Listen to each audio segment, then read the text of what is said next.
Testing. Testing 1, 2, 3. Hello. This is Jake Lights, Gaming Lawyer Just Service. We're once again back for another stream today. I hope everyone's doing well. Everyone is having a good morning, good afternoon, or good evening, and a good night. We are resting soon. Hope you have a good rest, and see you when I see you. So for today it's Thursday, or yes, Thursday. Thursday for me, and we're almost at the end of the week, and I hope everyone has had a good, productive week. It's gonna be weekend soon, and most likely we're gonna be enjoying our free time during those days. Or for some people, it's when they start actually streaming and such. So all is well. For today, I am going to, as usual, start with some Duolingo, but it's legal investigations. Finally, after about 2 weeks, I think, yeah, I'm finally back with this one. Back to doing legal investigations, where we will be talking about,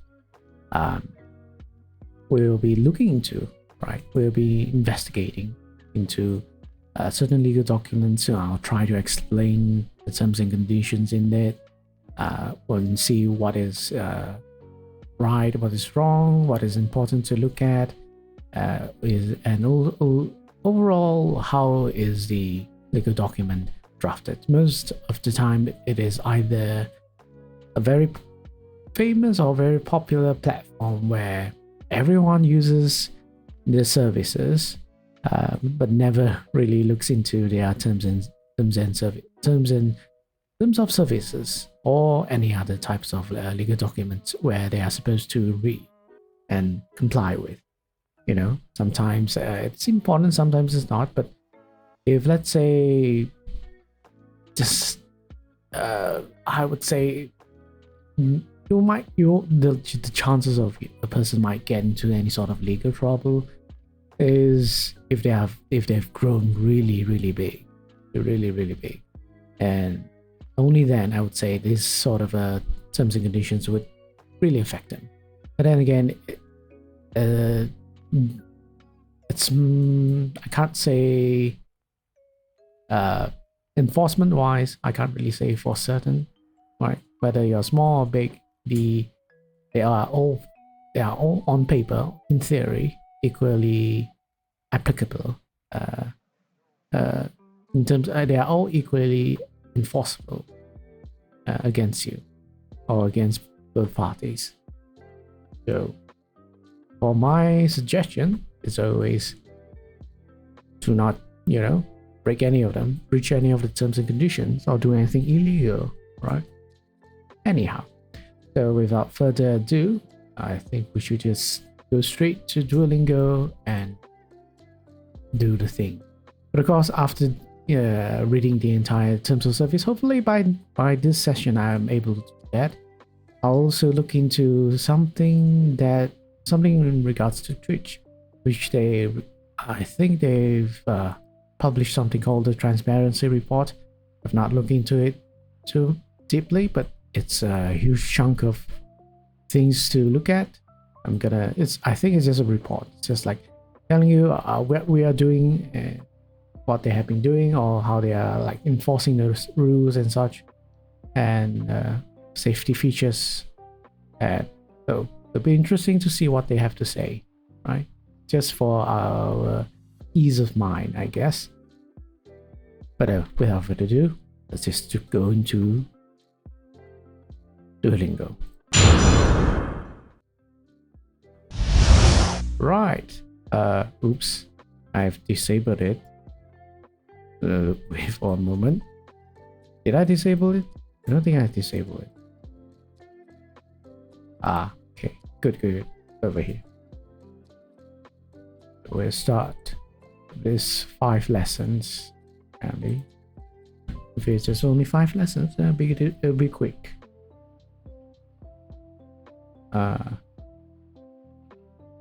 Rules of articles, but first read a few tips. So these are articles, le and de, or do, or de, le, or all that stuff. Use forms of le with preferences and forms of de when implying some amount of a thing. Okay.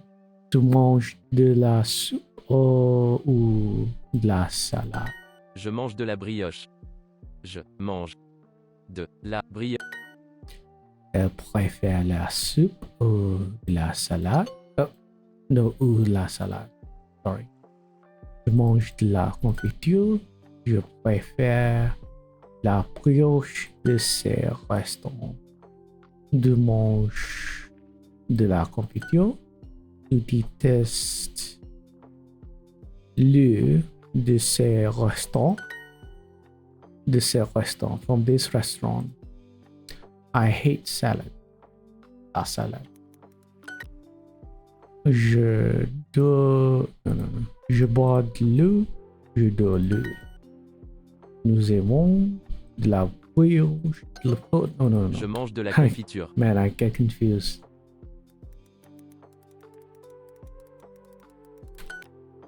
Tu aimes la salade. Tu manges de la salade. Tu bois de l'eau. Je préfère la salade. Tu aimes le miel ou la confiture. Je veux de l'eau. Je déteste la bière. Je préfère la bière. Elle préfère la soupe ou salade. Nous aimons la brioche de France.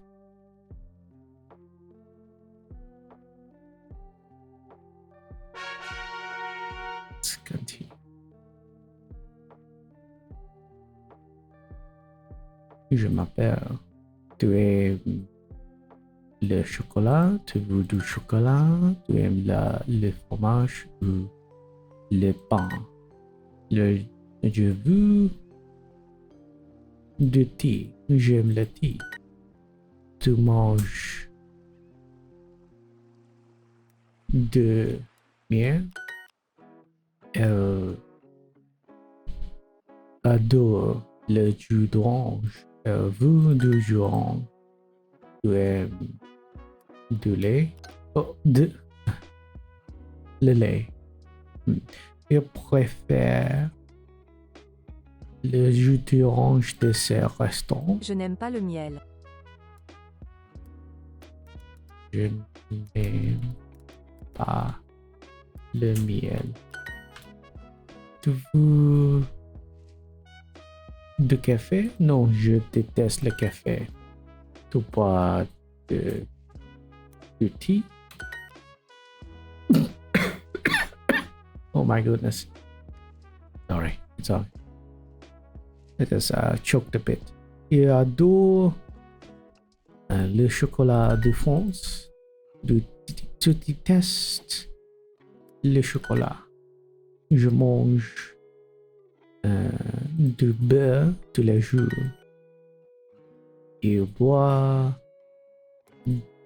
du café. Il mange un croissant avec du miel. Il mange un croissant avec du miel. Il préfère le café. Il veut du café. Elle boit du thé avec du sucre. Tu aimes le lait ou le lait? Le lait. La lait. Oh, yeah, can't be la.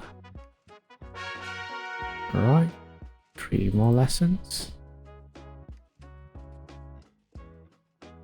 Elle mange des céréales et des fraises tous les jours. Tu aimes les fraises de ces supermarchés? Avez-vous des oranges? J'aime les oranges. Avez-vous des oranges? J'aime les oranges. Tu manges des poissons? Il mange les fruits. Les fruits. Il adore. Non. Il adore les fruits. Il mange des fruits. elle veut des fruits. Elle adore les légumes. Tu manges des fruits. Tu veux des céréales?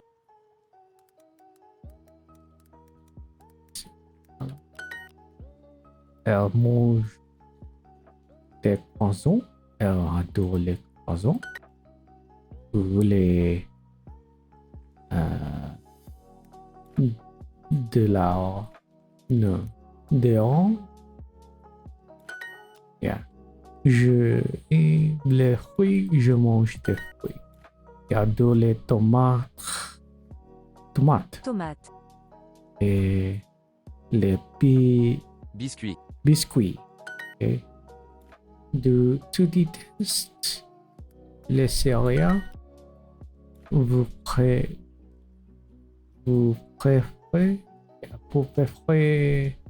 préférez les tomates. Oh, ooh, Crow, welcome. Nice of you to rate me again. Give you a shout out. You were playing Smite. Yeah, I was. I just went in a bit to watch. But how was the game? I believe. I mean, I have never played it, but I knew it's a very popular MOBA third-person game. It's like Overwatch, but not. Wait, I think it's not. It's like Overwatch, but not exactly like Overwatch. I have no idea. What am I talking about? I just kind of know what it is. Let me just look at screenshots to be certain what I'm talking about. Yeah, it's a mobile game. It's a mobile game. Not really like Overwatch. Alright. Mobile. More towards League of Legends and Dota 2 and those sort of games. But it's different from a different perspective. Anyhow, hope you had a good stream. Alright, Crow. And thank you for the raid. And anyone that hasn't watched me before, I'm Jake Light. I'm a gaming lawyer. I'm a real life lawyer as well. If you have any legal questions you want to ask, feel free to do so. I'm a variety streamer. Right now, currently, I'm streaming. Today's main content is a live seminar, which I call Legal Investigations, where we'll be looking to, for today's topic or today's legal document, we'll be looking into Discord's terms of service. We're going to be seeing what is applicable for us, for all anyone that uses Discord. Really, it doesn't specify anyone really. Anyone who uses it has to comply with it. Sorry, I gotta raid and dash, but I gotta sit with some cooking. No problem, Crow. Go have a lunch. Do all that's necessary for you to relax, rest, and such. Because I know streaming is not easy. All right, do all the things, right? But yeah, thanks for dropping by. Anyhow, so yeah, today's a live seminar, and for now, I'm doing Duolingo, and after I'm done with Duolingo, we'll get into that. All right. So let's see. Vous voulez des tomates? Elle aime les fruits. Elle mange des fruits. Je mange des céréales. Nous aimons les céréales. Parfait. Very good. Some more lessons. Il mange la confiture. Il adore la confiture. Je bois de l'eau tous les jours. Je mange de la confiture. J'aime les céréales et les fruits. Elle adore le chocolat. Elle aime les fruits. Elle veut des fruits. J'adore le café et le thé. J'adore le café et le thé. Tu bois de l'eau mignonne. Elle déteste le lait. Elle boit de l'eau. Tu détestes la salade. Elle mange des céréales tous les jours. J'aime le sucre et mange du sucre. J'aime le chocolat dur. J'aime le chocolat, je mange du Elle chocolat. prend du pain avec de la confiture. Elle prend du pain avec de la confiture. Paul boit du café, Marie déteste le café. Je préfère le pain foncé. Parfait.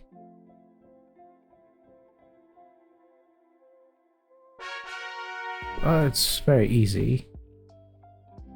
We're just learning the very specific things. Vous préférez les tomates?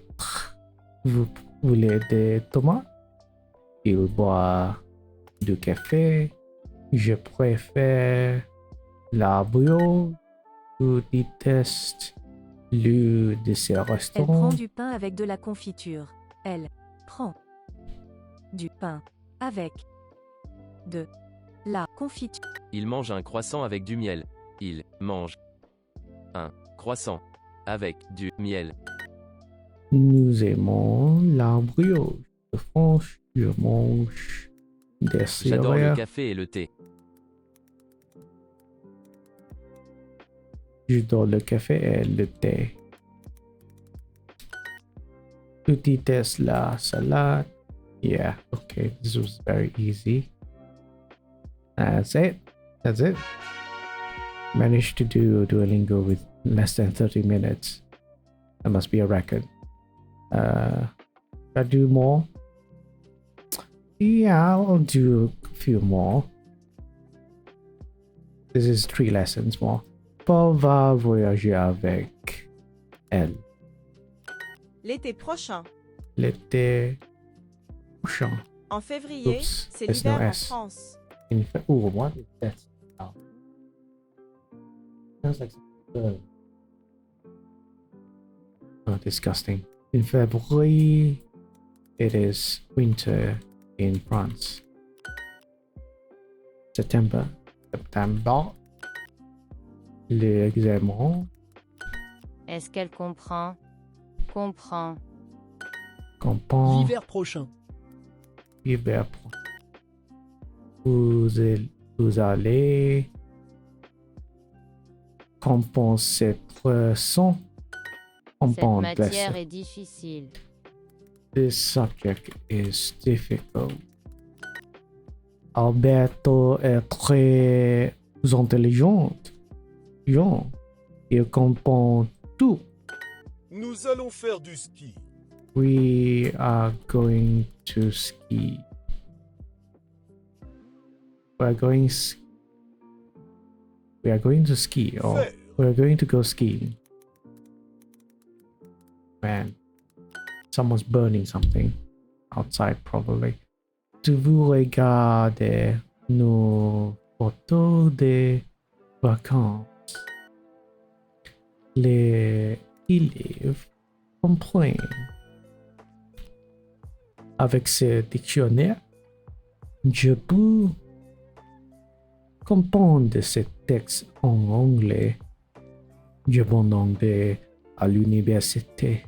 C'est une matière intéressante qui parle. Qui is who is speaking? A student. Je ne veux pas voir ces photos de train. De De train. Des photos de train. Well, there's no asterisk there. Bonjour means hello. Nous apprenons le français. Yes, indeed. Nous allons apprendre. Nous apprenons le français. Apprenons le français. We are learning French. Tu comprends Avec moi, avec moi? Pour toi. Je vais passer mes vacances avec lui. Nous comprenons. Il apprend.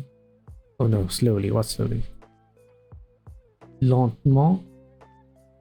Lentement. C'est le I week-end. don't think I've learned that. It is the weekend. Cette femme with us avec nous. J'apprends le français, je n'ai pas difficile avec mon professeur. Quand je vais en France, je comprends tout. Pour moi, le français est un coup difficile. Je prends le français, ce n'est pas difficile avec moi. Quand je vais en France, je comprends tout. Pour moi, le français est un... Is it a difficult subject? I guess. Je prends mon sac à 12. I am taking mon sac à dos 12. backpack. I'm taking my backpack. Ensemble. Jacques veut prendre des cours avec son ami Lucie. Ils veulent apprendre l'espagnol et le français. Ils étudient ensemble.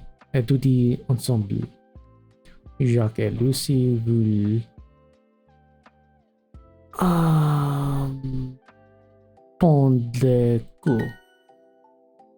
Taking the classes. J'apprends l'italien. I am learning Italian.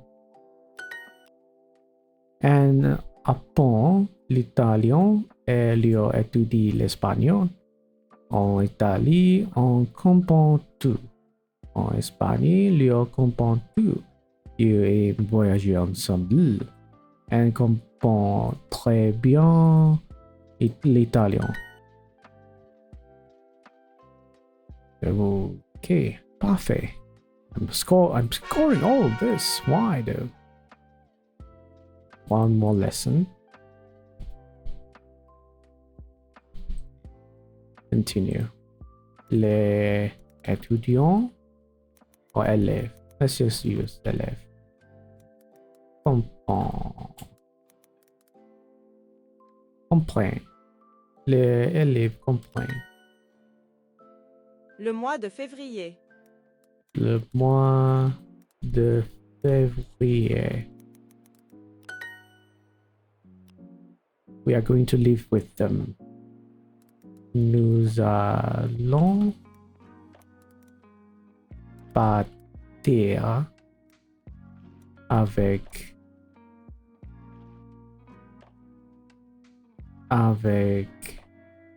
où? Cet arbre. Cet arbre. Cet arbre. Yeah, this tree. Okay. Why though? Je vais partir demain. Je ne vais pas rester. Je ne vais pas rester. I cannot stay. I cannot stay, yes. I'm not going to stay. Yeah. This photo. Cette photo? Cette photo.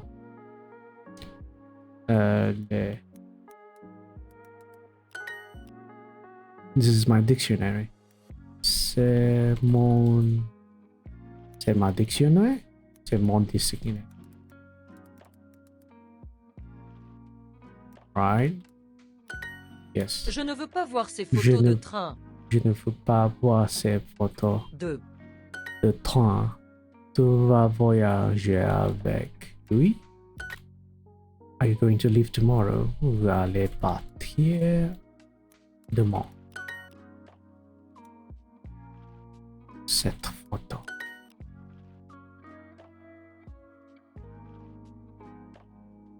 Alright. almost perfect. And I think, yeah, never mind. I'll leave that to tomorrow.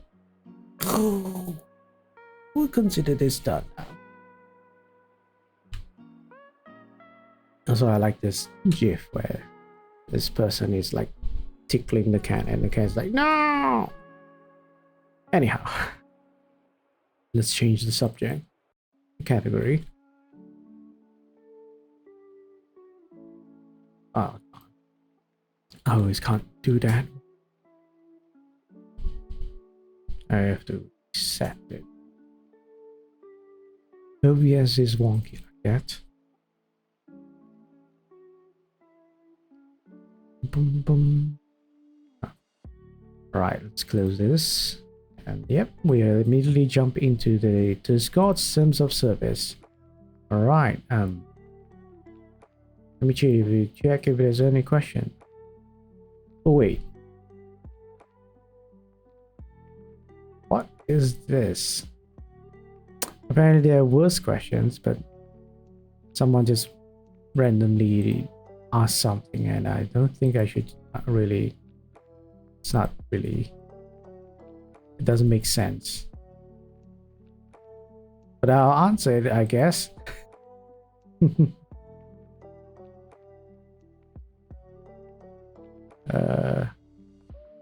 No, is this some sort of trick question?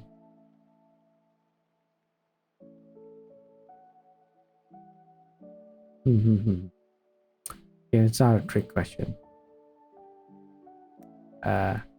Yes. I think that it gets posted to my Twitter or something. Oh no, it doesn't. Anyhow.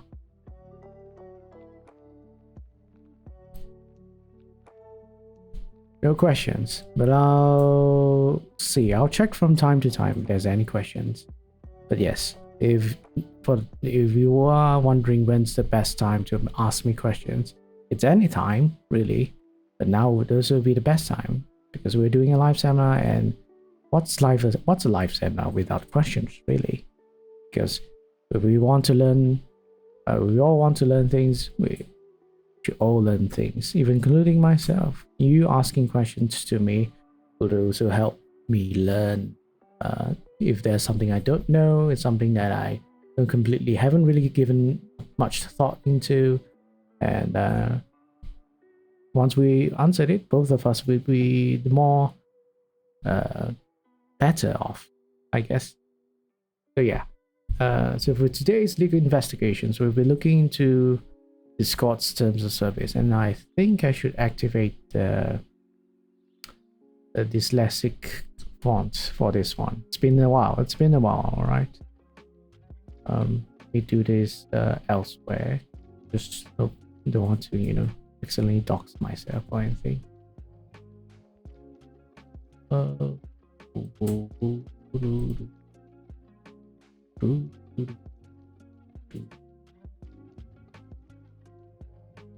Enable the font changer.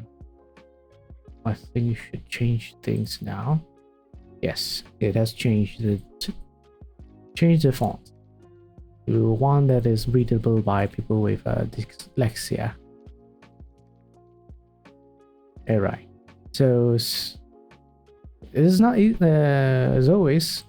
I don't think this is anything new, anything different, but it's not really heavy, right? There's not a lot of things they have compared to other terms of service. This is quite simplified.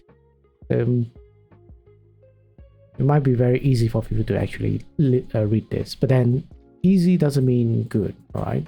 Whenever a contract and whenever an agreement is easy, it means that it could mean, right? It doesn't necessarily it is going to be bad in terms of not being not covering everything. So yeah, having a simple, easy to read agreement sometimes have the problem of not being able to cover every situation possible, and That's why there should be some sort of balance between covering every specific details, and some details shouldn't really be like too technical or too legal, using legal terms that are too difficult to understand, or constructing sentences in a way that is too boring in a sense, or very vague, or very convoluted, or just confusing people.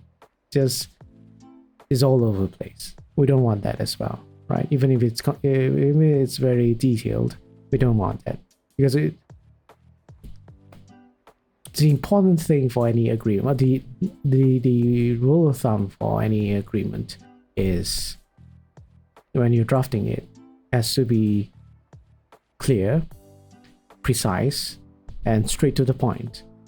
If there's like, once you mention something in general, like you can't do this, and then you want to cover certain situations where there are exceptions, then you have to be clear with that as well. You don't want to mix all of the general things and then exceptions and then specifics, instances that are different, all that stuff. You don't want it to mix it all into one paragraph or one terms and conditions.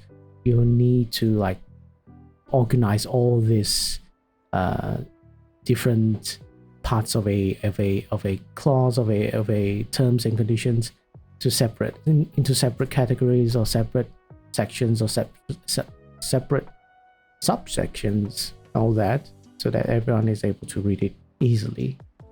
In any case, we'll start looking into this one. All right.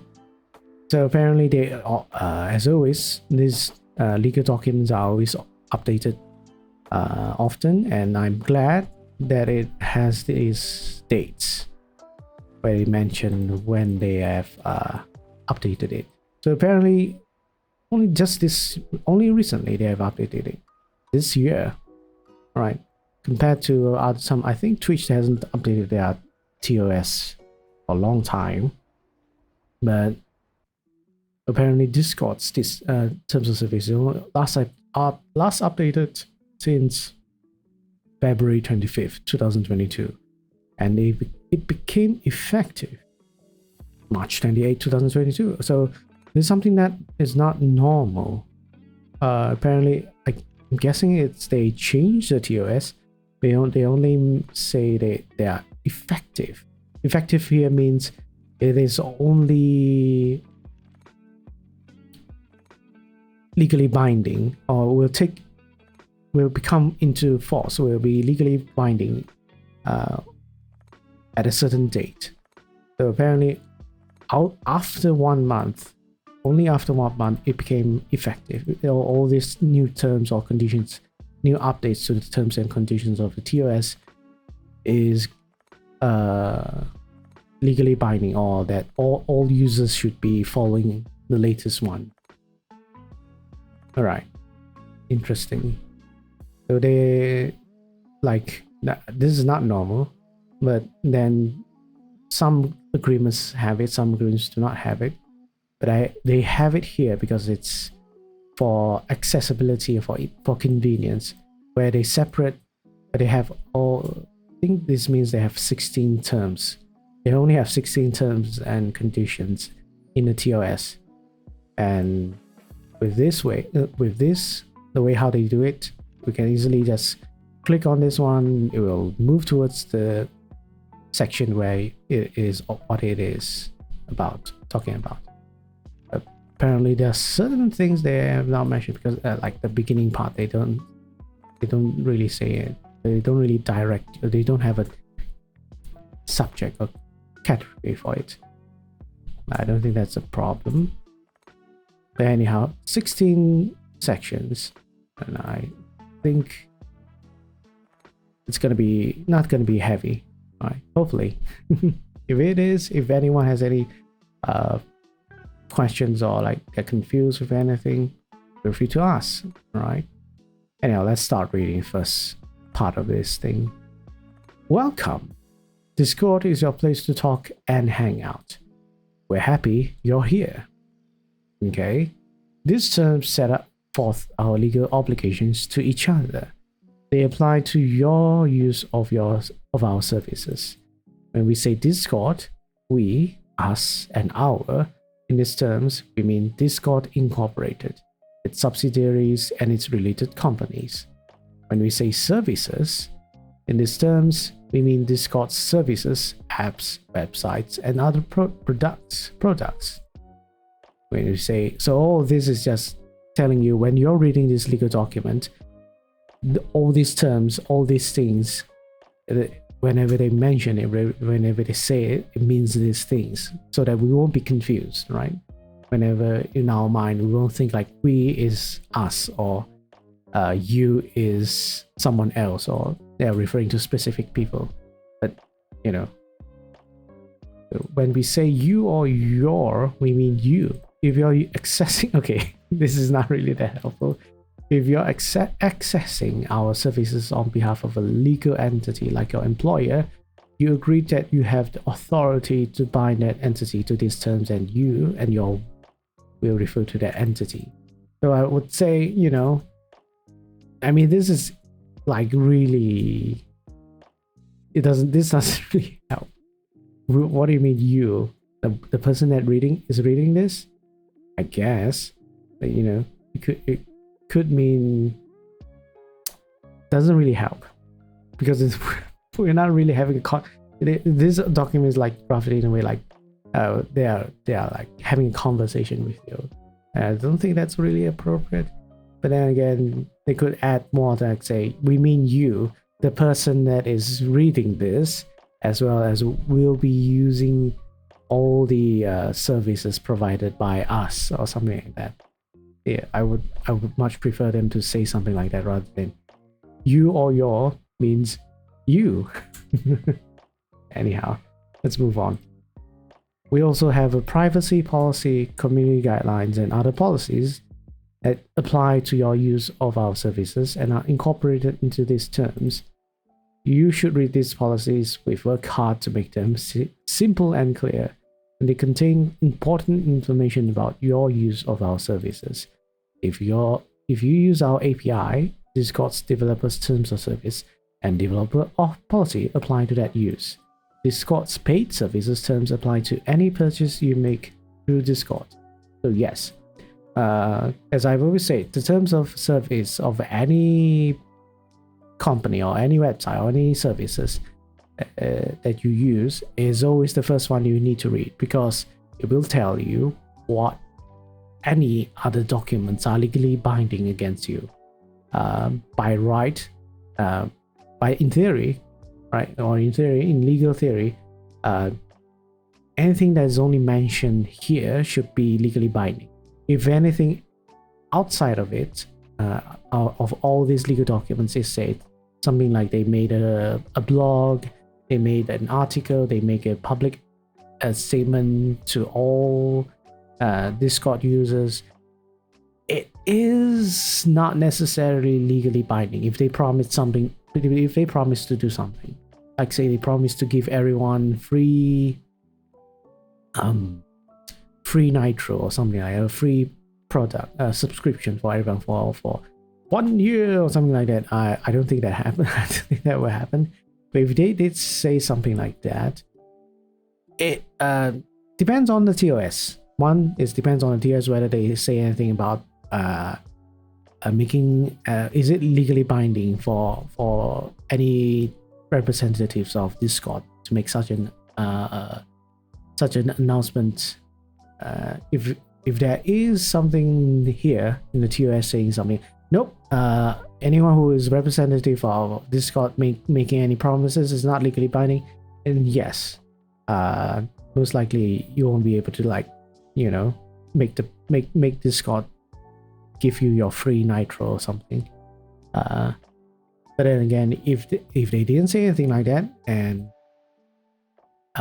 those sort of articles where they promise something, it might open them up to legal risks if they are unable to provide any of the promises, because It is still something said and done on behalf of Discord, and made promises to the Discord users, right? But there's only in legal theory, only legal theory. Not a lot of instances where people are so ridiculous to sue people for something like this, unless it's something much more concrete, much more practical. Anyhow, let's move on. But yeah, privacy, community guidelines, all these legal documents. The one that I would specifically look into is most likely the community guidelines and paid services terms, right? Because Discord do provide Nitro like subscription stuff that gives you extra features and such, and it'll be interesting to look into what they actually promise to give you, right? Sometimes it could be very sus, sometimes it could be very fair. We'll see in the future. Right, together these rules make Discord possible, and they matter to us. If you believe others aren't following them, please let us know. Report. Okay.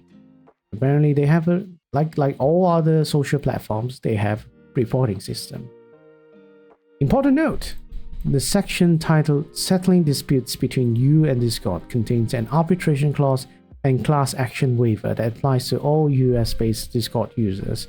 Please read this section carefully, as it may significantly affect your legal rights, including your right to file a lawsuit in court. So that's something I think we will always see at the end of any terms of service, but we'll look into that briefly. Who we are. Hey, Dr. Mahmoud. Thank you for the happy. How are you? Doing well? I've talked to Chimmy. She likes it. She loves it. She loves the emote. But we'll have to, either wait for her following emotes to get unlocked, or get it.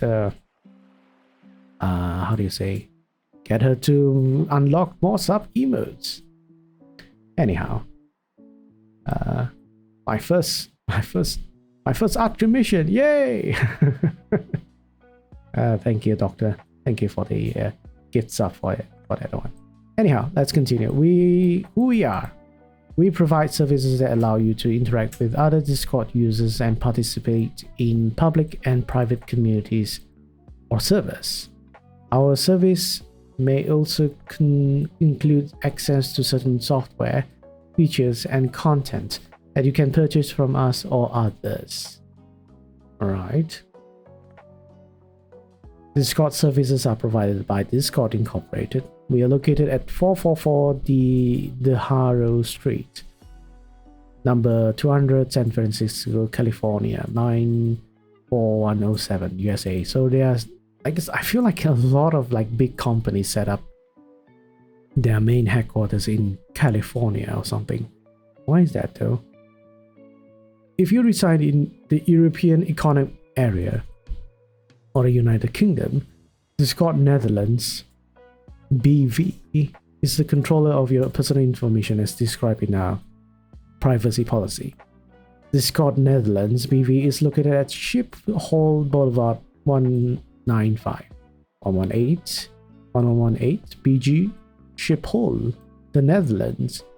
Registered with Dutch Chamber of Commerce with registration number 82229864. Approved. Okay. So they have a headquarters in Netherlands.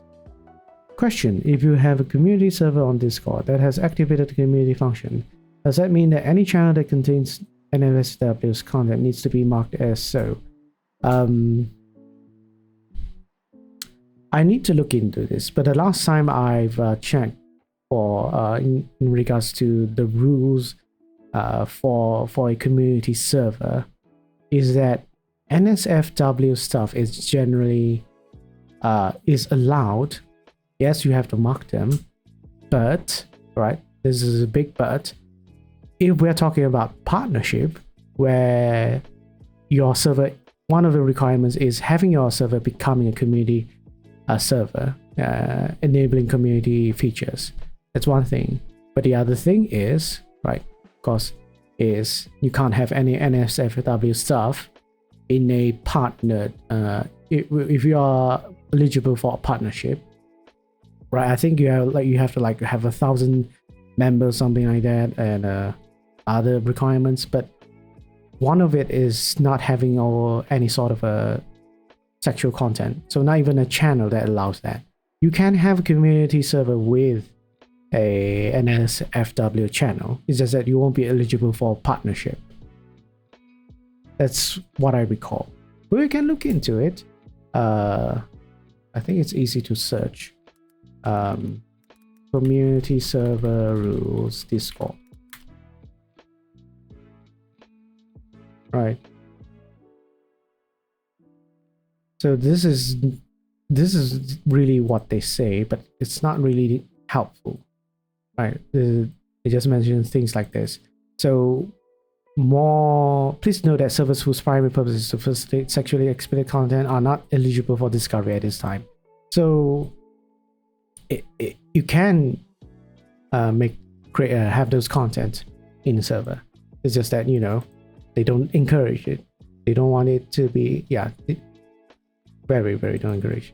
I think the thing about that is, is Discord requirements. Discord partnership requirements. Something like that I read as well, and that Discord can punish according about it. So once you have got the access to the page, below other server requirements we also have to reach. Must be 8 weeks old, have at least 500 members on your server, have at least 50 communicators, people who actively talk per week, have at least 100 participators, people who all at least view your server per week, having at least a 20% week 1 retention over 8-week period, have 2 FA requirement for server moderation enabled. 2 FA is very important as well. I think it's this Discord partner code of conduct. Adult content guidelines. Explicit pornographic content does not have a place in partnered servers. This includes videos, GIF or still images depicting explicit sexual actions, whether real or illustrated, as well as detailed verbal descriptions or explicit sexual acts. The Discord Partners program is designed to highlight awesome communities and content creators and generally be welcoming to those of all ages. However, conversations around adult topics are allowed. We understand that there are partnered servers that deal with sensitive and difficult topics. We welcome those conversations community. In those servers, those channels should be clearly marked and opt in. So the way how this describes is, yes, nothing. If you're looking to have a partnered community server, you must not have any sort of this sexual content in your server. So not even an NSFW channel. But apparently, if we are talking about sensitive issues, sensitive topics, it must be clearly marked and opt-in. I'm not sure what this means, right? I don't think it means to mark your channel NSFW. It's more like be explicit that this channel is for discussions about heavy topics or like sensitive things or controversial or political or religious stuff. So I think that's what it means. But yeah, not a lot of people know about this. I actually knew, I only know about this when I first set up a Discord server for my guild last time when I was a guild leader, and I was very ambitious. Okay, I was at that time I was very ambitious. Even then and even now, I'm still ambitious in terms of doing all these things, because I thought the guild might grow into a very, very big one. I think we had a lot of members and it was very active, and I was like thinking of like very far future of our guild. So I made that guild, that when I manage that server, I made it into a community server. I make sure that those kind of stuff, like any sort of sexual content, is not allowed in that server, because I was hoping to eventually get it to a partnership status. But of course, no good things last forever. The people that I would say the people that had brought up grew the guild. We had differing ideas of what of how the guild should move forward, right? Most of them really don't care about these things. I would say it's because they are young, or they don't really put this quote unquote community, the guild community, the social group, as something they want to take seriously. They just want to have a place to hang out. So I understand. So because of differences, as well as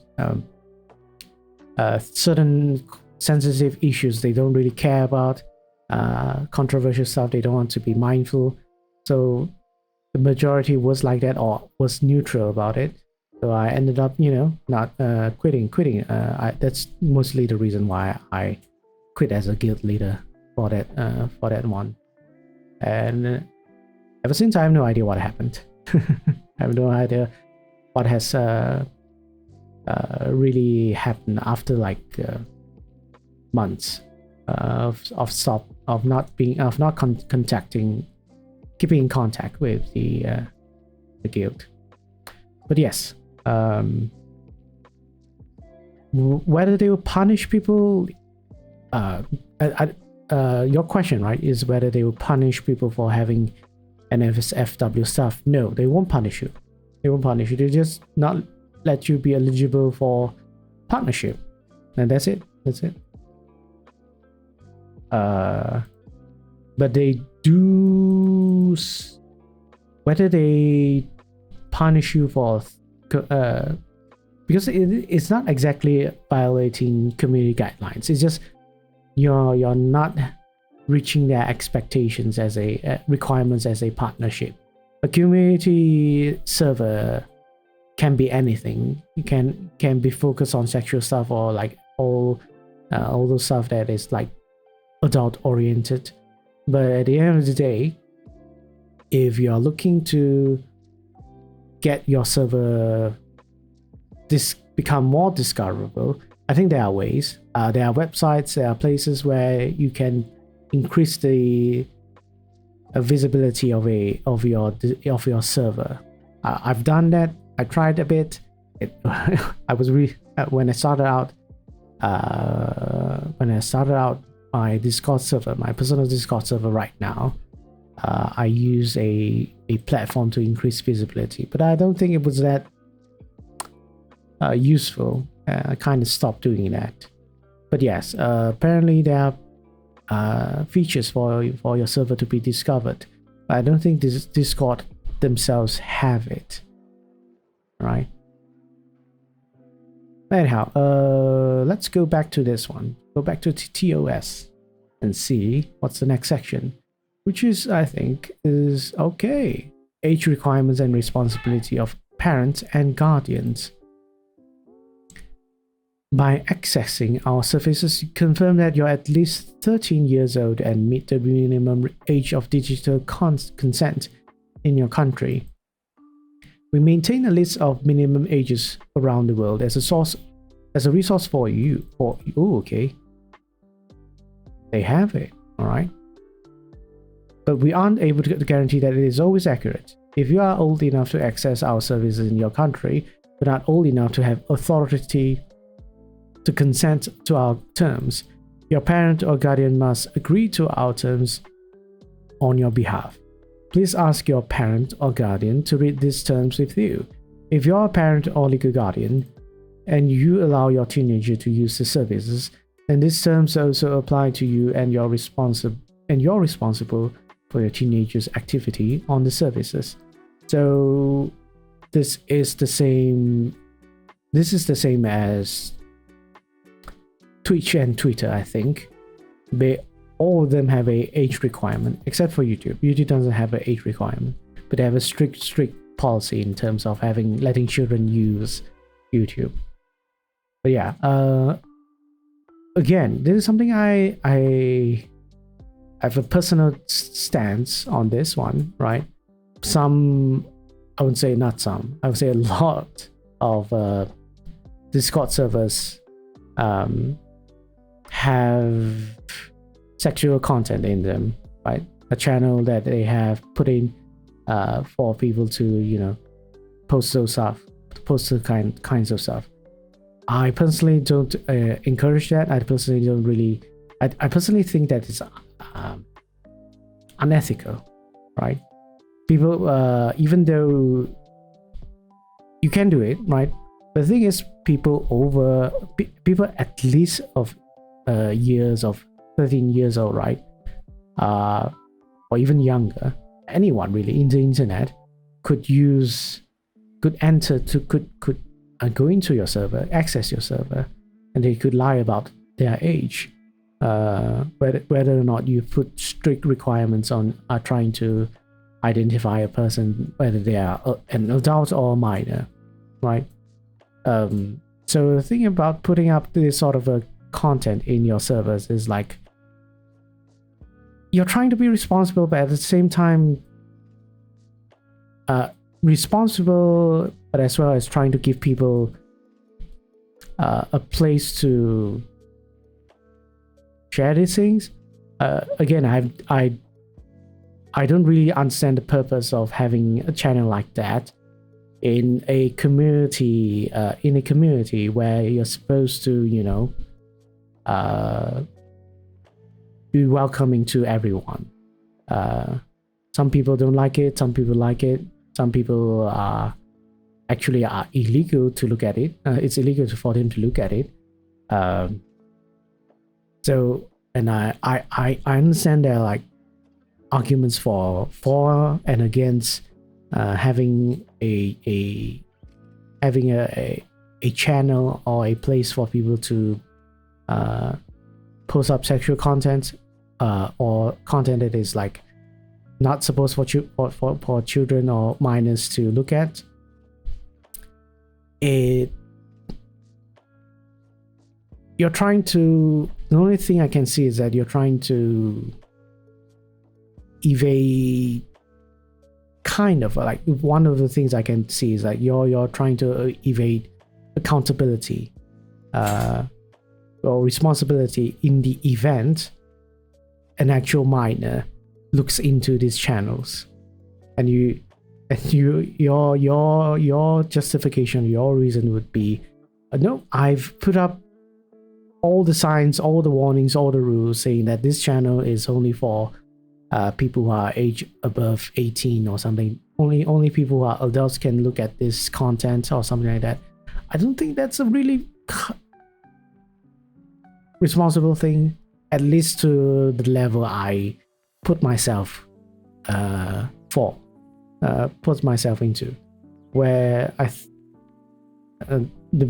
for me the responsible thing is not have it, totally just not have this kind of a channel in a server, right? It's like I don't know. Imagine if you have your own children. You have your own children, and your children are old enough to know how to access this sort of websites like Discord. And on paper, or like on the outside, on the surface, most VTubers, right? They are not lewd VTubers or content creators or communities or whatever it is in Discord server. There's a server for it. Yes! Oh my goodness with the bits. Wow. Why though? Yes, I keep telling you, don't do it, but you keep doing it. I don't think you have that many spare bits to use, right? I think you're intentionally doing this. But anyways, good good afternoon or good evening, hopefully. I think it's not late over there. Only 100 left. Yes, just you know, keep don't just throw those bits anywhere you like. It's use it responsibly. Use it responsibly. But yeah, I'm talking about things that are like, it's kind of controversial, because majority of people do it. I don't do it, and it's okay for everyone that does it. It's just not it's just not okay for me. But I need the channel points for snake voice. Oh yeah. Why though? My snake voice isn't really snake though. It's just trying to be edgy or something. But yeah, for me, that one of the reason is why not? What do you mean why not? Why not have a have sexual content in my Discord server? One is, well, many reasons. One is I don't really encourage that kind of behavior in my community. Wait, what? Why not? Yes, do you know what we're talking about? We're right now no, I meant why not use the snake voice. No. Did you redeem it? No, you didn't redeem it. I'm just saying snake voice is not really snake voice. This is just me being edgy. Kind of edgy, kind of, you know, mysterious or anything like that. I don't know what we're talking about. We're talking about Discord's terms of service. We're talking about Discord's terms of service. And one of the second section of the TOS, terms of service, talks about age requirements. So it kind of moved towards the I moved to a discussion about why there's also another viewer, Dr. Mahmoud, asked the question whether a community server, Discord server enabling the community features, can put up whether they can put up sexual content in the server, whether they are marked NSFW or not. So in short, in brief, it led to the discussion whether you should put this sort of channels in your server in the beginning. But Discord's TOS was weird for me to look at. I don't really think it's weird. I mean, there are much more weirder TOS I've read. Much worse. But this one seems to be very user-friendly in a sense. They're trying to make things very simplified. Just like Twitch, I would say. Twitch is, even though it's a bit chunky, some things are a bit too technical, still simplified. Most of these social platform terms of service are simplified because they know, I would say, like, majority of people do not have any legal background in terms of reading legal documents. So yes, if you feel like this is weird for you, it's gonna be weird for all TOS. I just didn't understand most of it because I read it when I first joined Discord, and that was in 2017. The thing about legal documents is, it's especially for people who don't read them often, reading them a single time is not going to be helpful to anyone, especially if no one is there to explain why it is there and what it actually does and such. Why do they have these terms and conditions, and how do they apply to us, right? So as for age requirements over here, like, they allow 13 years, people who are above 13 years. It's just so it's kind of like them trying to reach a balance, a compromise for the ones that actually want to put up sexual content in their server, and the ones that don't want to put up sexual content in a server, right? A lot of times I think these decisions are because of a profitability, right? More a company, why would a company allow minors to use Discord when there is definitely going to be sexual content in this service, right? And it's impossible for them to really manage this, to make sure people are over the age of 18 when they somehow are able to get into this service or look at this sort of a content in their services. So for their legal responsibility, I guess they have to mention that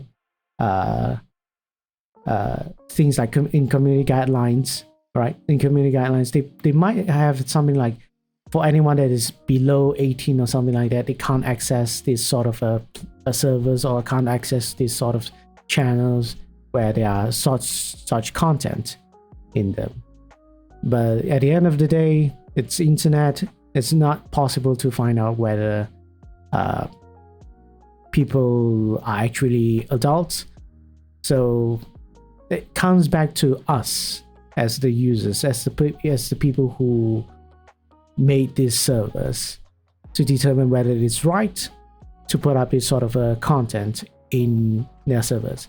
So for me personally, I don't want to even have that small possibility of people of a minor pretending to be an adult to get into my server and look at these things, right? There's my own ethics, my own morality and stuff, which I don't want to have in my conscience to like, if something did happen, if a minor did see these things, or I would be able to, tell myself I did the best I have done, the things necessary to make sure I'm not responsible for minors interacting or like seeing this sort of adult content. So that's for me. But again, I would say I'm the minority. A lot of servers by VTubers or not, a lot of them allow to have such a channel in them. If we are discussing why people have it, I personally don't understand part of it. And another part, the only thing I can understand is people like it. Okay, people like those kind of content, and they want to be able to share this content with friends. I see. Well, I'm glad I stopped by, but I gotta go again. I'm sick. No problem, Jess. Thanks for stopping by. And I'm not sure what sort of sickness you have, but I do hope you get well. All right. And thanks for the bits. All right. Thanks for the bits. But anyhow, that's for me. It's kind of, I can see people why doing it. The reasons why people do it. I don't find the reasons justifiable or make sense, right? I always imagine this, right? I always imagine whenever people have this sort of a channel in their servers, I will be like, imagine if we are in real life hanging out with a bunch of friends, with several friends, or even family, all right, even family, and we're like, suddenly someone is like, hey, look at this picture, this picture of a naked person or naked anime girl or whatever it is. Hey, look, isn't this nice, or like what? And it's like, yeah, that's very weird. It's very weird when you think about it, like in that sense, right? It's like, would you do that in real life though? Would you share things like this in real life? I always have this question. I always ask this question, but I feel like people actually do. I think it's a topic I would like to ask someone really outside of my social circle, but because with the people that I'm friends with in real life, in my entire life, no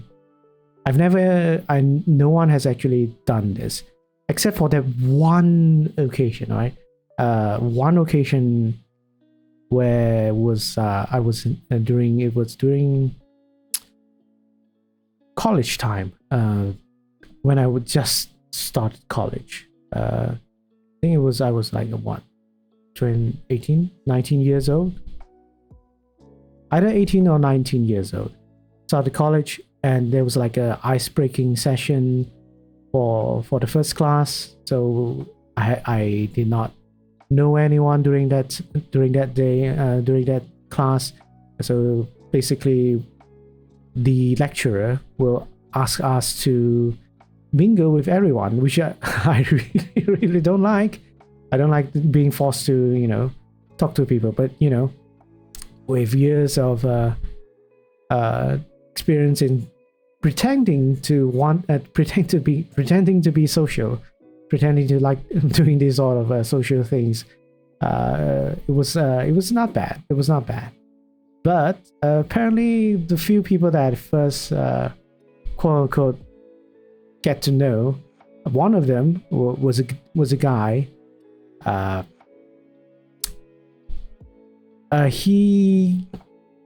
I thought we were like getting along, we could talk about things and such, games and a bit of anime and such. But wow, you're gonna not believe me, right? You're not gonna, maybe you will believe me. This guy just suddenly brings up the topic of, hey, do you watch porn? I was like, why are you asking this? And the person was like, I just wanted to know what's your preference. And I don't want to get into the details of what that person really asked, but suffice to say, it's just, he was just asking very detailed things like, what kind of sort of sexual content do you watch? And I was like, oh my god, it made me so uncomfortable that I have not really talked to him ever since that time.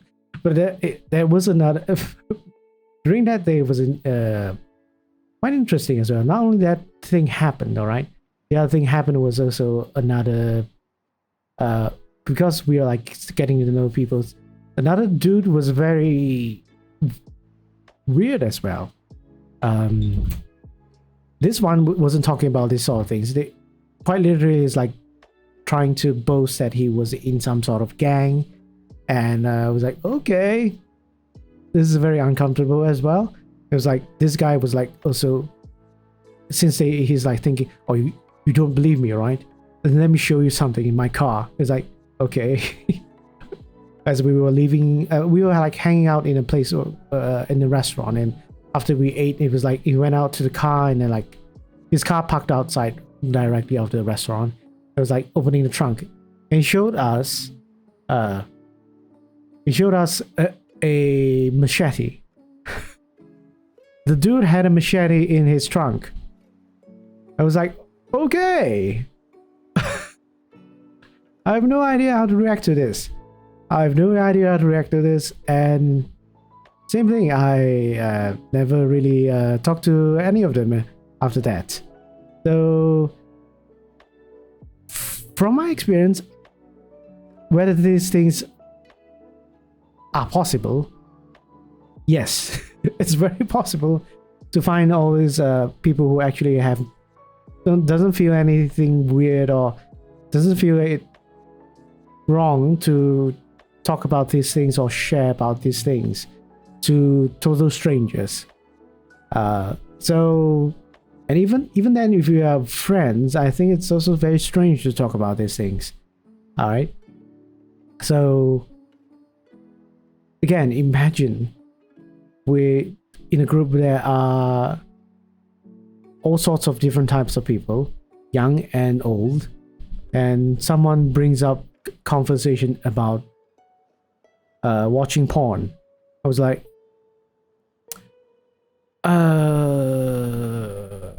maybe that's not a good idea.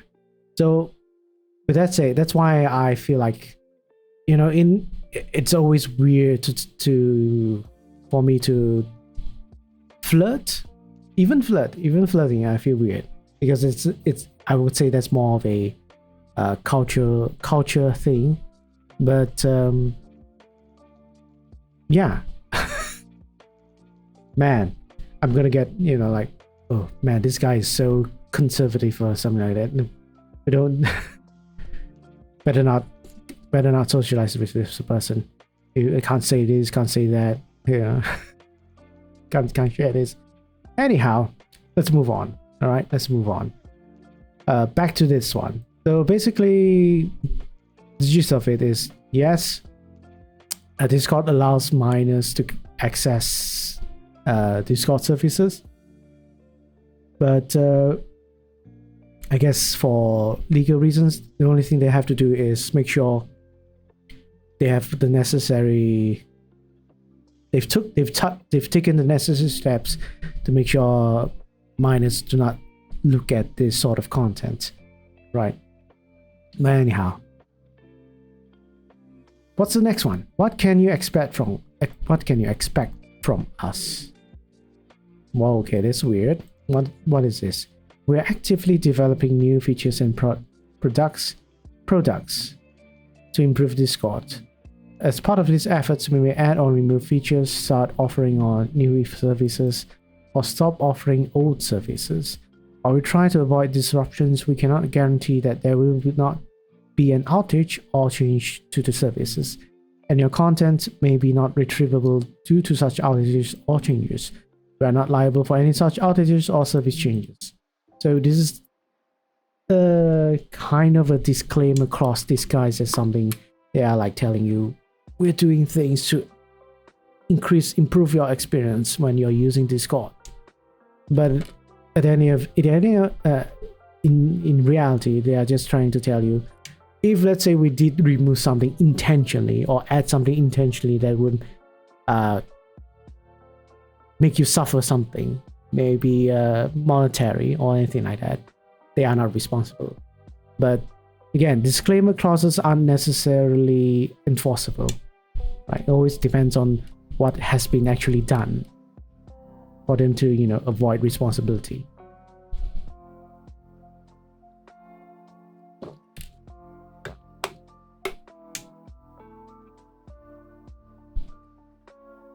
Alright, moving on. Your Discord account. To access these services on an ongoing basis, you will need to create a Discord account. You can provide a username and password and a way of contacting you, such as an email address and or phone number. To access certain features or communities, you may need to verify your account or add other information to your account. Our privacy policy discusses what information we collect and how we use this information in more detail. Right, good. So this is just telling you what happens when you are creating an account on Discord. You are responsible for the security of your account, and you agree to notify us immediately if you believe your account has been compromised. If you use a password, it must be strong, and we strongly recommend that you use that password only for your Discord account, and that you enable two-factor authentication. If your account is compromised, we may not be able to restore it to you. Alright. You are also responsible for maintaining the accuracy of the contact information associated with your account. If you get locked out of your account, we will need to contact you at an email or phone number associated with your account. We may not be able to restore your Discord account to you if you no longer have access to the email account or phone number. We may also assume that any communications we've received from your account or the associated contact information have been made by you. You agree not to license, sell, or transfer your account without our prior written approval. Right. So I can see the only thing that is very important is over here. Are they not able? Okay, apparently I can't highlight those. So sometimes I can highlight things on websites, sometimes I can't. I don't know why that happens, but it's frustrating when it does. Right. So for this one, I'm unable to highlight. But in this entire clause, the important thing you can note from this one is everything whenever you create an account for Discord, it is your responsibility to make sure everything is accurate, as well as everything is safe in terms of not getting your information leaked, not getting your account accessed by people who shouldn't be accessing your account. All right, all those I think are very reasonable. It's a person's responsibility to make sure all this is done on their part, not the Discord. Discord can't really help you with these things unless it is on the Discord side of things where it got hacked, information got leaked of their company or something like that, and made it so that your account is compromised. Then yes, it's not just your responsibility anymore. It's also the Discord's responsibility to make amends. But the last thing that is also very important is that this short sentence where they say that you can't license, sell, or transfer your account without prior written approval by Discord. So again, this thing, I think it happens often in all sorts of platforms where people sell their account or transfer their account or do anything like that. Especially I've heard like VTubers doing things like they have decided to graduate, but since they don't want their creation, their original work, their VTuber model or anything related to it go to waste, or at least want to profit from it one last time, they decide to transfer everything to another person or sell everything to another person. So this is sounds all good and all, but I think all social platforms, whether it's YouTube, Twitch, or Twitter, or all these things, they have a clause saying this, that you can't transfer accounts to another person. You might be able to transfer the VTuber models to another person, but any account that is supposed to relate back to it is going to be quote unquote blocked by these terms and services, right? It has happened with big companies, but those big companies that are able to do it, one very famous example would be Kizuna Ai, right? Kizuna Ai, if no one knows, it's like one of the first few VTubers, Japanese VTubers, that made it popular for everyone else to consider being VTubers. As I've heard, Kizuna Ai is not just one person anymore. It's multiple people. It's controlled by it's managed by a company. So whether the accounts has been changed, whether the accounts has changed hands or anything like that, I'm not so certain. But definitely there is going to be some sort of a official communications between the social platforms for their approval for anything like that, for transfers or selling of the accounts to different people, for the company to manage. So yeah. Oops. Oh man, that scared me. Anyhow, let's move on then. Content in Discord service. Your content. All right. So this is another big one, and I think this is going to be good to talk about. When we say your content in these terms, we mean all the things you add, upload, post, share, or stream to our services. This may include text, links, GIFs, emoji, photos, videos, documents, or other media. If we come up with another way for you to add content to the services, it includes that too, right? So yes, I'm pretty sure this entire paragraph is not difficult to understand. Whatever you do in Discord is considered content. You don't have any obligation to add content to the services. If you choose to add content to the services, you are responsible for ensuring that you have the right to do so, that you have the right to grant the licenses in the terms and your content is lawful. We take no responsibility for any of your content, and we are not responsible for others' use of your content. So this is interesting. What they are trying to say is, of course, yes, whatever you post must be legal and whatever you post must be owned by you.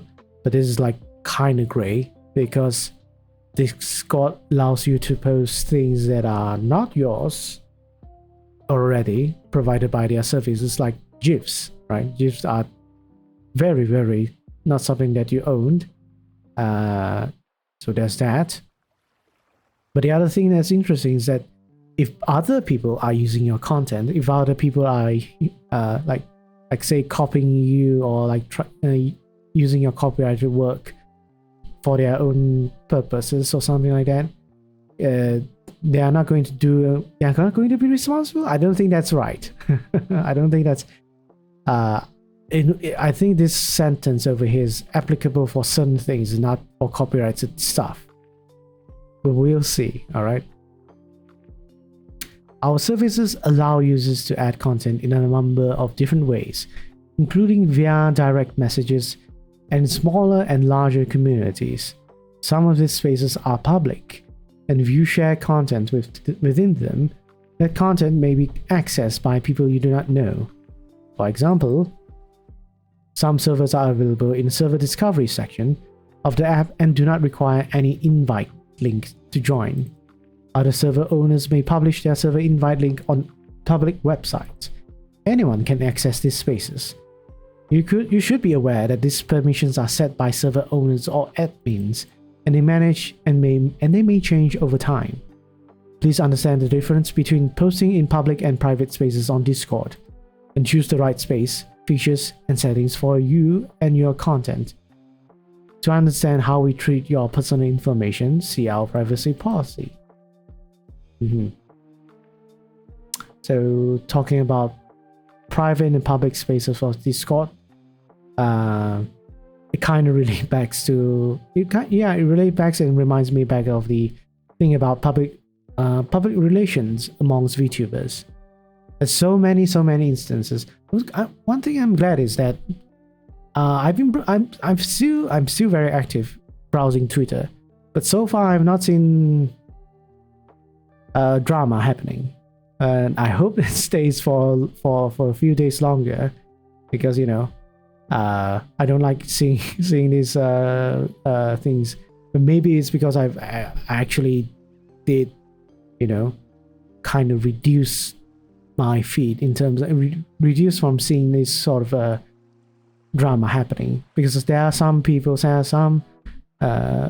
in the community that share these things constantly. And I mean, it's all is well, right, trying to bring awareness to things, but constantly focus on those type of content, type of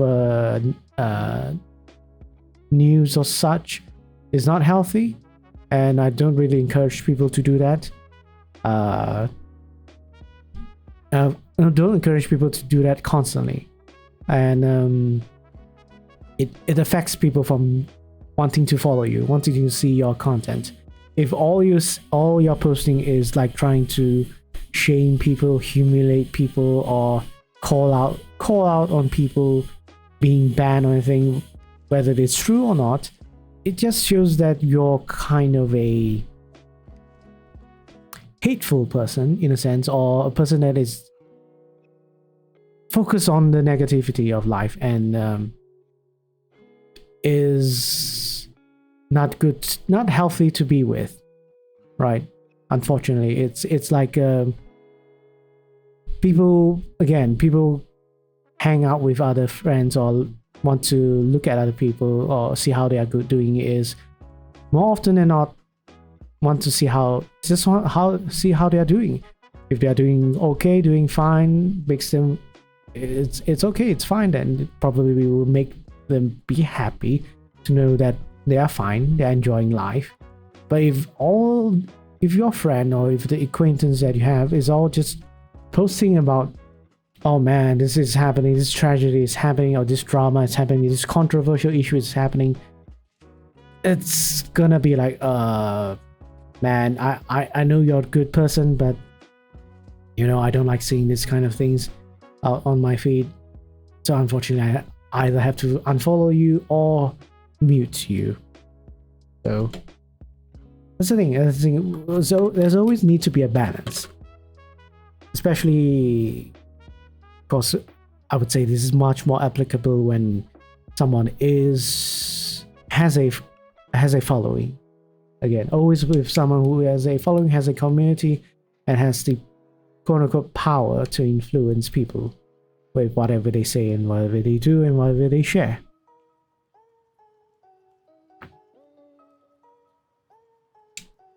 Man, I gotta refill my water now.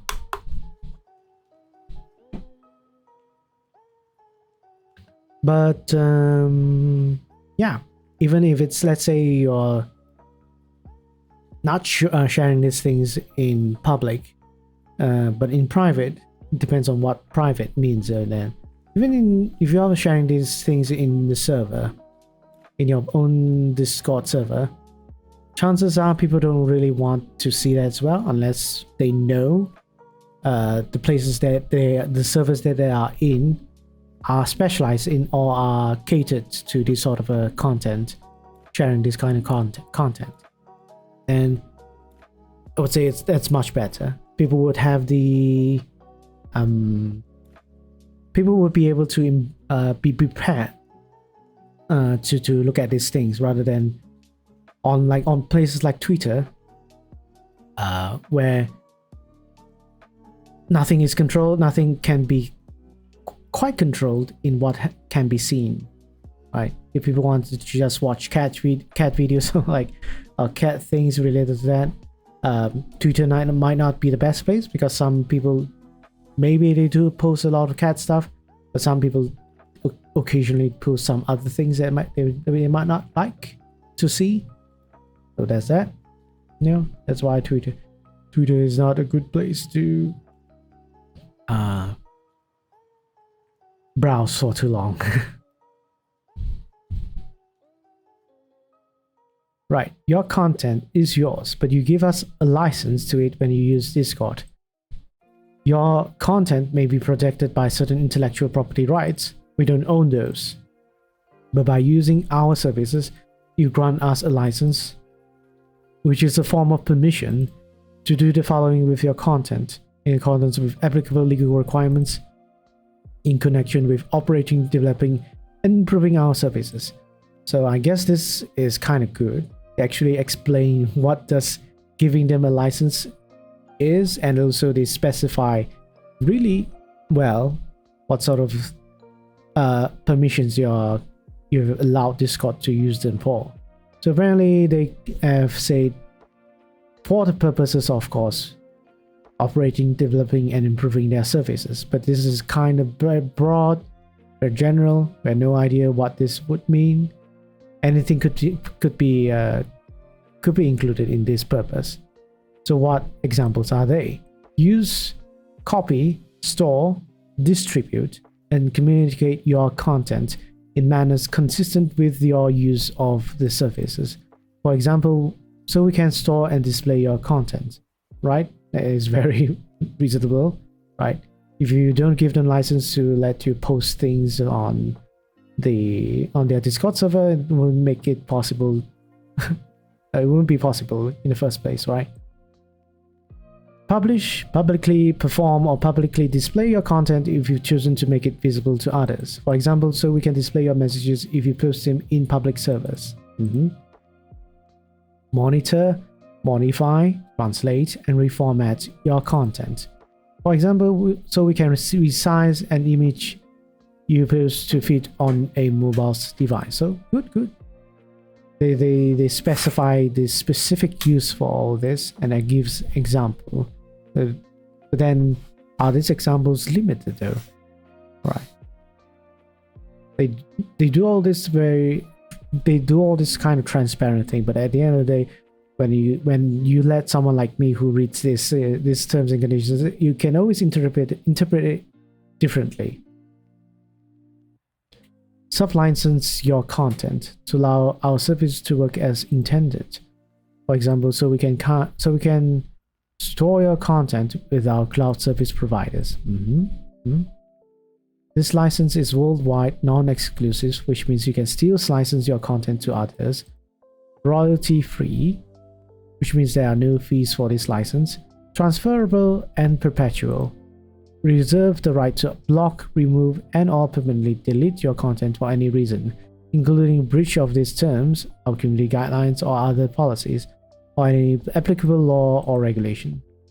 Right, so apparently they can delete your content for any reason. That's a big part of it. But I think they're trying to, we can do it in any time we like, but this includes breaching, all right, breaching terms, violating community guidelines, all those stuff.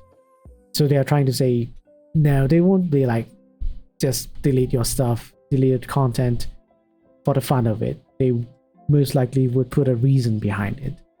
But then again, because they have this word here, any reason, it's up to interpretation that it means they can do it without reason as well. We welcome feedback on our services. By sending us feedback, you grant us a non-exclusive, perpetual, irrevocable, transferable license to use the feedback and ideas generated from the feedback without any restrictions, attribution, or compensation to you. Alright? It's fair. Discord's content. Okay, this is just very little. Our services include some content that belongs to us. You may use this content as permitted by these terms, but retain all intellectual property rights in our content.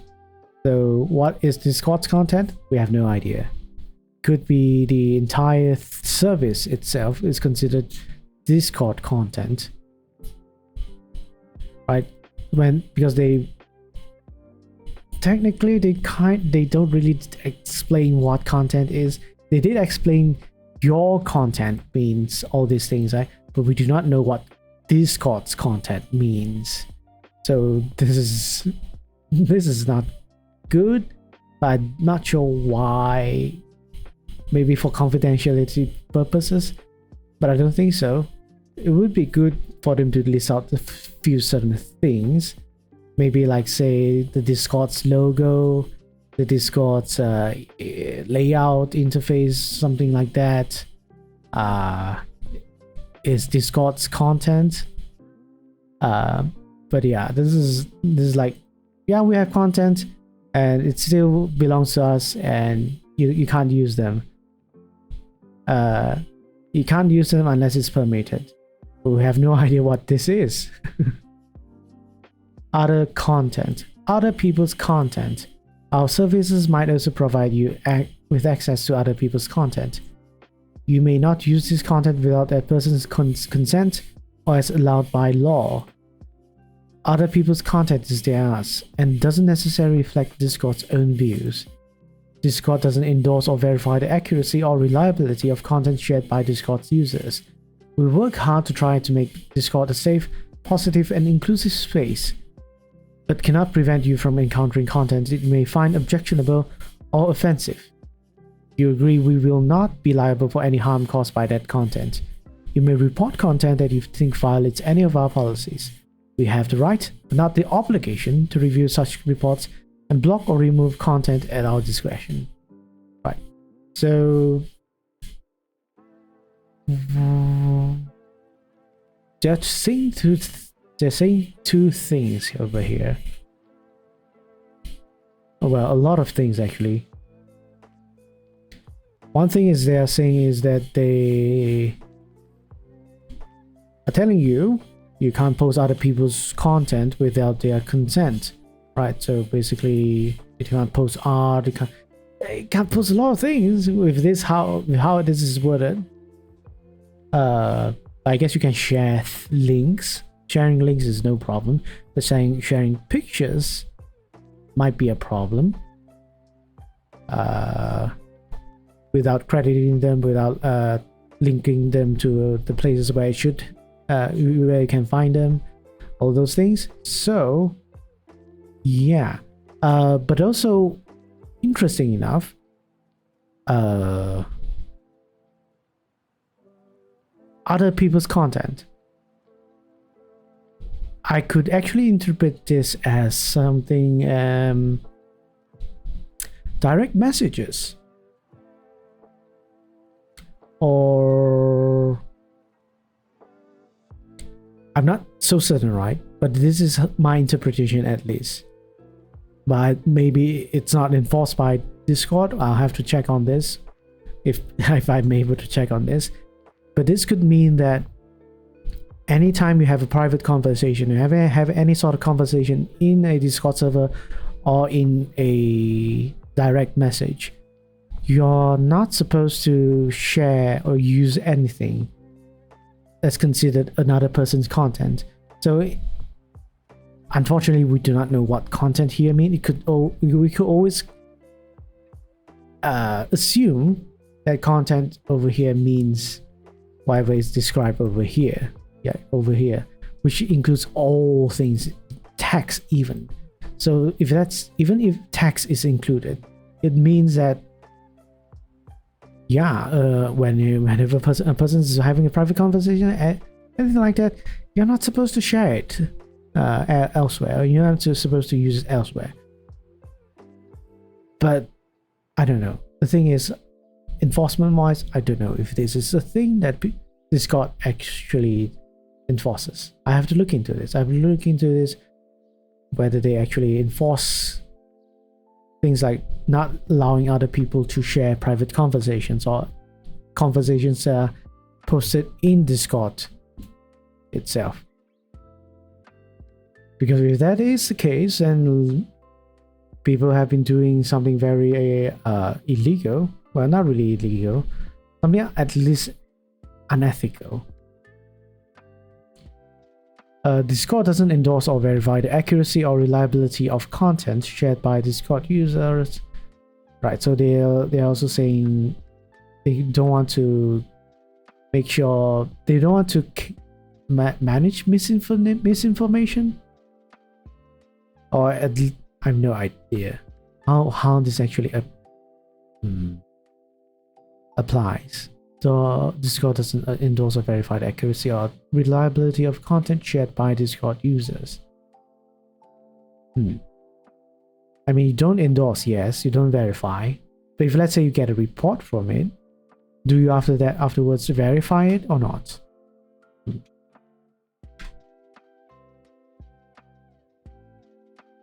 But I guess they do tell you afterwards that you can report content that violates any of their policies. So there's that. But then they also, again, quite interestingly say they don't have the obligation. They have the right to review them, to review the reports. Right? So enforcement of the rules and policies and community guidelines and such is up to their discretion. It's up to their choice. Third-party features and content. Our services may also allow you to access third-party websites, features, apps, or other content. We provide you access only as a convenience to you, and are not responsible to content or services available from these websites or resources. So that's another thing I would like to read about, actually. But it should be safe to assume that recently there's been an app that has been integrated, or at least authorized to be used in Discord. What I'm talking about is Netflix. Netflix apparently has an app integrated into Discord, meaning to say you can watch Netflix in Discord with other people in your server now. So I have questions, right? But the questions is more towards whether in terms of copyright issues, how has Discord able to get Netflix to become a feature in Discord. Since if it's official, I would say they should have hashed out all the things that are in regards to copyright, right? Streaming movies, Netflix is a streaming platform, yes, but allowing the streaming platform to be used in Discord, meaning normally, all right, back then, if people didn't know, right, if you try to use any sort of a streaming platform, open up a streaming platform, whether through its app or if it doesn't have an app, through a website, like through Google Chrome or like Opera, if you try to do it, it will be black. It will be blank. It will just show a black screen when you share it into Discord server, so people won't be able to see what you're looking at. At least I think that's what happens when you try to stream things through Netflix. I think I tried to do that in the past. I'm not so certain anymore, but yeah, apparently if you can do it now, it seems that they have made Discord and Netflix have made some sort of a deal between each other to be able to do this. So yeah, it'll be interesting to research on that. Actually, this reminded me of that. Software in Discord services. License to our software. Some of our services allow you to download client software. So long as you comply with these terms, we grant you a worldwide, non-exclusive, personal, and non-assignable license to download, install, and run that software solely to access our services. So I'm guessing they are talking about the Discord app for either the PC or Android or Apple Store. So I think this is not really that important. You may not copy, modify, create derivative works based upon, distribute, sell, lease, or sublicense any of our software or services. You may not reverse engineer or decompile our software or services, attempt to do so, or assist anyone in doing so, unless you have our written consent or applicable law permits it. Although we are granting you this license, we retain any intellectual property rights we have in our software and services. Open source. Some Discord services include software subject to separate open source license terms, and your use of those services are subject to your compliance with those license terms when applicable. We encourage you to review them, as some licenses may explicitly override these terms. I think these are really only important if, let's say some of us are trying to use these apps for developing some sort of third-party program or app or software. It's not really applicable for people who are just using Discord services in general, right? They're talking about you can't use this software elsewhere other than for Discord services. Yeah, they're telling you you might be able to try to understand how everything works, but it's limited. I'm not so savvy with all this technical stuff, but from what I can tell, reading through all this, it's simply telling them and saying that there are programs, there are softwares, there are apps where Discords might have ownership to it, and some things that they might not have ownerships to it, and there will be separate terms and conditions for this software, for all these things. You have to read them. Okay. Third-party software and services. Our services may allow you to access apps, bots, or other products, features, or services developed by third parties. It's your choice whether to use these products, and whether to participate in Discord communities that incorporate these features, and should review any terms and policies provided by the third party before doing so. The third party's terms and policies and our discords govern your use of these products and services.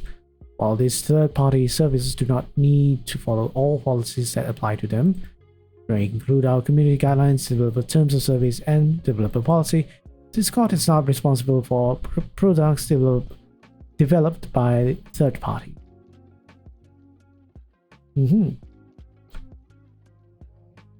Copyright. We respect the intellectual property of others and expect our users to do the same. See our copyright and IP policy for information on how to file a copyright complaint. Is this part of the community guidelines? I think this is part of community guidelines.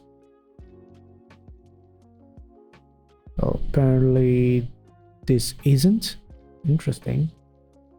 I'll have to look into this one. Apparently they have updated it 7 months ago. Copyright policy. If we have time, we'll look into this one as well. Right, it's not that big. And I don't think this is part of the community guidelines. It should be considered part of the terms and services as well.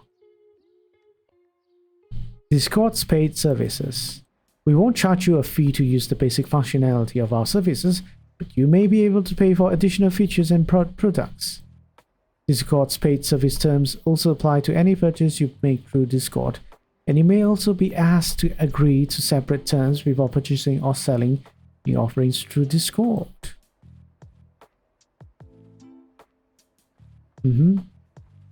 We'll look into the paid service terms another time. But yeah, I would say that's kind of important for people as well. A lot of people either boost servers or use nitros for their own personal use. And I think it would be good to find out what exactly they are paying for. Restrictions on your use of Discord services. Or they sort of have like a community guideline thing, a very short bit of it. When using our services, you must comply with these terms and all applicable laws, rules, and regulations, and you must only use the services for authorized and acceptable purposes. You must also adhere to our community guidelines, other policies which contain more detailed rules about your content and behavior when using Discord. Fundamentally, do not try to do, or encourage or help others to do any of the following. Don't use the services to do harm to yourself or others. Among other things, this includes trying to gain access to another user's account or any non-public portions of the services. Non-public portion of the services, okay. Infringing anyone else's intellectual property rights or any other proprietary rights. Harassing, bullying, spamming, auto-messaging or auto-dialing people through our services.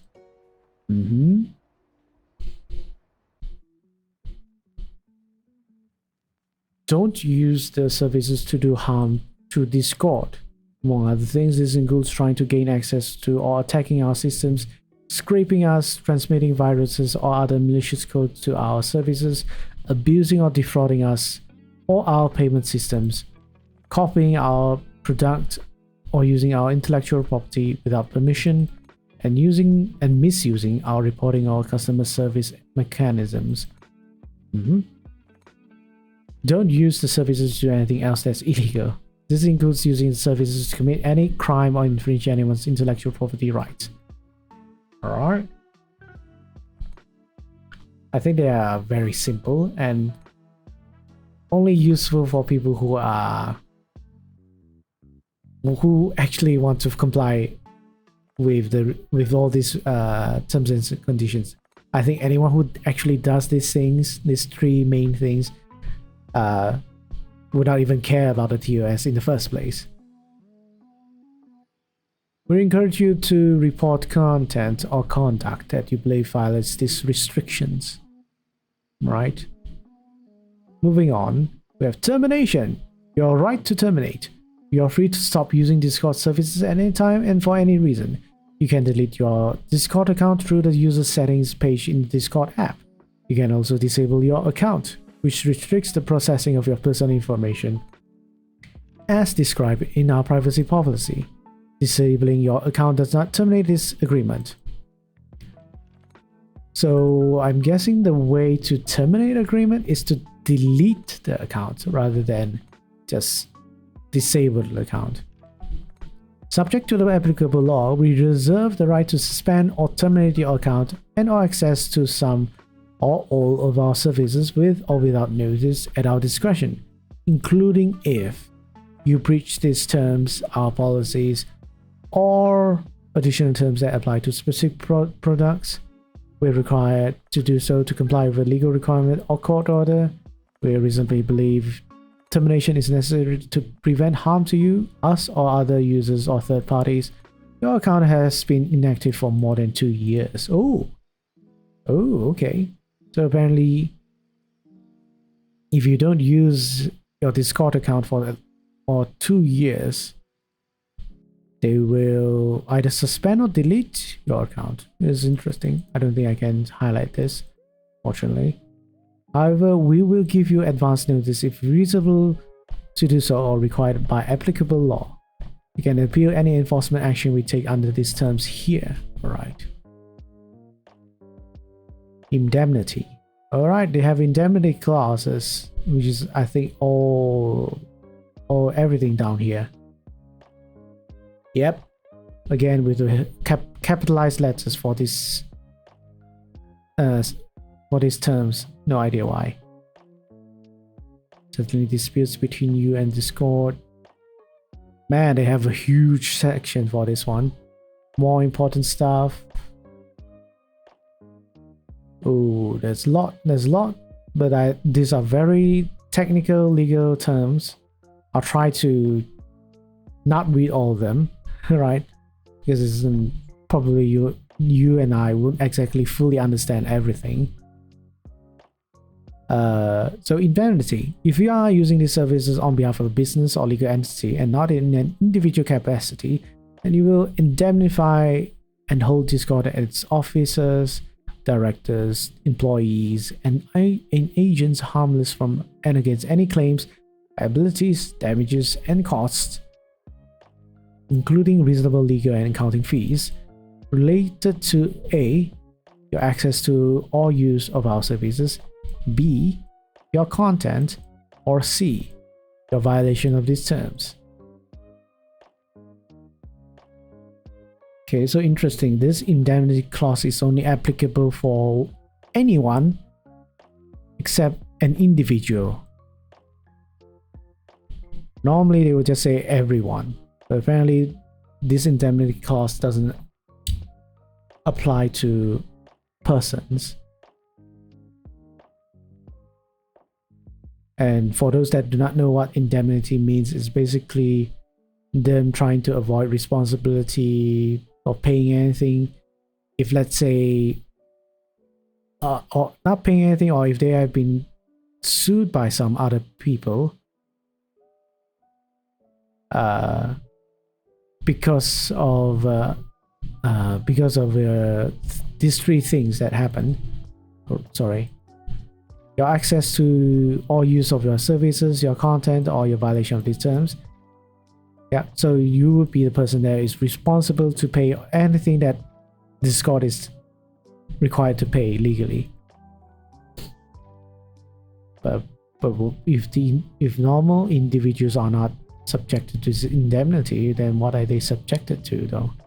Unless you're telling you won't hold individuals responsible for this sort of claims, liabilities, damages, and costs.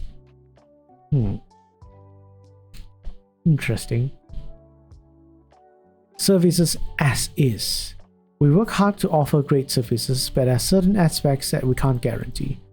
To the fullest extent permitted by law, Discord, its affiliates, and their respective suppliers make no warranties, either express or implied, about the services. The services are provided as is. We also disclaim any implied warranties or merchantability, fitness for a particular purpose, quiet enjoyment, and non-infringement, and any warranties arising out of the course of dealing or usage of trade.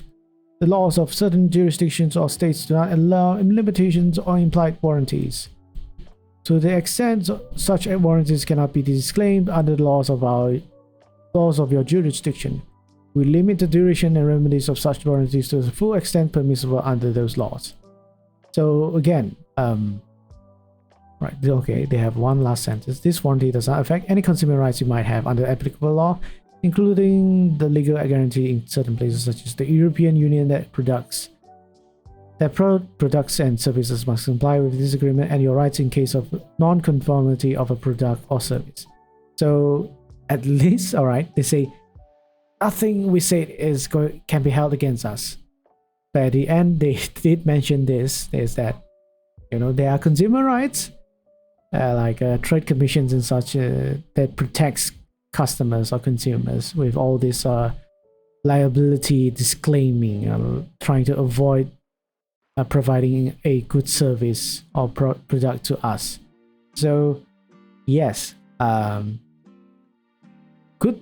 I guess it's kind of weird. Normally you just say most legal documents will just say this part.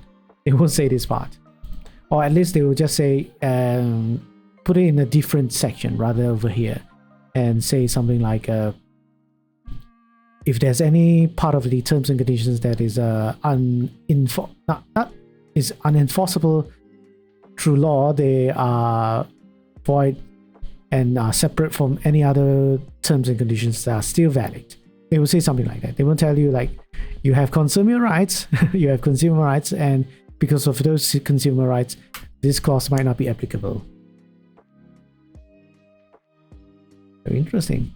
I'm seeing that Discord have drafted this terms of service in a much more fairer sense, I guess, rather than trying to be a big bully or something like that. Limitation for liability, right? We have this as well, and let me just quickly scan through all this. We don't exclude or limit our liability to you. It would be illegal to do so in countries where the below types of exclusions aren't allowed. We are responsible to you only for losses and damage that are reasonably foreseeable result of our failure to use reasonable care and skill or our breach of our contract with you. This paragraph doesn't affect consumer rights that cannot be waived or limited by any contract or agreement. Information presented on or through the service is made available solely for information purposes. We do not confirm the accuracy, completeness, or usefulness of information. Any reliance you place on such information is solely at your own risk. In countries where exclusions or limitations of liability are allowed, neither Discord, its affiliates, nor our suppliers involved in creating, producing, or delivering the services will be liable to the maximum extent permitted under applicable law, when incidental, special, exemplary, or consequential damages or damages for lost profits, lost revenues, lost savings, lost business property, loss of data or goodwill, service interruption, community damage, or system failure, or the cost of substitute services of any kind arising out of any connection with its terms of service from the use of or inability to use the services, whether based on a warranty, contract, statute, tort, including negligence, product liability, or any other legal theory, and whether or not Discord or its suppliers have been informed of the possibility of such damage, even if a limited remedy or provided in these terms is found to have failed of its essential purpose. Besides the types of liability we cannot limit by law as described in the section, Discord limits our liability to you to the greater of A, the amount you have paid us in 3 months before you first assert a claim, or B, $100, or the equivalent in your local equivalent of your local currency. You don't have to really say this, but okay. Discord isn't liable for conduct or content, whether online or offline, of any user or our services. The exclusions and limitations of damages set forth above are fundamental elements of the basis of bargain between Discord and you. The limitation of liability described above shall apply fully to residents of New Jersey. This is really just them trying to be.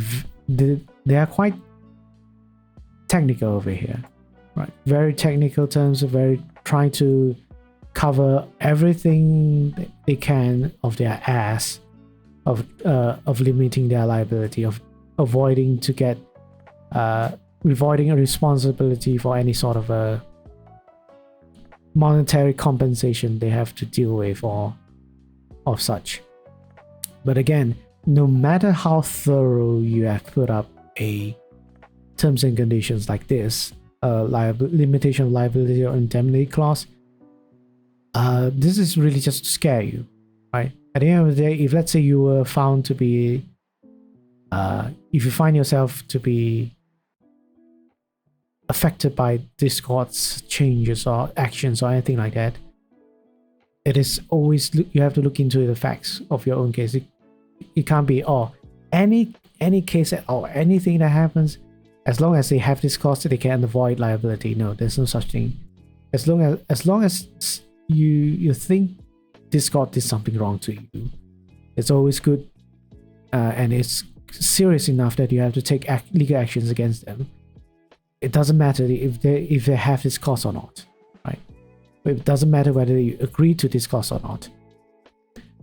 Because you have to look at what actually happened, what are the facts, what did Discord actually do, and what can you get them to compensate you for the actions they have done against you or have affected you, right?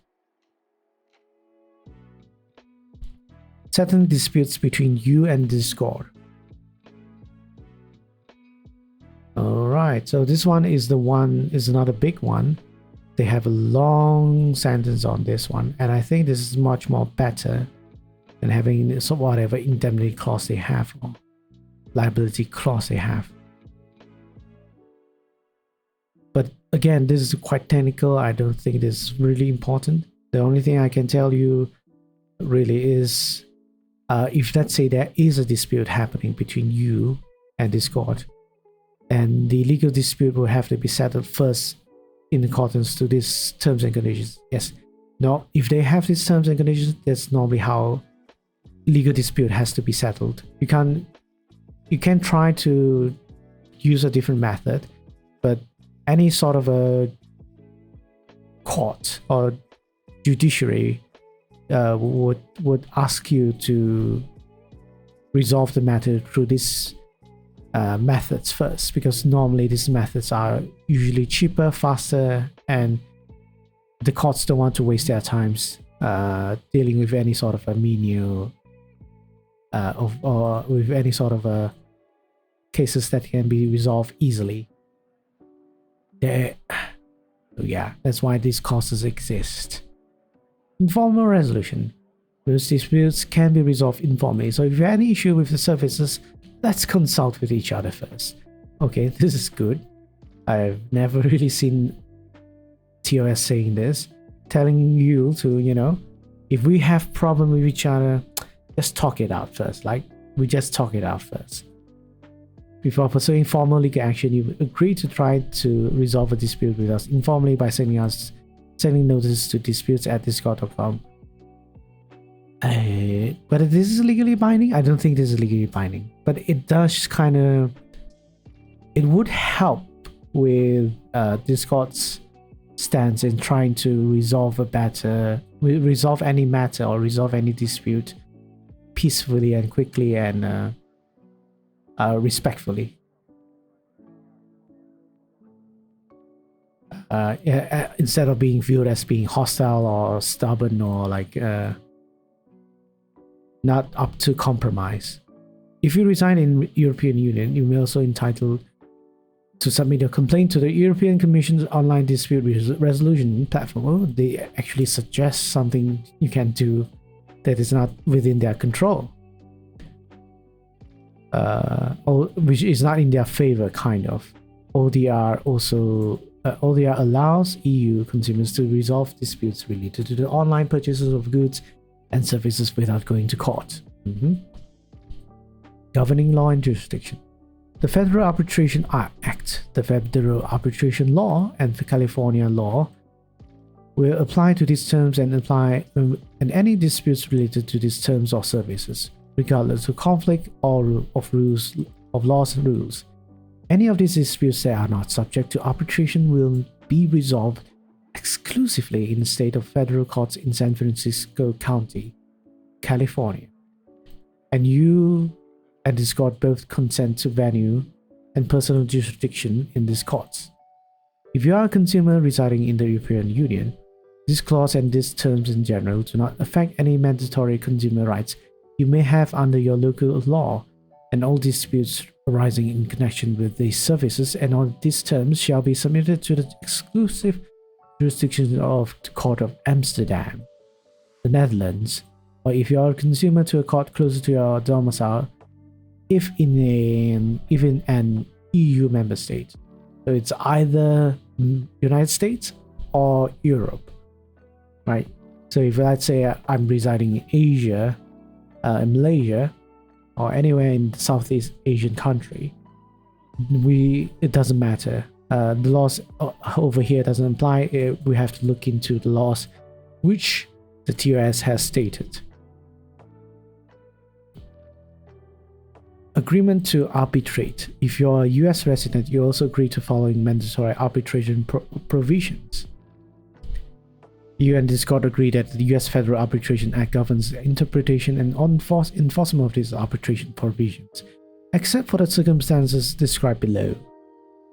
If we can't resolve a dispute informally, you and this court agree to resolve any dispute or claim relating to these terms or services through a final and binding arbitration in the US state where you reside.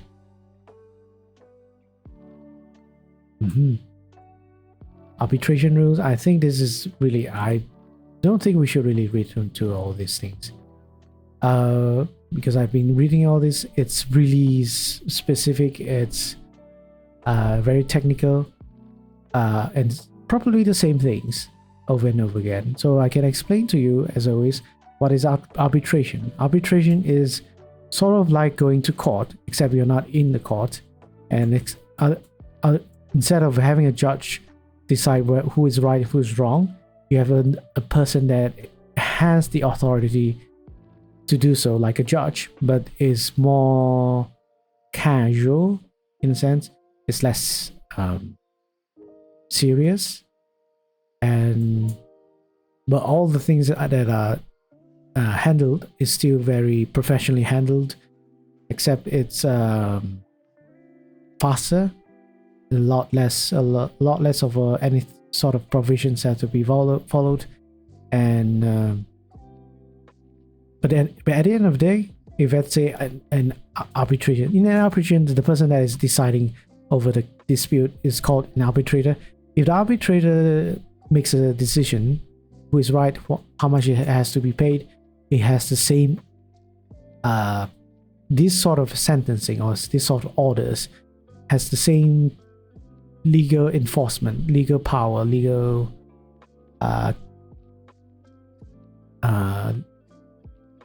binding, legal authority is the same as a judge making an order. So if someone doesn't follow these orders, they would be in breach. They will be making a criminal offense even if they are complying with them. So there's that. Right, the entire thing over here is this. Say if you're looking to be what I could add on this is, if you are somehow to be wanting to do some sort of legal dispute, then yes, you have to read through these things as well. But of course, if you're in that situation already, you probably would be asking your lawyer, anyone that is representing you, to read through this TOS.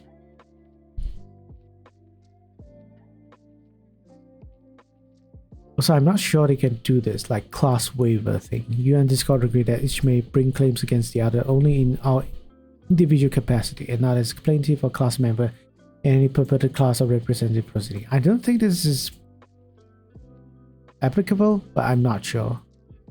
This actually is not good, not a very good clause. It means that if, let's say, Discord made a mistake doing something with their services and it affects tens and thousands of people, but the effect on this every single individual is so small that it's not worth fighting the case, then it kind of incentivizes Discord to continue making these sort of mistakes that affect a lot of users. Because no single person will actually want to take action against Discord for something that they probably would suffer more in costs. Right. If anyone doesn't know class action, what class action is basically, instead of if Discord like breach a contract with thousands of people, those thousands of people could gather together, take legal actions as one entity, one legal entity.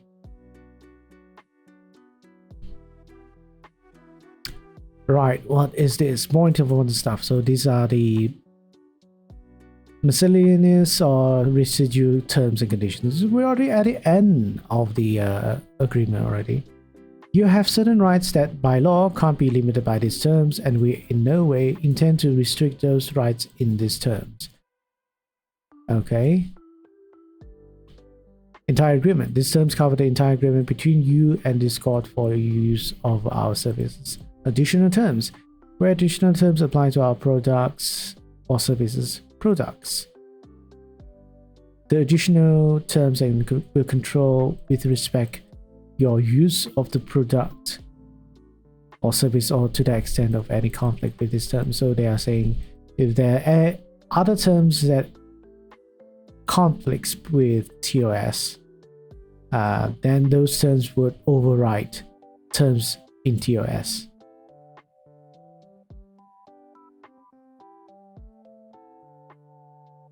Kind of. Yeah, to the extent of any conflict with these terms. Bug reporting. Yeah, so report bugs. Okay, simple. Export control.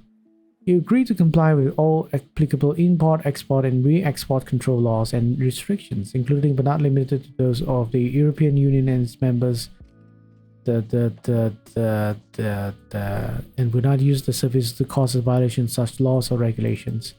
Further, you represent and warrant that you are not located in North Korea or any government list of prohibited restricted parties, otherwise subject to the equivalent restrictions as specified in laws and regulations listed above or in your country's laws.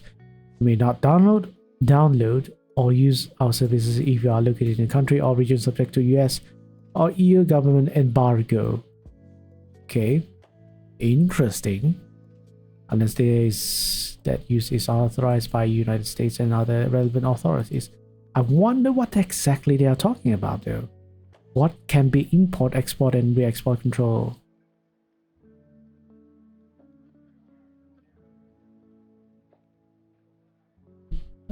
How? Unless you're trying to say that you're using Discord servers as a way to manage your company's imports, exports. That'd be interesting. That's interesting. Does anyone use Discord services to do that? I'm guessing they do, since there's a clause like this.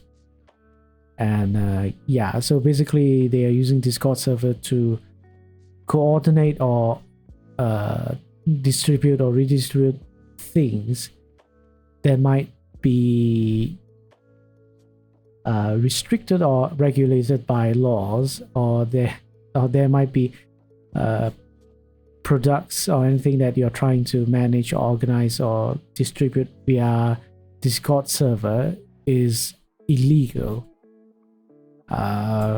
Okay, very interesting. But I would say I'm not so keen. I don't really understand the idea behind it, but I'm pretty sure someone who has logistics expertise would probably know why they have this, right? Because I know like international laws are complicated when it comes to doing business between countries. And there might be certain laws and such in laws, regulations, or rules governing how to do all these logistics for whether you can do all these logistics, depending on which country you're doing business with, depending on what product or service you're providing, I guess. Interesting. I've never seen this before. I've never seen this term before, but I guess I would say I would have seen this on Twitter, but I didn't see this on Twitter. But I guess Discord is really different. It's really different from Twitter. So the functions that Discord has would maybe require them to look into this sort of things as well, because Discord really doesn't restrict you from using their servers for anything. You can use it for studying, you can use it for government as well. It's possible. You can use it for clubs, you can use it for communities like ours, like content creators, or even selling things, right? Even selling things, or for companies to use them as a way to communicate with employees or communicate with clients as well. So yeah, I guess in terms of seriousness, it's equivalent to Twitter. Because of their flexibility and broad nature of their services, allow people to do. Waiver, severability, and assignment. If you fail to follow these terms and we don't immediately act, that doesn't mean we're giving up any of our legal rights, such as acting in the future. If any part of these terms ends up being invalid or unenforceable based on the decision made by any court or competent authority, the rest of these terms will not be affected. We may not assign these terms to anyone else without our written consent. We may assign our rights to any of our affiliates or subsidiaries, or to any successor in interest of any business associated with our services. So yes, so this is the term where they say if there are some terms that are not enforceable, the other terms remain to be valid. And also if there are some sort of breach in contract, breach of the terms of service, but they do not take any actions against you, doesn't mean they are okay with it, unless they say they are okay with it, expressly say that. Just means they are not going to take actions immediately, or they might not take actions anytime or any at all, but still they are telling you they have the right to do it anytime.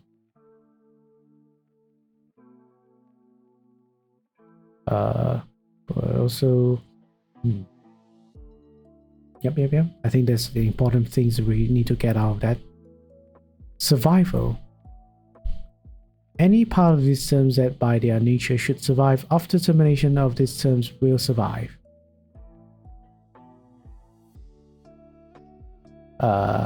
What? Any part of these terms that by nature should survive after termination of these terms will survive. This is very vague. This is very broad.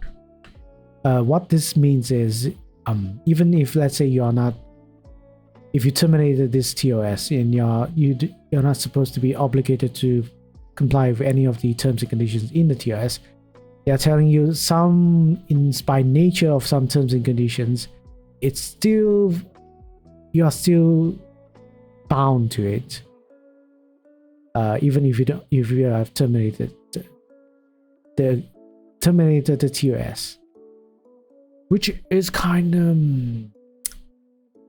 too vague. I would say this is very, very vague. Anything can be argued to say that any terms and conditions can be argued to say that it is applicable or it is still binding even after termination of the TOS because of how this is worded, right? It doesn't say what conditions it is. It just says by their nature.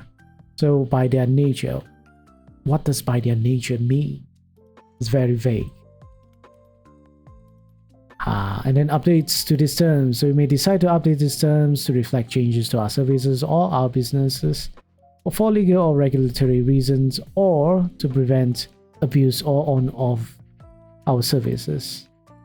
If these changes materially affect your Discord use of your legal rights, will give you reasonable advance notice unless the updates are urgent. If you continue to use our services after the change have taken effect, it means that you agree to the changes. If you don't agree, you must stop using our service. Yes, that's the most logical, that's the most reasonable thing to do. Right? You don't like something that is in the terms and conditions, the only thing you can do is, you know, stop using the services. You can't tell him, no, I don't like your services, change it back. That's not possible. You can say that you have the right to voice out your complaint, but it's contract is like that. If you don't like it, you can't force people to follow it or change it back or anything like that. Especially in this case, right? Where it's, I would say,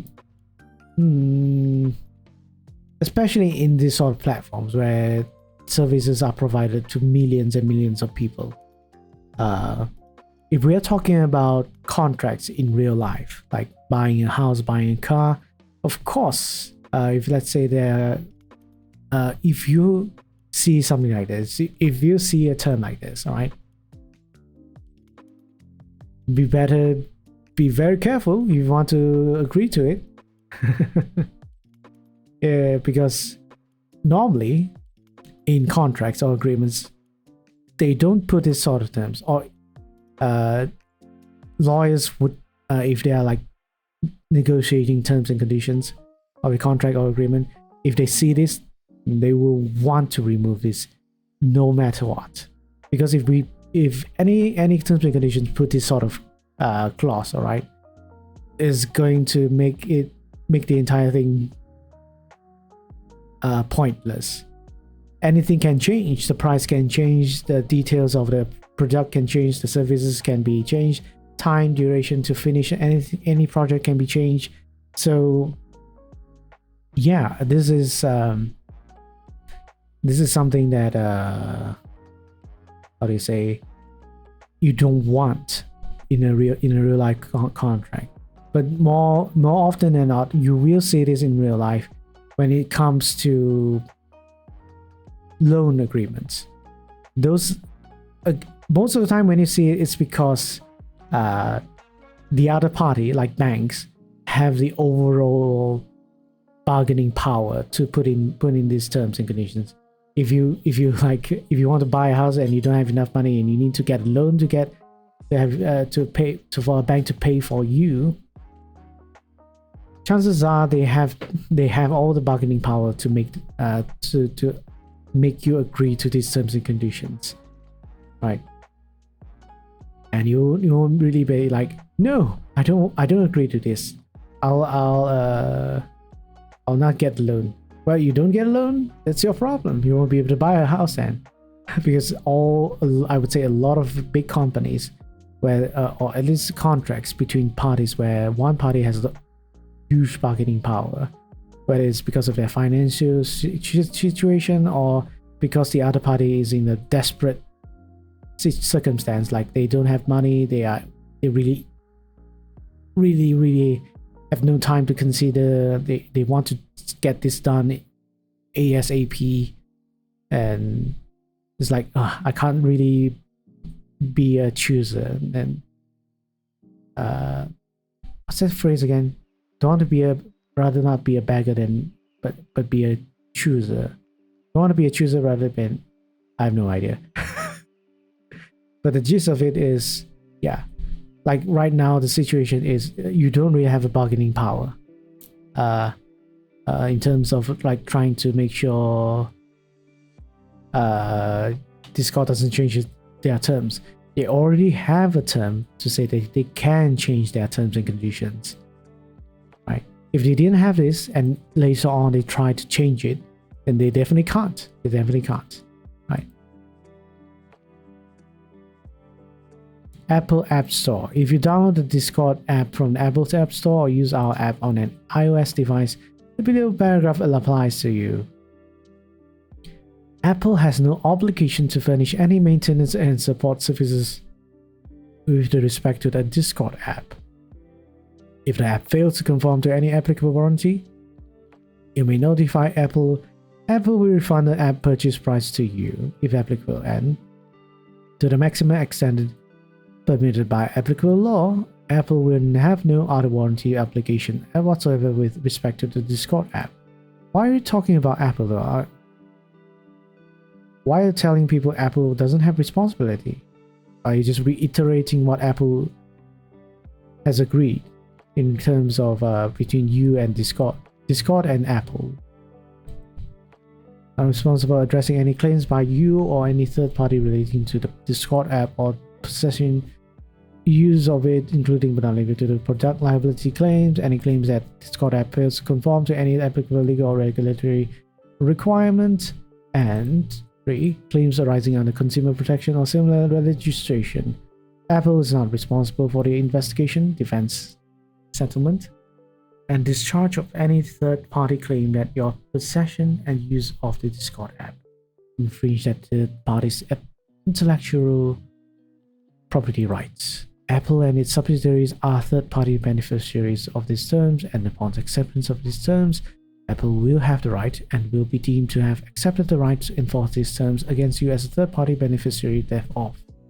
You represent important that you are not located in a country that is subject to a US government embargo or that has been designated by the US government as a terrorist supporting country. Okay.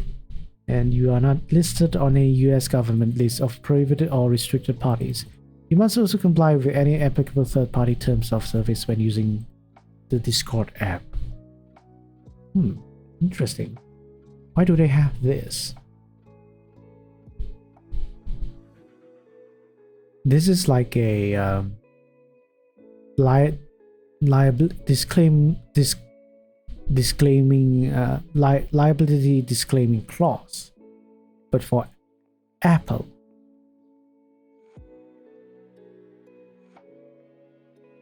Right, they are saying all sort of things, but the gist of it is, if you're using Discord app through an Apple device, an iOS device, they are not responsible. Blah blah blah. And also you can't use it if you can't use the Discord app if you're in a country that is illegal to use it. Blah blah blah. All that stuff. Only thing I can guess why they have this is because Discord and Apple had an agreement, and one of those is that they have to mention this in their TOS in regards to Apple's responsibility in hosting or providing a platform for Discord to get its app downloaded, also purchasing any sort of subscription services provided by Discord. Right, that's the end. Contacting each other. If you have any questions about these terms, please contact us at privacy@discord.com. We may send you electronic communications related to our service. Where required, we'll get your consent before sending you direct marketing. So that's it. That's the entire thing in terms of service. And it took us about less than 2 hours to finish this entire thing. But of course, there's a few other things to talk about. All right. I feel like there's a lot of things to talk about in regards to Discord. Right? There's the community guidelines. There's the community server. There's like the partnership. There's copyright. But for today, we'll be looking at some things that is related to the TOS. And I think it's good to learn a few other things, all right? That's kind of still related to the TOS. I'll talk about community guidelines another time, right? But yeah, for now, I think we'll take a short break. And while doing this break, if anyone has any legal questions they want to ask, feel free to do so, all right? I'll be setting up the break time message. And have you all just chill, all right? Just chill with the music and get a rest as well.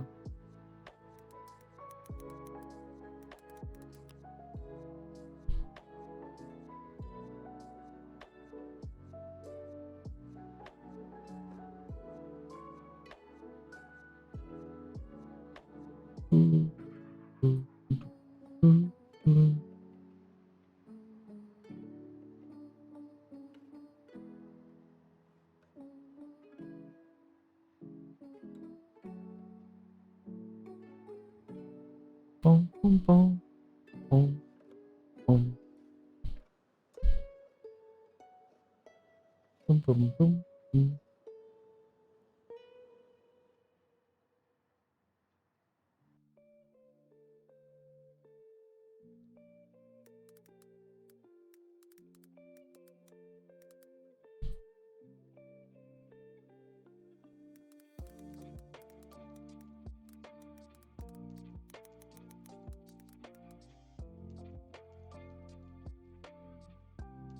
Do, do, do, do, do.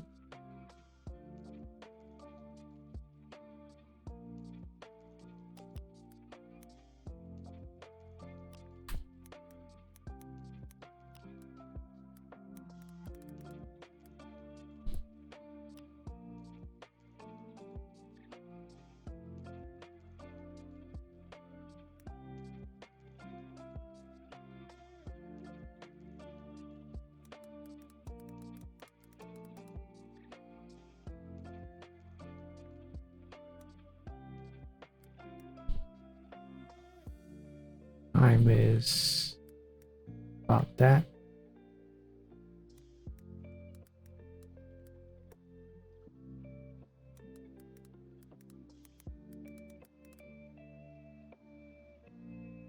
All right.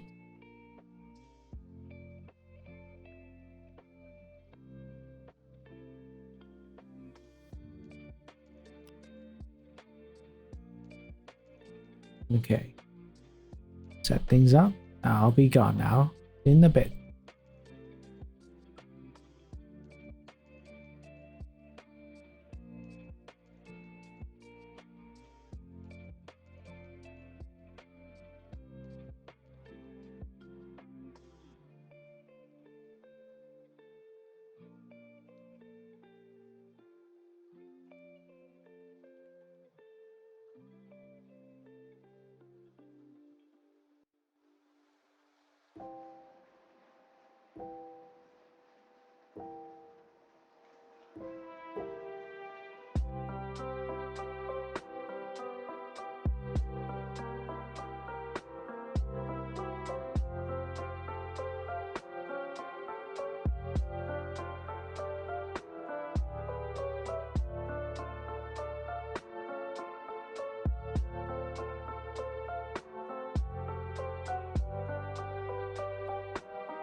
Testing.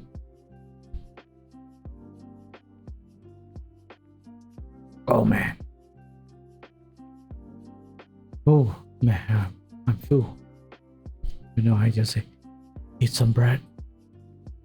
I just ate. Oh no. Testing.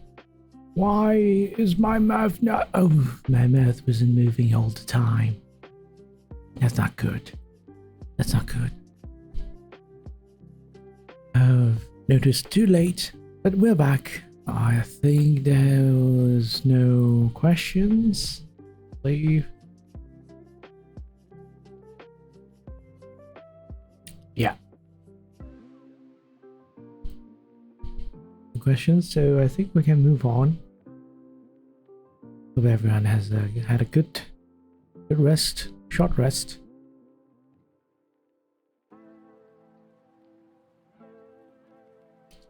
So we'll be back doing this now. So I said I have a few things to talk about the terms of service. So first off, we're going to look into this one. Oh, okay. Because in terms of services, they say they had an age requirement, all right? Age requirement for people to look into the to use Discord services. So apparently, they even answer the question, why is Discord asking for my birthday? Discord's terms of service require people to be over a minimum age to access our app or website. So we require users to confirm their age to satisfy that minimum age requirement. We use this information in accordance with our privacy policy and to keep our users safe. In short, they don't encounter material that's not appropriate for them. For example, if you are between the ages of 13 and 17, we use your age information to figure out whether you are able to join servers or channels that contain age-restricted content. The answer is no. Age-restricted content is only accessible we have an FAQ, to users over 18. We'll also use it to better understand how you use Discord and improve and personalize your user experience. For all countries not listed below, 13 is the minimum age to access our app. So apparently, there are a lot of countries that are not 13, there must be higher age, at a higher age. South Korea, 14 plus. Vietnam, 15 plus. Caribbean, Aruba, 16 plus. Caribbean Netherlands. Oh, there's a thing there's a country called Caribbean Netherlands. 16 plus. Curacao or Curacao, 16 plus. Saint Martin, 16 plus. In Europe, there's a lot of different age requirements for Europe, apparently. Austria, Bulgaria, both are 14, above 14. Croatia, 16. Cyprus, 14 plus. Czech Republic, 15 plus. France, 15 plus. Germany, 16 plus. Greece, 15 plus. Hungary, 16 plus. Ireland, 16 plus. Italy, 14 plus. Lithuania, 14 plus. Luxembourg, 16 plus. Netherlands, 16 plus. All quite old, you know.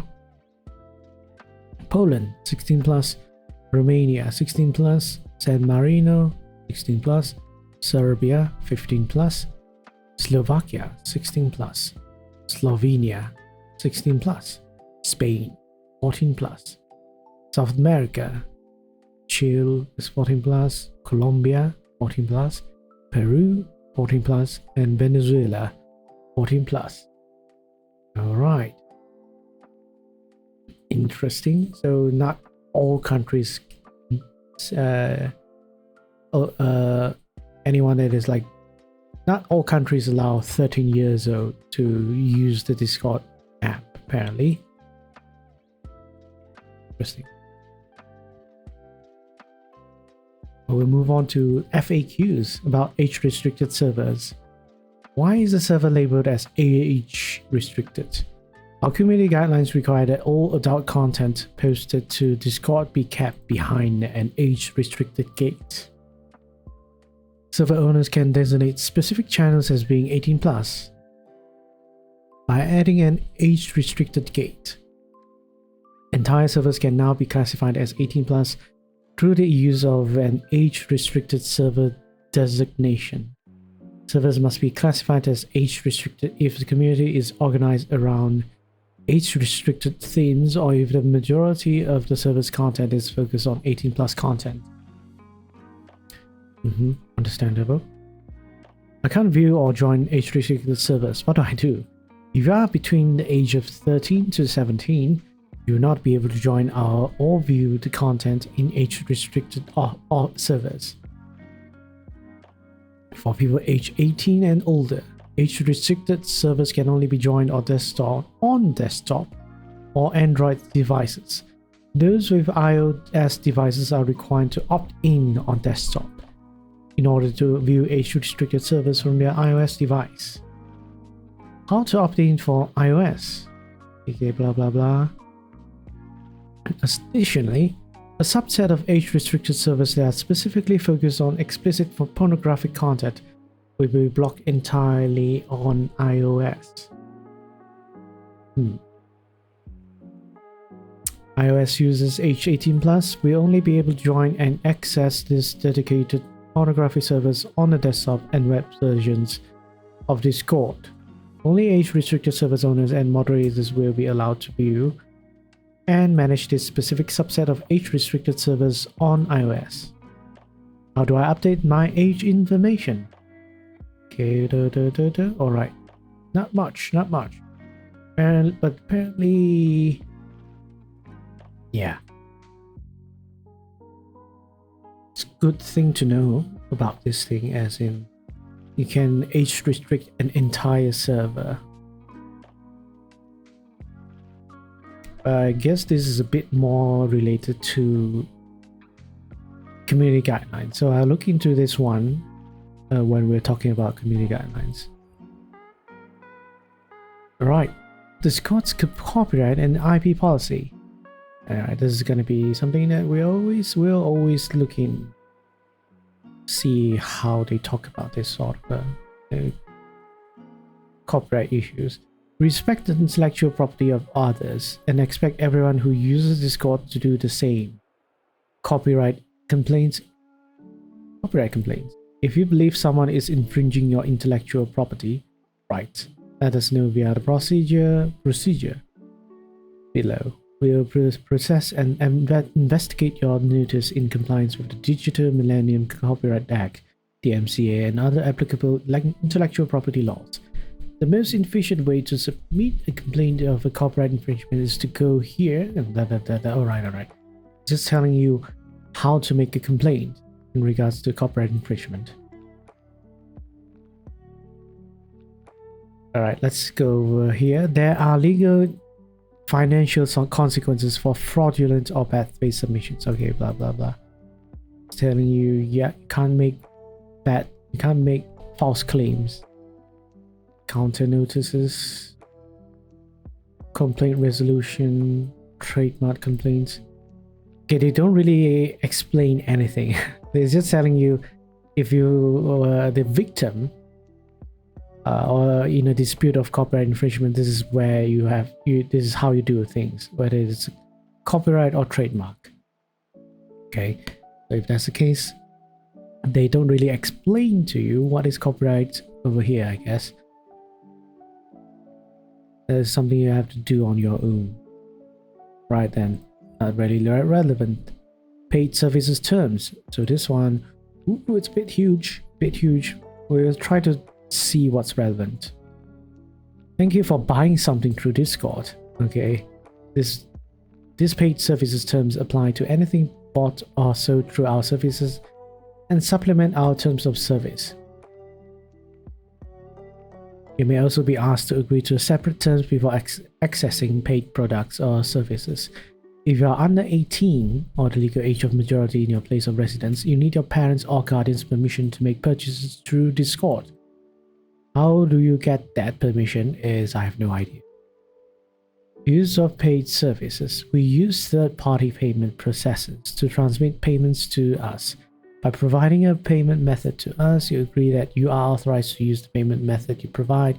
You in fact pay for the paid service by the date on which payment is due. The payment information you provide is true and accurate. We may retain the payment information method that you and the issuer of your payment method or the applicable payment network submit to us. And we are authorized to charge you for a paid service using the payment method you present. This includes any obligation you may have to pay any taxes applicable to the service you are buying. You also agree that we have permission to retain and or share with financial institutions or payment processors, including any institutions or processors we retain in the future. Oops. Information regarding your purchase and your submitted payment information in order to process your purchase and to use the contact information such as an email address or phone number submitted by you to provide you with notices and disclosures relating to the new news, recurring charges and changes affecting your purchase. Okay, this is really all technical things that they are saying. Not really important. Payment methods, virtual goods. Alright, let's look at virtual goods. You may be able to purchase virtual goods through our service. If you do so, you have a limited, personal, non-transferable, and non-sublicensable license to use your purchased virtual goods solely within our services and solely in conjunction with Discord account through which you have purchased them. Your license to use virtual goods cannot be sold, traded, transferred, exchanged, or used outside of your Discord account. You do not own or have any right, title, or other proprietary interest in these virtual goods, regardless of any consideration offered or paid in exchange. In fact, the license to those virtual goods is really a software license to access and use the software that enables your access to the virtual goods. Virtual goods are not property and have no cash value. We reserve the right to control, regulate, change, or remove any virtual goods or terminate provisions of virtual goods at any time at our sole discretion, without any liability to you. The license you receive to use virtual goods terminates when your Discord account is deleted, terminated, and may be terminated in Discord's sole discretion. If you violate the Discord's terms of service or any other applicable policy, additionally, if your account is suspended, your access to virtual goods may be suspended or terminated. We will not compensate you for this loss or make any refund to you. And we have no liability to you or to any other third party associated with the loss of such virtual goods. Like virtual goods though, the only thing I know you can pay Discord for is either Nitro or boosting. I have not really I have not seen anything that's considered a virtual good. But suffice to say, if there is anyone that is interested in buying it or has bought it, do take note that you're not buying ownership of anything. You're buying a license for something only. You're buying a license to use something only. This is actually quite common, quite a common term found throughout games, virtual game stores, online game stores, or any online purchase kind of any sort of like a virtual currency that you've bought from games. It's considered virtual goods as well. So do take note, if let's say you've lost them, if they worded this way, there's a good chance that you can't really do anything about it, right? Since they are just licensed to you. It's very sneaky. It's not really faithful, done in good faith in a sense, because the law surrounding virtual ownership of things is still very how do I say, not concrete, like things such as NFTs as such. So really it depends whether there's a huge controversy happening around these things. Then only it will get to the stage where there might be a legal dispute happening, and then the case would decide whether this virtual goods can be worded in a way that to say they are only providing you a license. It's like telling you, imagine buying something real, buying a car. They use the words like buying and purchasing and then owning something like that, but in the contract itself they tell you, nope, you're just buying a license to use the car. You're just buying a license to use the car to drive it around and such. You don't really own it. So there might be a problem with fraudulent or misrepresentation kind of a case over here, where you have been led to believe that you own something, but in reality you don't. And but somehow this term is going to help Discord avoid liability. So that's something that's debatable. I've seen videos about it, and in terms of seeing whether a company can do it or not, it's up in the air at the moment. If it will come to a time where people get together and made a class action against this sort of thing, things might change. But for now, whatever you buy online that is a digital good, even if it's a game, right? If you buy a game, digital game, it's most likely going to tell you that you only bought a license of it, right? And worst case scenario, even like case like I think I've seen this like on heard news about it, like it relates to buying games on the PS4 or PS5, or buying movies via the PS4 PS5, where because they only give you a license to those movies, if those movie companies, those film companies decide to pull out from selling their movies on PS4 PS5, you're not going to have access to those movies anymore, because they are not going to be available online because you didn't save it or download it per se. So yep, you spend that money is only for a limited amount of time, as long as the license to watch them is still present. So yeah, there's that to take note. This applies to all platforms: Epic Game Stores, Steam stores, or like Ubisoft stores, or any of those kind of stores where you have to use them via their services to play the games via their services via a online account. Chances are, if they get pulled out of the store, you might not be able to play it anymore, right? Anyhow, let's move on. Subscriptions. We may allow you to purchase subscriptions to premium features and content. So this one I definitely know exists. This subscriptions may be sold by Discord or others. Subscriptions sold by Discord and associated subscription fees are available on the subscriptions section of the settings page in your Discord account. So they thoroughly tell you where you can find this subscription. For virtual goods, apparently they don't really mention where. You just say, yes, throughout our services you might be able to buy virtual goods, but not exactly where. They don't tell you where.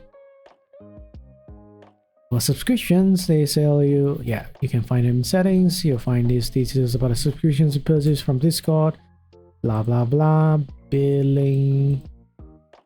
I don't think this is really important, right? But okay, yeah. At the end here, they added We may decide to stop offering subscription at any time, including in response to unforeseen circumstances beyond our control, to comply with the legal requirement. If so, we'll cancel your subscription and refund a prorated portion of any, or at least they will refund this one. They're telling you they will refund equal to the remaining unused term of the subscription.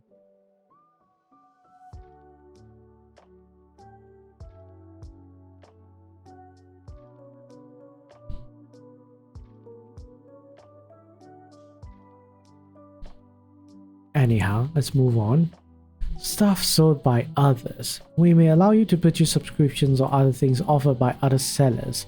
These sellers are responsible for describing and providing these offerings, and Discord acts as each seller's payment collection agent for the purpose of accepting payments from you on behalf of the seller. We do not control the quality of these offerings, and we cannot guarantee the identity of the people providing them or the validity of any claims they make. If you identify subscriptions or other offerings on our services that violate our policies, please report them here. Strange. What are they referring to this one? Stuff sold by others. What do you? The word they use, stuff, is really not helpful.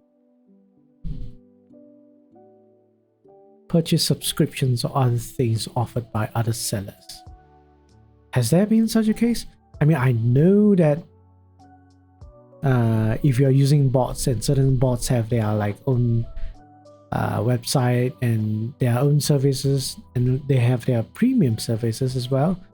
Are they referring to this one? But those bots, those services, premium services, they have their own payment transactions or payment methods or such, that they don't deal with Discord directly. But this is in reference to Discord being the seller's payment collection agent. So I don't use Discord that often to know that whether or not this actually exists, or is just a contingency clause for them to put in, so that if there is such a situation exists, this would apply. Promotion. We may occasionally offer promotions on paid services. Okay. Gifts. Alright. Yeah, they are just describing the things. I think the only thing that we've really should take note is the virtual goods, which they tell you they aren't actually selling you ownership, they're just selling you license. Alright. I think that's about it, unless there's anything else I can talk about. I think that's pretty much all I can talk about in terms of service. And overall, it's a pretty normal terms of service. And I can't really say anything different about it other than how they describe the content in Discord. Oof. Wow. Bloody hell, Isaac. It scared the hell out of me. Even made my back hair stand for some reason. Have you slept enough, Isaac? Or did you just woke up again? Curses. So yeah. Anyhow, welcome, Isaac. My nose is stuffy for some reason. I have no idea why. Lamar, I just had my lunch. You just have your lunch? It's pretty late. I can't really say because I had a late breakfast and it took a short break to have a quick bite. So yeah, we're talking about Discord's TOS. and all sorts of things. But yeah, the thing that I really like focus on was the age requirement thing, as well as the content, right? Let me wait a moment.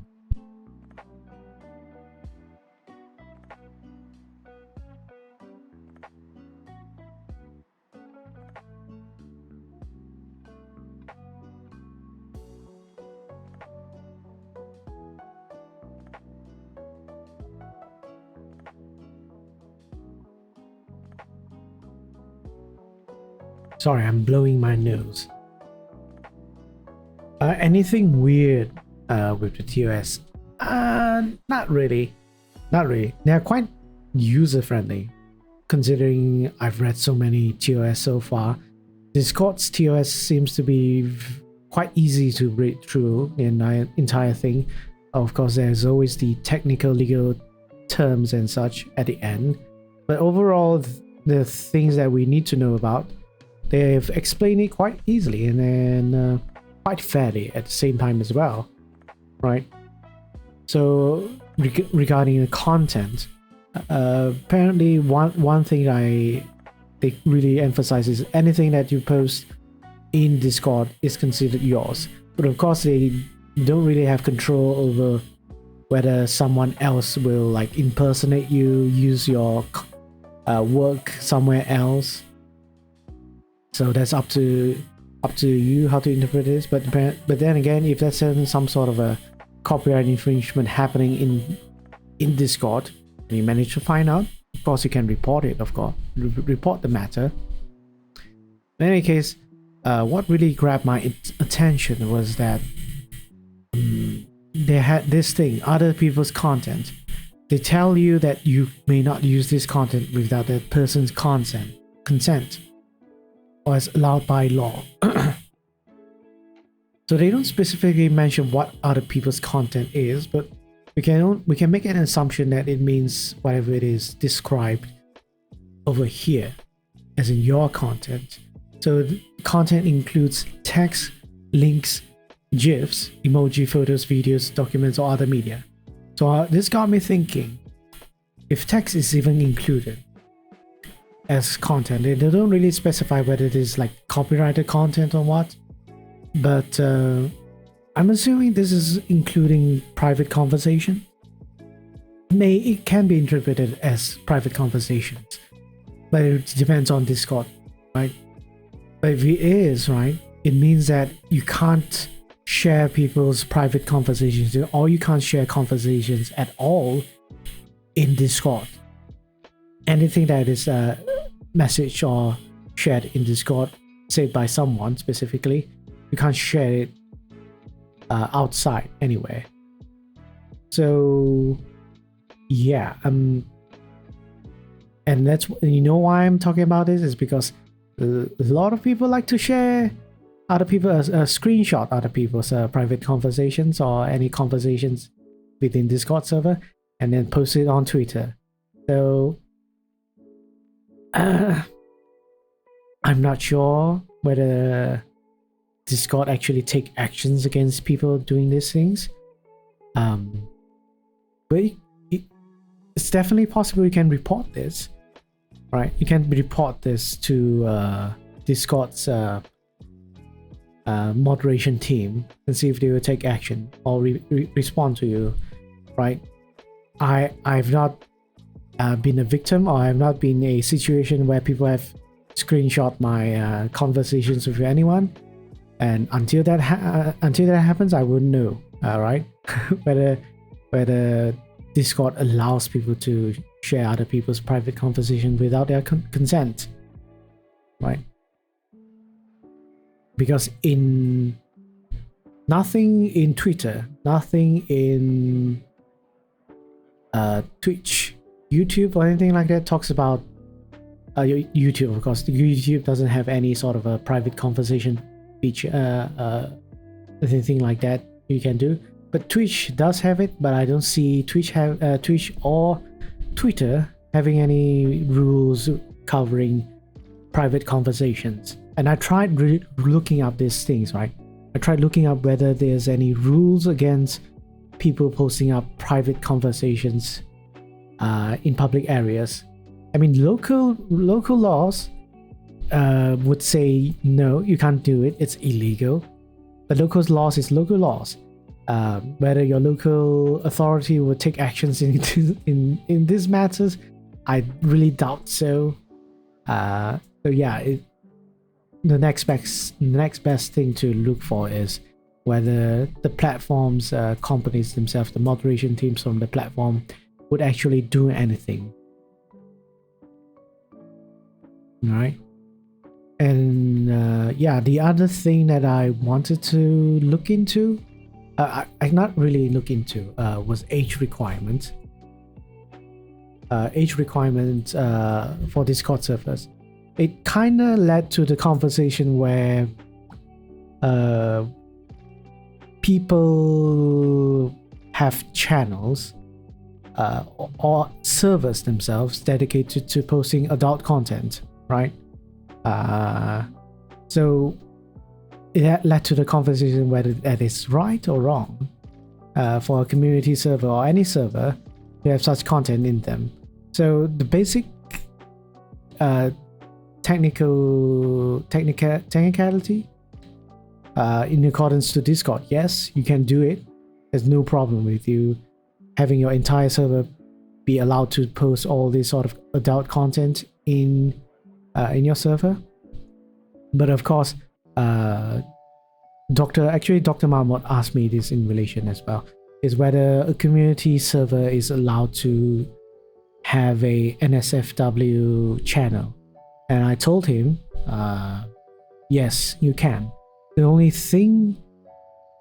only problematic thing about having an NSFW channel, a server that is the entire server is age restricted, because everywhere you can see adult content being posted, is whether you want to be partnered, want your server to be partnered with Discord.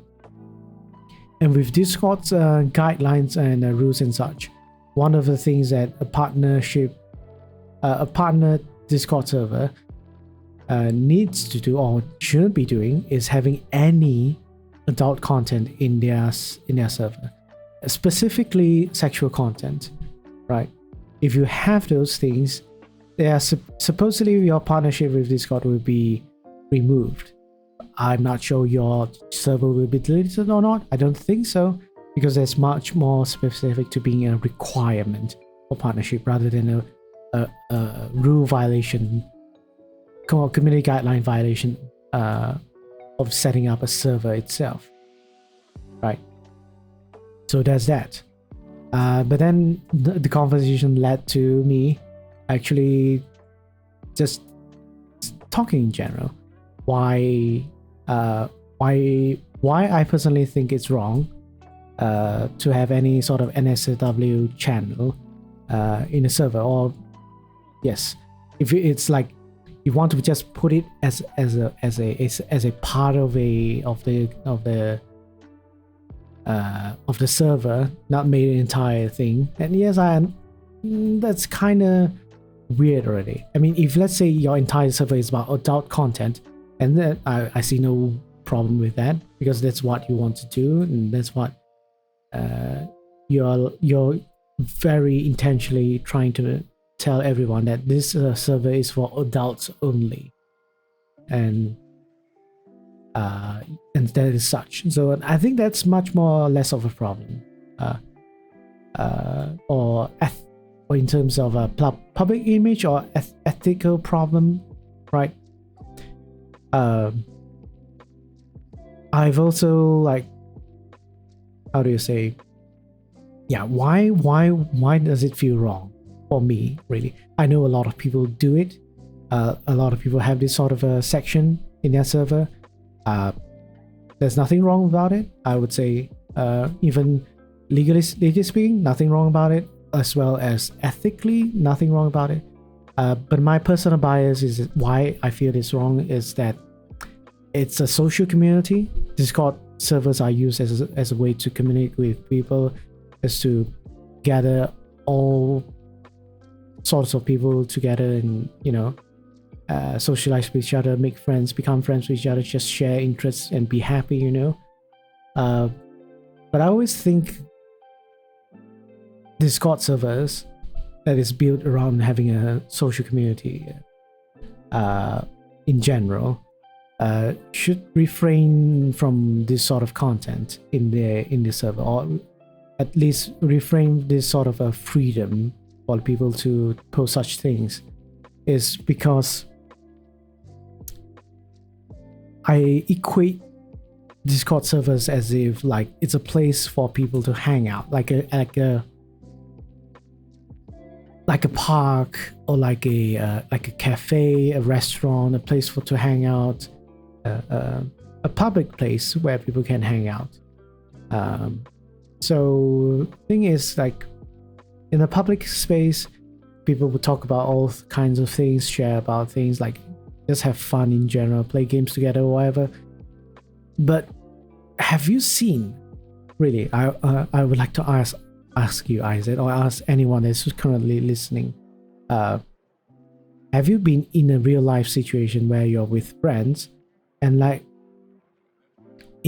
you're in a gathering or having a lunch or dinner or whatever with your friends, and suddenly someone in a group goes and shares something with you? They pull out their phone and share some sort of some adult content in their phone. How would you feel, actually? How would anyone feel, really? Because it's not really just like showing to one person. It's like putting your phone on your table. It's like, hey, I posted some, you know, very sus pictures, very, very sus pictures, and you want to see? Lol, nope, right? Right? You would say nope, right? But apparently, a lot of people don't see the reason why it's weird to do that. That would be awkward, and I would try to change the subject. But here's the part, which I probably would understand the reason. I just don't understand from a personal perspective.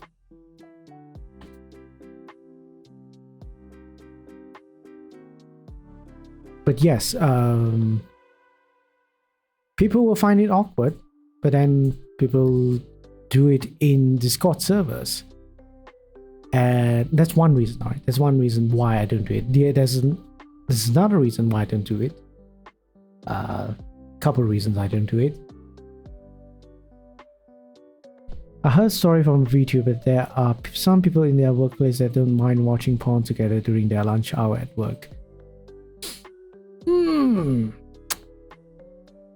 I mean, I just to clarify, I'm not saying people do this don't exist in the real world. They exist.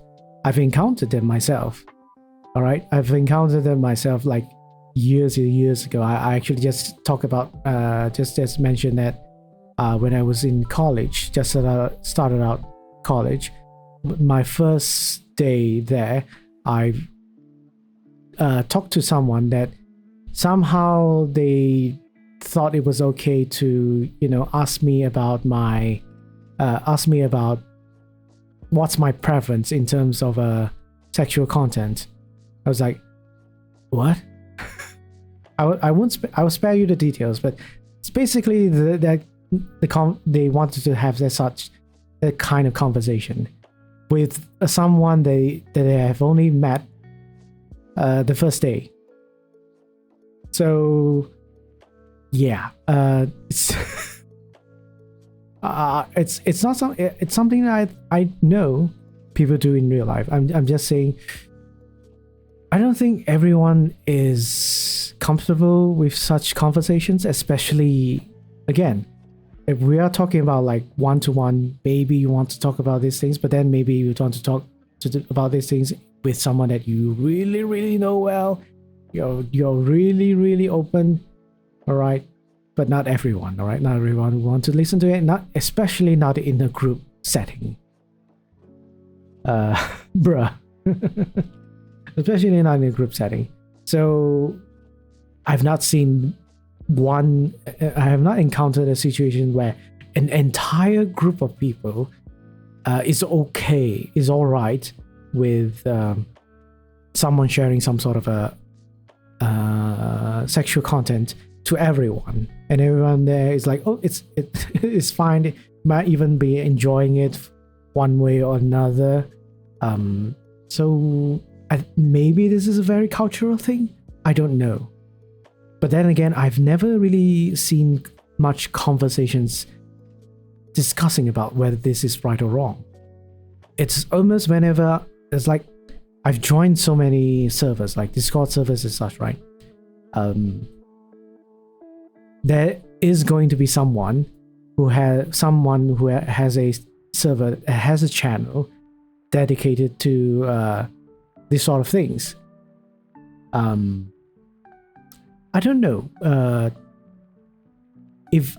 because for me, right, I think about things very, very thoroughly, and one of the things when I think about when I set up my own Discord server is, who am I trying to get people to join within this community? Who am I looking for to be part of this community, right? It's something I take very seriously. But maybe we haven't joined or encountered at this certain group or Discord server. Are you sure? Are you sure, Isaac?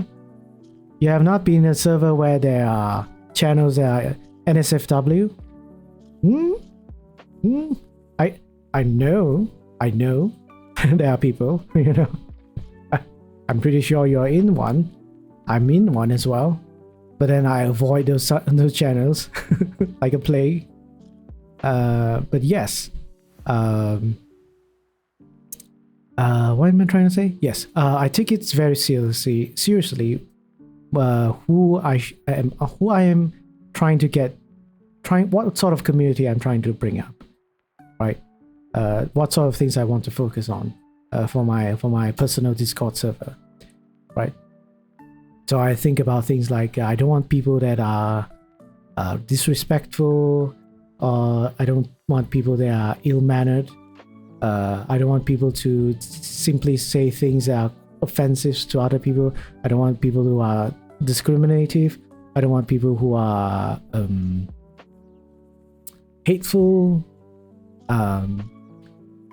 So all these bad traits I don't want. And I want, but although other than those, I want people I want everyone, majority of people that can go into the server without feeling uncomfortable. That's the main purpose of like all these rules that I've set up in my Discord server. In talking about Discord server, I think we could just really look at the my Discord server itself while we talk about it. I mean, there are NSFW channels, but not the entire server. I mean, yes. I'm not talking about the entire server being just everything is about sexual content or adult content and such. I'm talking about servers having a specific channel dedicated to sharing those things. But the thing is, why? Why do you have that? Why do I have that channel? Everyone can see it. Every adult can see it, at least. Supposedly, right? Supposedly only adults can see it. But you never know in the internet. That's one other reason why I don't put it up. Allow this sort of things is, you never know if someone is actually an adult or not. In the internet, right?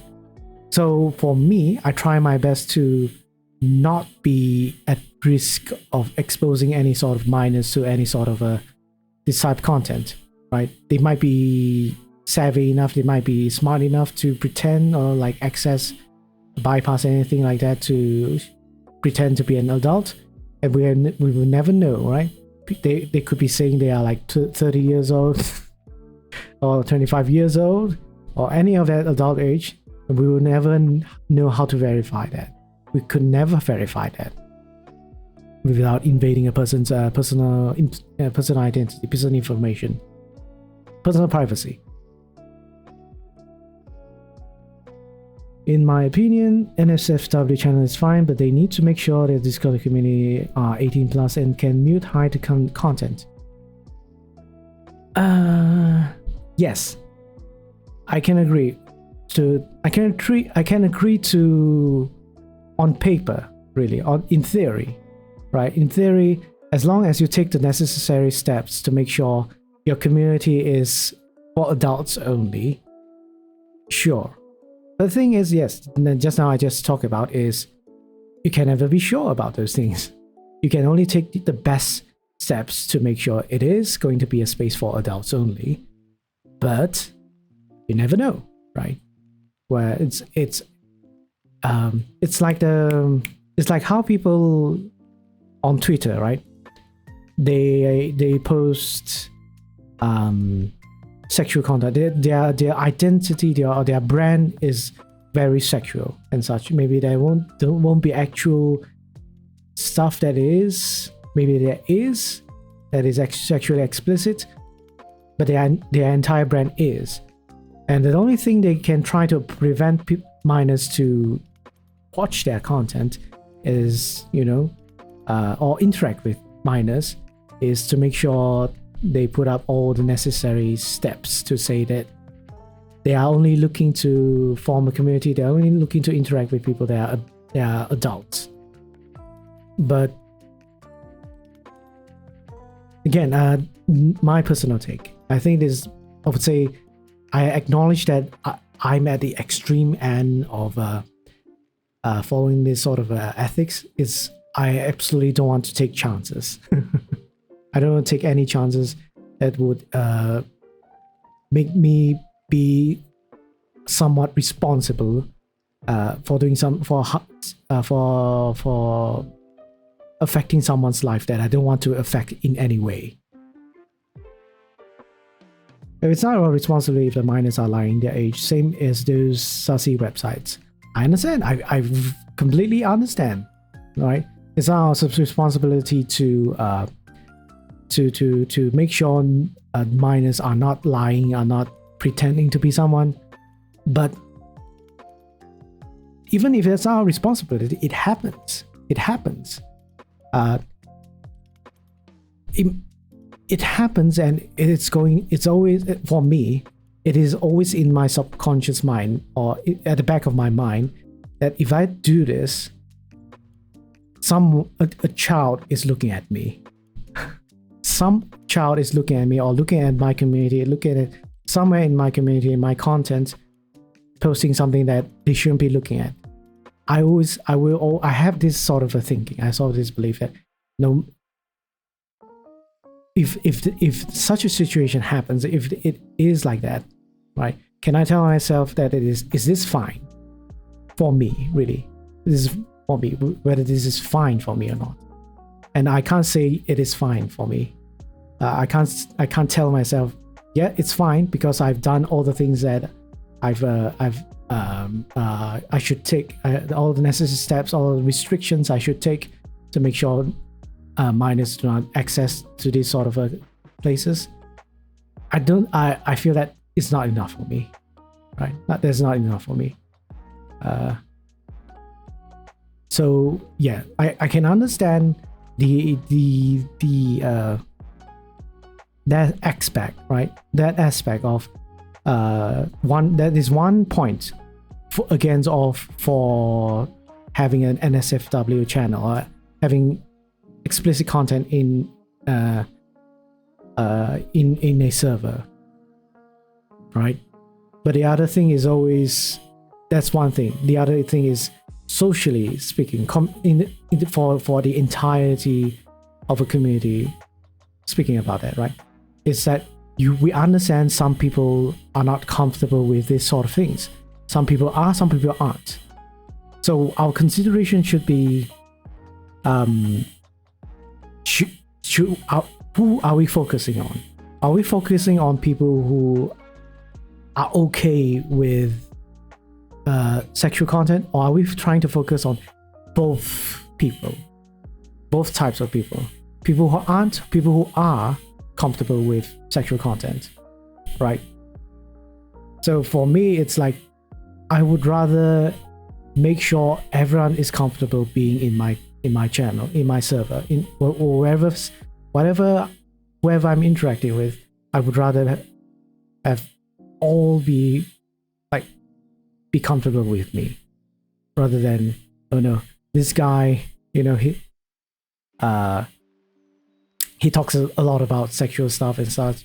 I'm not so comfortable. Maybe I shouldn't really watch his content and such. So I would have that sort of a thought in me, where I don't want people to be deterred just because of this minor, I would say, pardon the pun, minor issues. As that, since I have the same mindset. So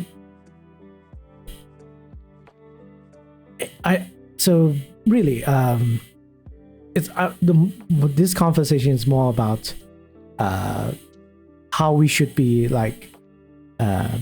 aware of this, that such a situation exists, but quite funnily enough, it's not a stigma. It's not something that it's not a taboo. It's not encouraged or discouraged. It's just something that exists, that society doesn't really care or doesn't really put much emphasis on, because a lot of our global culture, or a lot of global beliefs or perspectives are so different. There's so many different aspects to it that it would not. I understand why Discord as a platform would allow such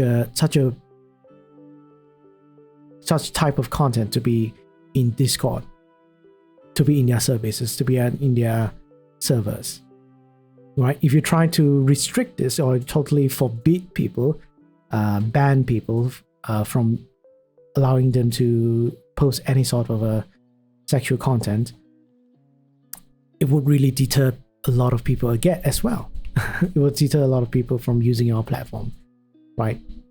But what I'd like is that instead of Discord server dictating what sort of servers, what type of content can be allowed in the server, they let everyone choose to create the servers ourselves, decide the specific rules for ourselves in relation to this adult content, right?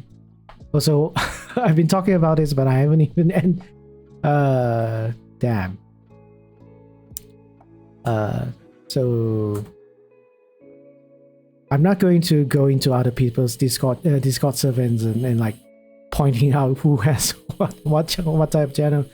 But yes, for me, I don't have any NSFW kind of channel. Although my server is more towards, it's oriented towards adults because of the things I talk about, right? More mature stuff like legal matters and such.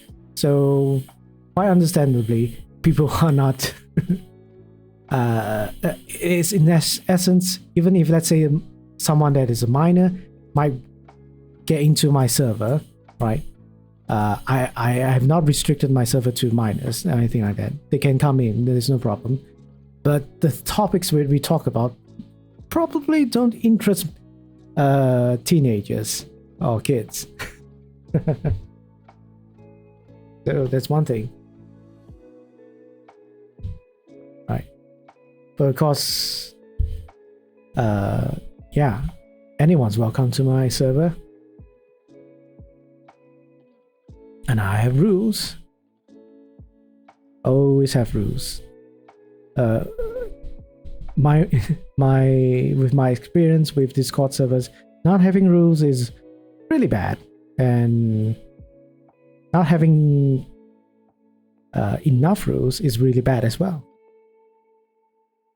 You would have all sorts of weird people coming in, and if you don't have rules, and then when they say things that you don't like and you call them out on those things, they're gonna be like, no, there's no such rules that you say I can't say this or can't do this, and yep, you're not gonna have a good time. Maybe some teenagers that want to be a lawyer would be interested. Yeah, maybe. I don't think I don't think there's a lot of those kind of teenagers at the moment. I don't think I've encountered teenagers like that. Most of my viewers, I think, Chime is like 19 years old. She's like the exception, but most of my audience, I think, is around either the 20s or 30s. Everyone wants to be a VTuber nowadays. Is it so? I don't know. Does everyone wants to be a VTuber? I feel like yes, it's a lot of people, a lot of new VTubers every day, every year. But I think it's more like it has become a hobby. It's more of a hobby rather than a career path for people to become a VTuber, and also kind of a identity for people to fit in. I would say the majority of people who wants to be VTubers is because of the anonymity that comes with it, right? You don't show your real face, you don't show anything other than your voice, your personality, and the things that you like. So, but rather than just be nobody, since you have a VTuber persona, people like the things that people focus more on is the things that you create, the things that you talk about, the things that you have interests, have hobbies in. It's much easier to talk about those things without really having people like judge for how you look or where you're from, right? But yeah, I wouldn't say a lot of people are looking to. I mean, I've asked a lot of VTubers. I've lost a lot of my mutual VTubers. Why do they become VTubers? And most of the reasons is that they wanted to make friends. A lot of them who become VTubers, whether they are affiliates or anything, their main objective is just to make friends, which I guess is really not a bad reason to be a VTuber, right? Because I would say again, I think everyone will agree with me, is that VTubers in general, the community is really wholesome, really wholesome. So chances are you won't really encounter one that is racist or like very conservative or very violent or anything like that. Most, all right, there's going to be a few that is going to be the bad eggs, right? The bad apples. But most are either friendly, kind, or really enthusiastic about what they do or what they like to talk about. And from the content that I've been seeing among my mutuals, among people, what they stream, what they make, it almost always involves them talking to someone, being friends with someone, rather than focus on how good they are streaming or how good their streams are. and how good they are talking or making commentary or anything like that. No, their focus is more towards their hobbies. So maybe they are drawing something, they are doing some art commission. They are more focused on what they are already love doing. They don't really focus on things like networking or making sure they say the correct things, or making sure any sort of audio or visual representation of their streams or content is of good standard. Most of the time it's just people streaming, playing the games they like, they love, and collaborating with friends they really find comfortable being with. Just chat with them, and as well as, you know, just talking to people in general, right? Being a VTuber and talking to strangers is very easy in a sense. Friends, why you make that face, Isaac? Are we not friends? Probably not. I always tell you to go to sleep. But yeah, Lamau. But yeah, I would say the majority of people who want to be VTubers is because there's no judgment. And we stick together like glue, whatever situation we encounter, especially on Twitter, right?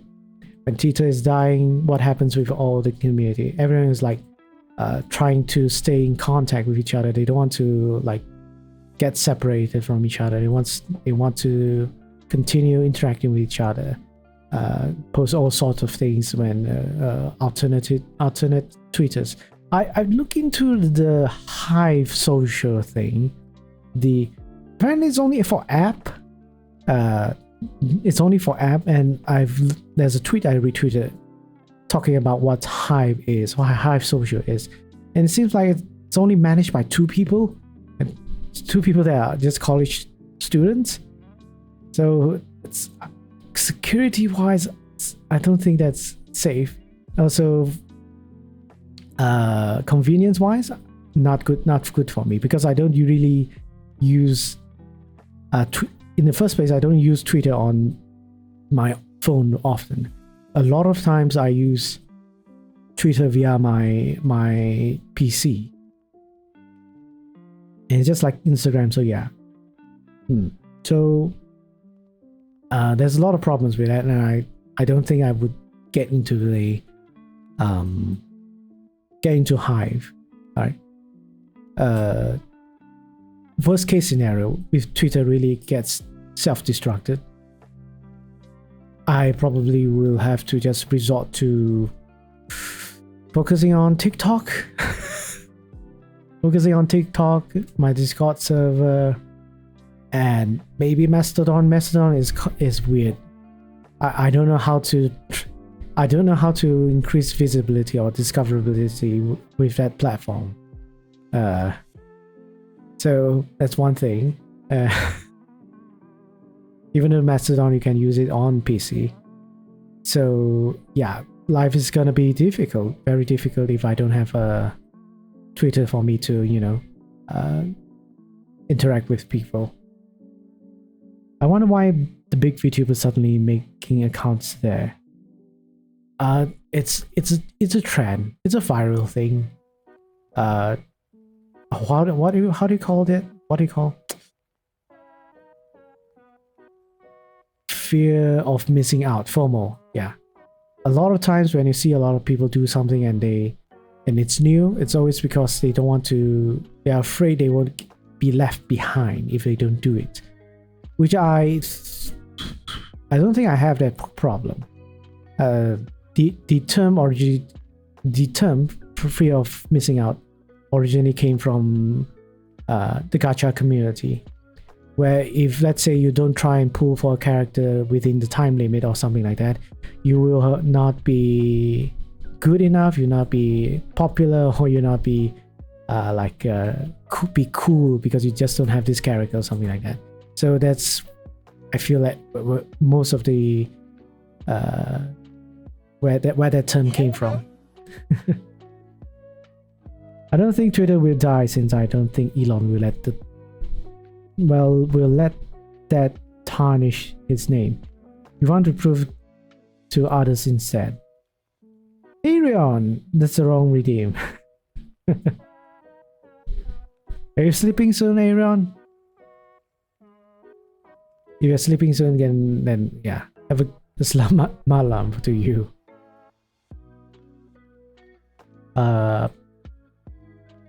It does look like Elon is like trying to save face or trying to undo whatever mistakes he is making, but still at the same time still sabotaging Twitter, right? I don't see the problem with the employees, thousands of employees leaving the company has been resolved, right? That's one thing. The other thing is like Elon continues to make stupid features for Twitter, right? So I think it's a sinking ship, but it's a slowly sinking ship. So it might take months before anything really happens, before we really have to jump ship. And if we really have to jump ship, I think only then we should decide where to go, really.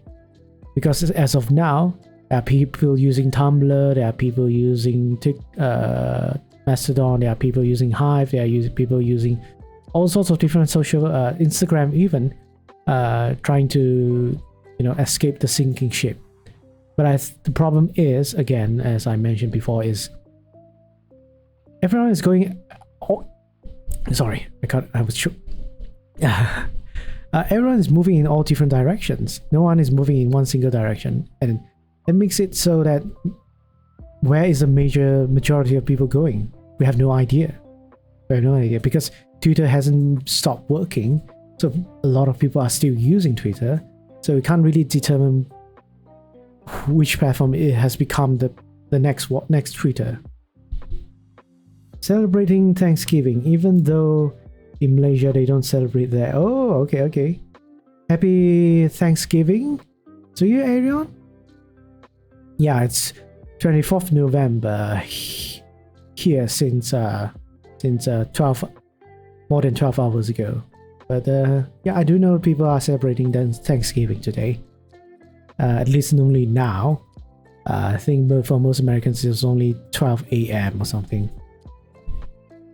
It will become bad, but it won't be unusable.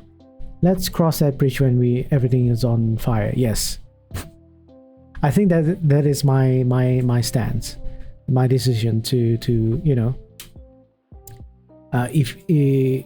move to a different platform, because right now there's not a good replacement for Twitter, really. Not a good replacement for Twitter. Also, I have secret channels people can't see, so hush, alright? Secret channels are also for some certain people. But we all have secret channels in our servers. It's for our own safety. Must be sussy channels. No, not sussy at all. Very, very non-sussy. But yeah, we've talked about this. Is there anything else I can talk about? I don't think so. But yes, rules, important. Minors in my server? Sure, no problem. But they probably don't even want to be in the server. Not sus, I said. Nothing sus, alright? I'm the anti-sus. That sounds wrong. Anti-sus. Yes, I'm anti-sus. Alright, let's move on. Okay, let's move on. I think I've talked everything about this Discord's terminal service and everything possible. So that's it for now. But of course, there's one last thing I want to go through, and it's a bit long, hopefully not too long. All right. So apparently Twitch, all right, has their 2022 transparency report up now. So it's more, they're talking about how they have been able to keep Twitch safe. So I'm thinking about enforcement, moderation stuff, and rules and policy and shit. But we'll see if this is just bullshit, or really there's something worth reading through this long text of a lot of graphs, a lot of charts and such. Man, it's long. It's really, really long, right? But I don't think I'm gonna read the entire thing though.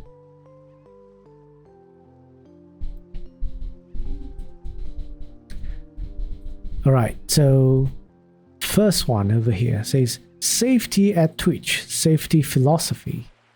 At Twitch, we strive to create welcoming, interactive communities where people from all around the world can express themselves safely and find belonging. Our goal is to foster an environment together that supports and sustains streamers, welcomes and entertains viewers, and minimizes harm.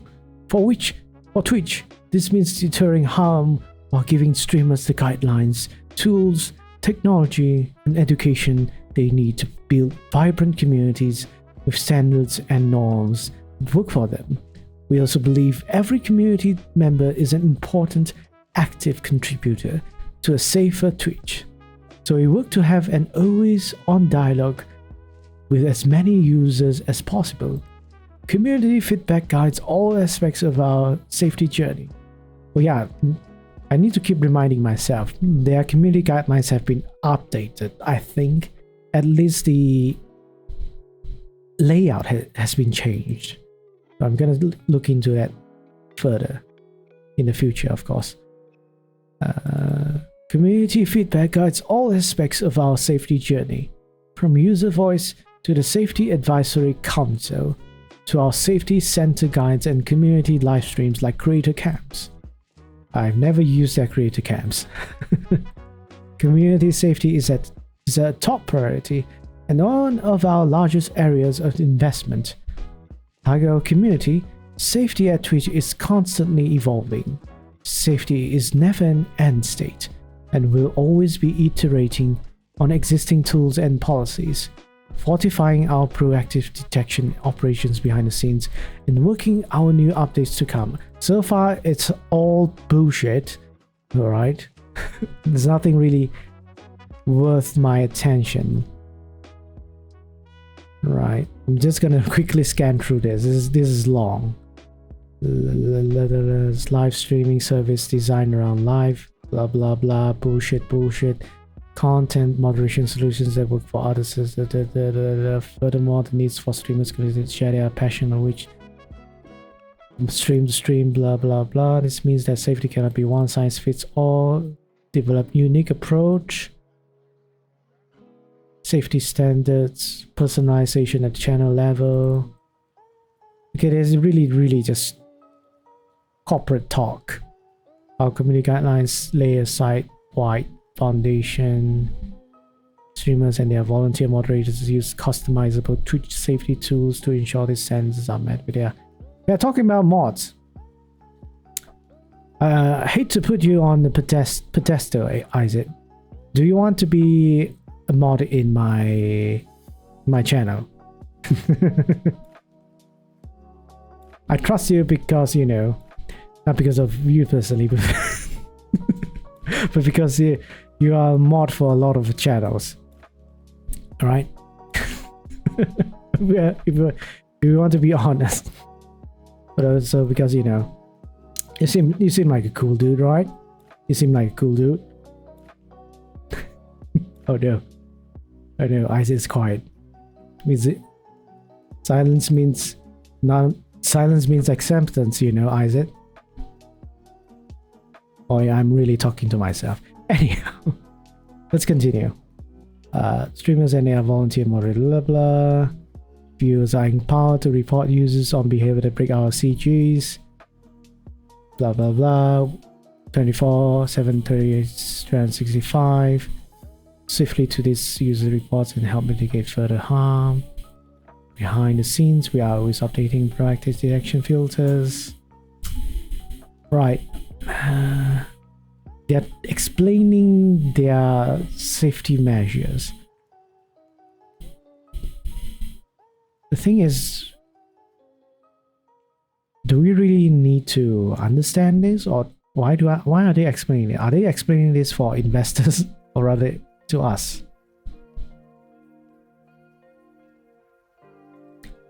But they fit together following section. So there's this chart: viewer level safety, blocking chat filters, content warnings, channel level safety, moderators, mod view, auto mod, ban evasion detection, phone, email, verified chat. Okay.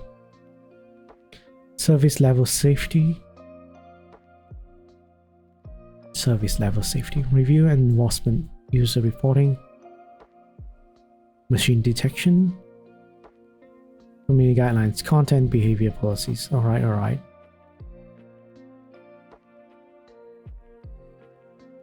Really, they are really just like this explaining the community guidelines. I don't think this is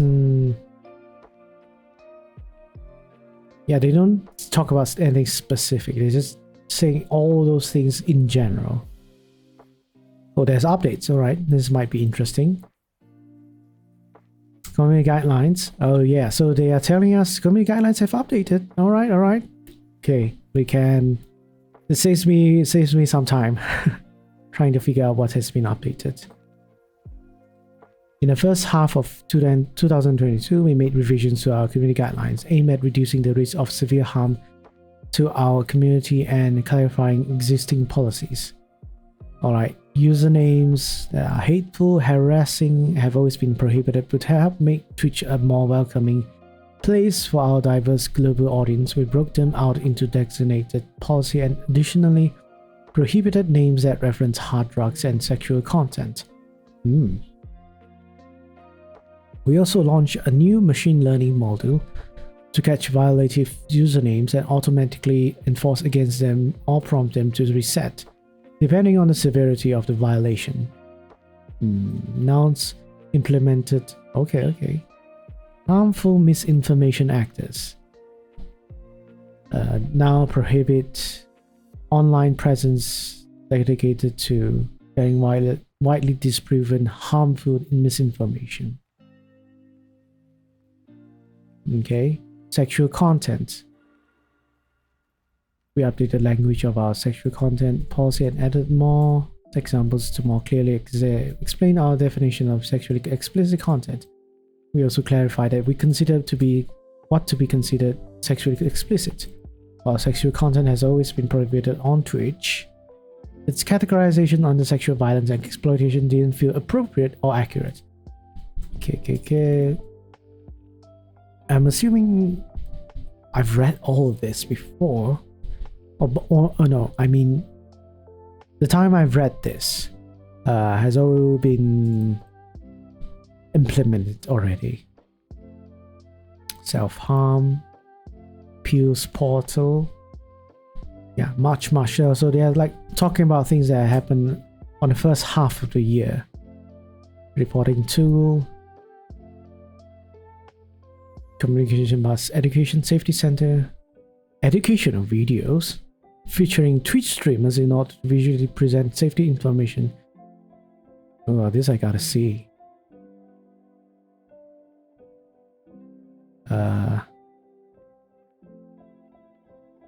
Where's the video? Where video? No video. You lie. Twitch, you lie.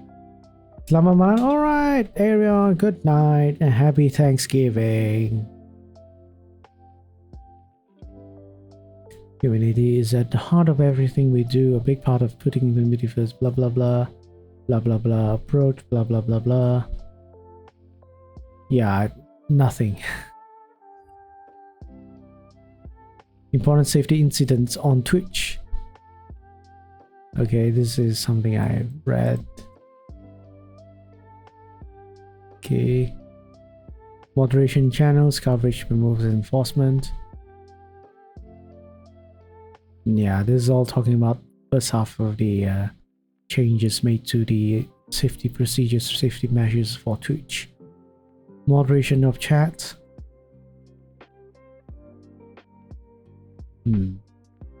Okay, proactive manual remove, blah blah blah.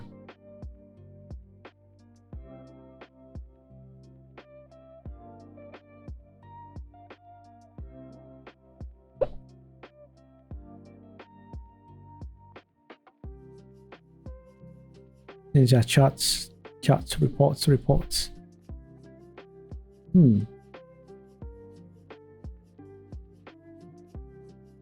Majority of the things that get reported are bots, apparently. Second is hateful conduct. Okay, it's not good. And the rest is just adult content, as violence, tiny bit of terrorist stuff.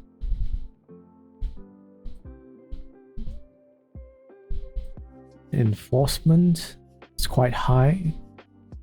Yeah, they do enforce a lot of things. It's not like they're not doing their job. They're doing their job. Twitch is doing their job. Can't say for certain about Twitter though. Okay, adult nudity, pornography, blah blah blah blah. So this one is there's a lot more enforcement as time passes, apparently. For spam, apparently as time passes, there's less and less spam. Okay, that's kind of good. It's kind of good. Law enforcement. Apparently there is law enforcement, but not that much.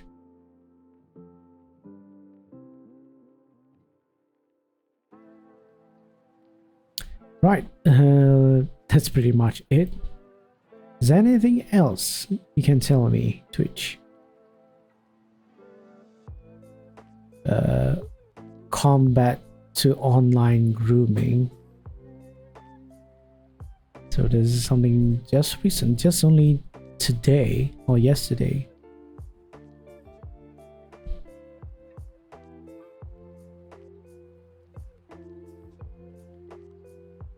.455 the ways we keep users under 13 from having accounts or content on Twitch. Okay, this is good. This is relevant to what we were talking about. Through a combination of measures including expanding the signals we use to catch and terminate accounts belonging to users under 13, as well as to block users previously suspended for being under 13 from creating new accounts, introducing mandatory phone verification requirements. In order to better prevent any users under 13 who made accounts with false age information. Is that possible? I feel like that's not really a good way. Using the phone verification as a way to confirm a person's age?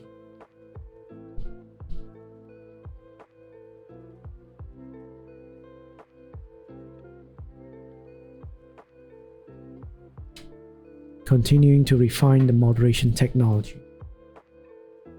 I don't think so.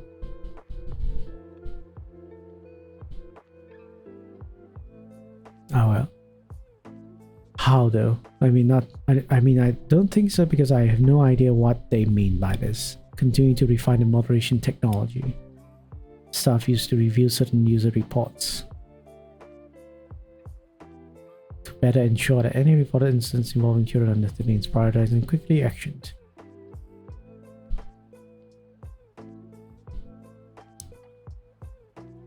We've updated default privacy settings, so our direct messaging feature whispers and blocks the ability to use certain search terms or phrases to find content on Twitch. Collaboration with expert acquiring Spirit AI would support us in building more nuanced classifiers for detecting harm of all kinds in written text on Twitch. Okay.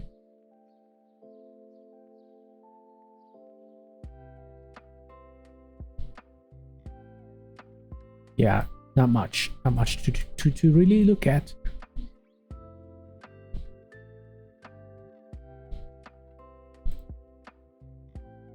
Yep, that's pretty much we can really look into, unless anyone has anything to talk about. But yeah, apparently on October 28th, they have updated their community guidelines. We're gonna look through this community guidelines again.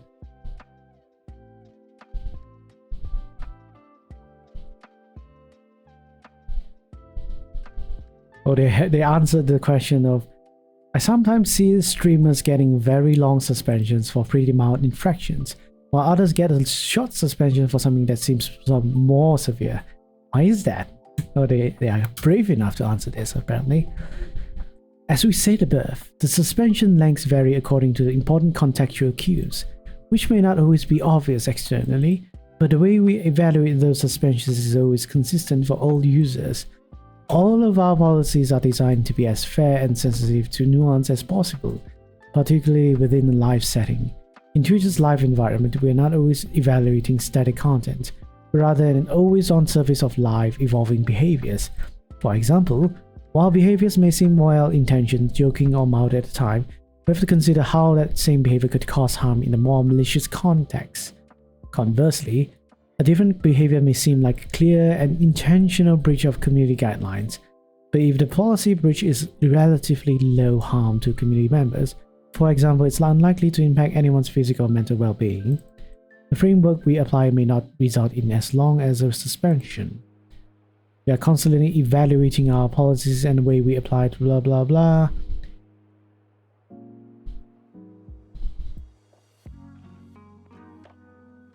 I feel like this is just a corporate answer to it. Doesn't really answer anything, because the question is too general to say anything otherwise, right? The question would be, why are bigger VTubers, why are bigger streamers getting less punishment than small streamers? I think that would be better answer question. I can't imagine how phone verification would work to bypass faking one's age. Yes, I have no idea how that works. Maybe someone who is with savvy with tech stuff would be able to answer, but I won't be able to answer that unless, you know, it's quite literally somehow having a phone number is able to know who the owner of the phone number is. That's kind of a privacy invasion of sorts. I'm not sure that's a possibility. I mean, whenever you I mean, I understand if it's like a postpaid prepaid,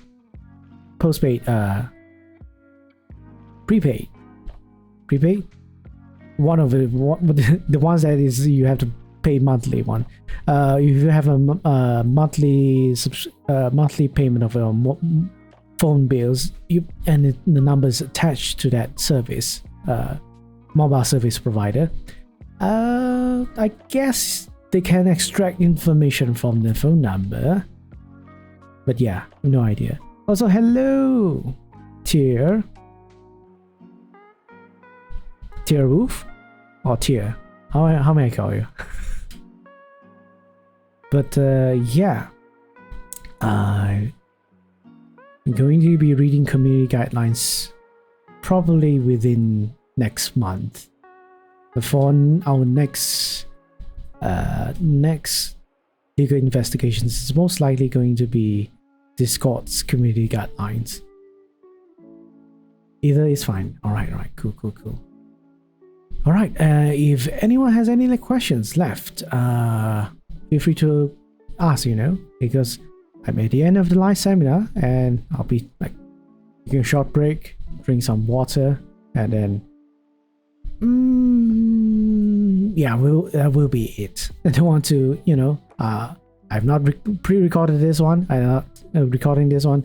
I don't want to drag it for too much if possible, although I do want to stream some more, but yeah, with 5 minutes and then we'll be we call it the day. Pop.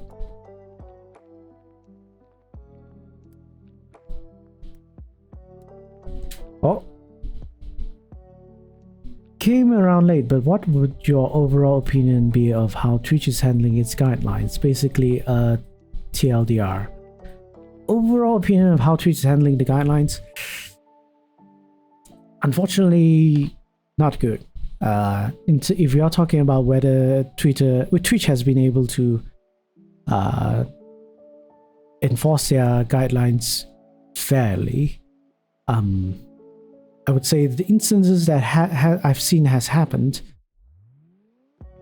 I would say might be the minority. When people like on Twitter, I've seen people on Twitter like complaining Twitch suspending them for something that is false, untrue, or through mistakes or errors or such, and having no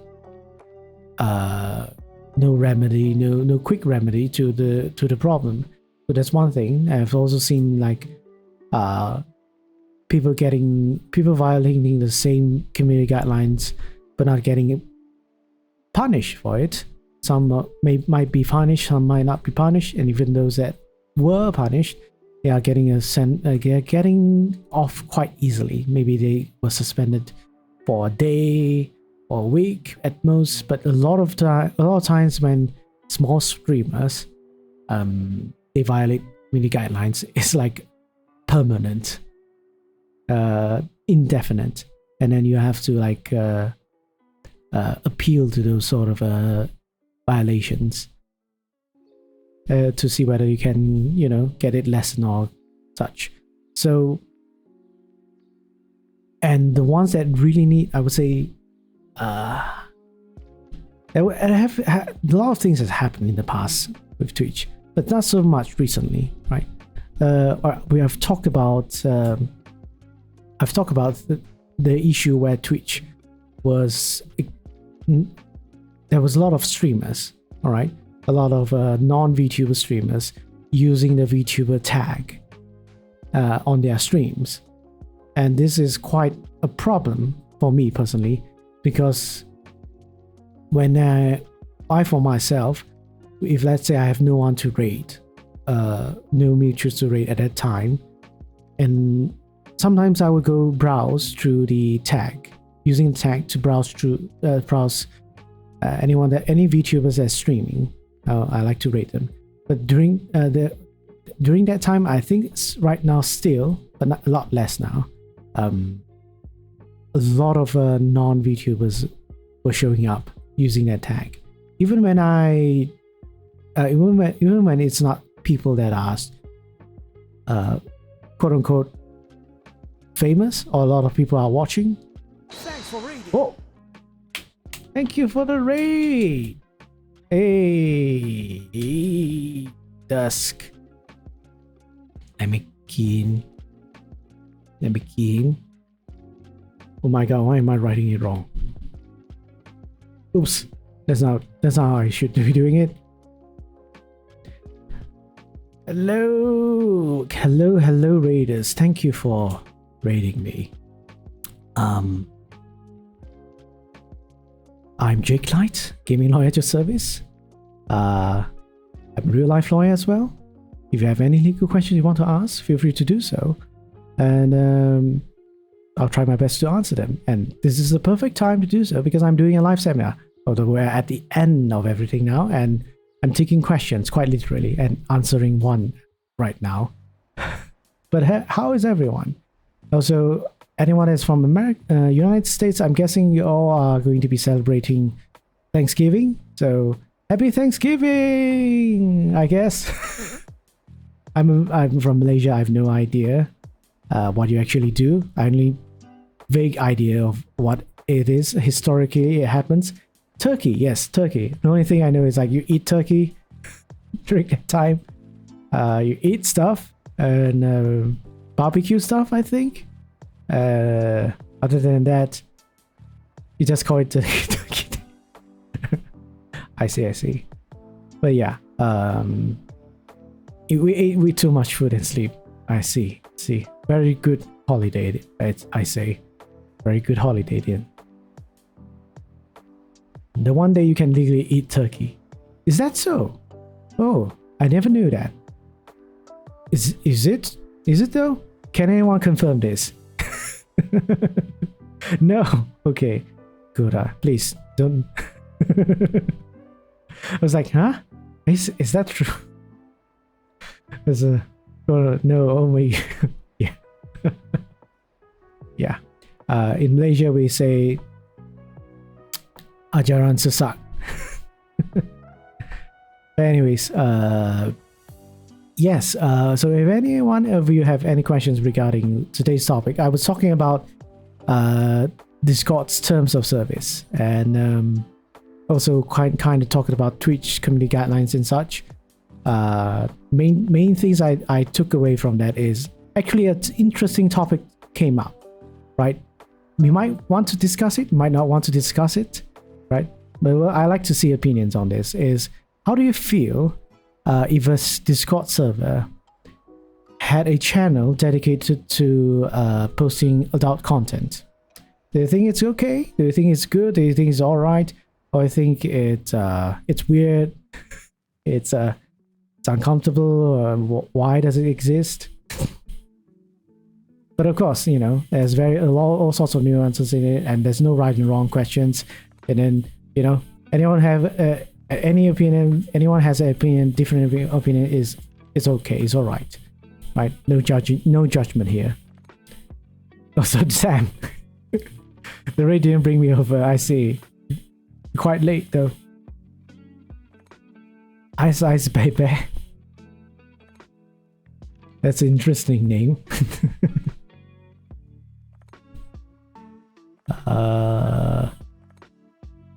Your recent answer has been quite informative. Thank you. No problem, Tier. I would say. Then again, if let's say you wanted to rely on community guidelines in hopes to prevent or like report people that are violating community guidelines, I encourage you to continue doing so, right?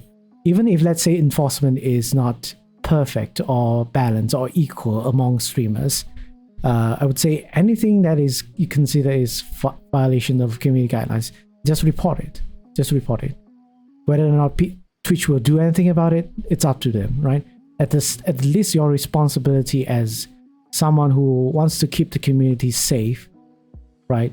You have done your job. You have done your thing, right?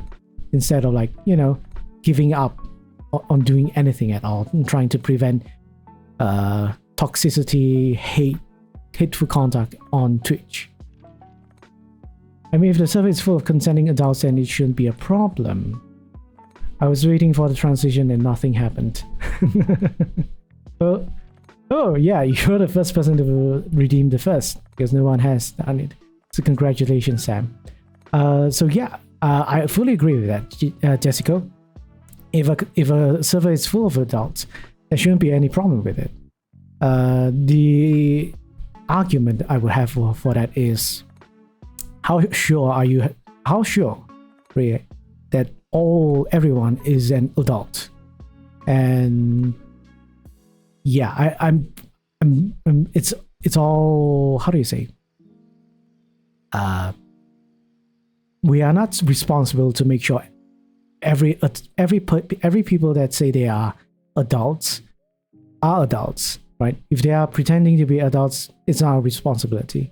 But from a realistic perspective, is there is always going to be a chance that someone is just pretending to be an adult, right?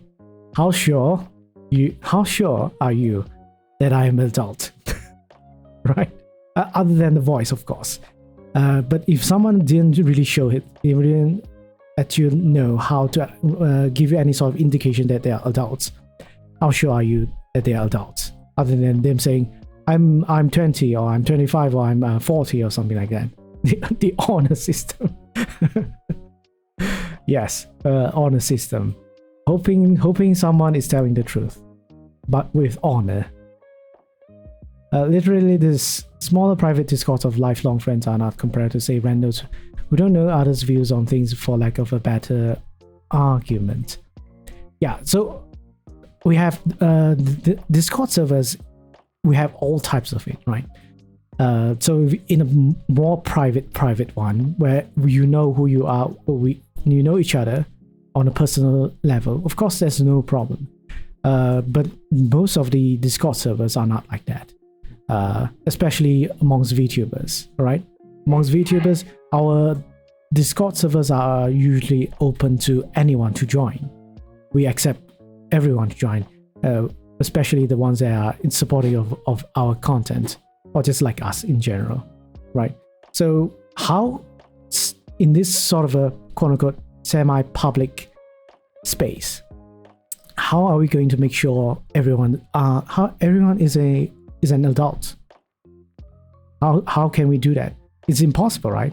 But of course, the argument is we're not responsible for making sure everyone is an adult.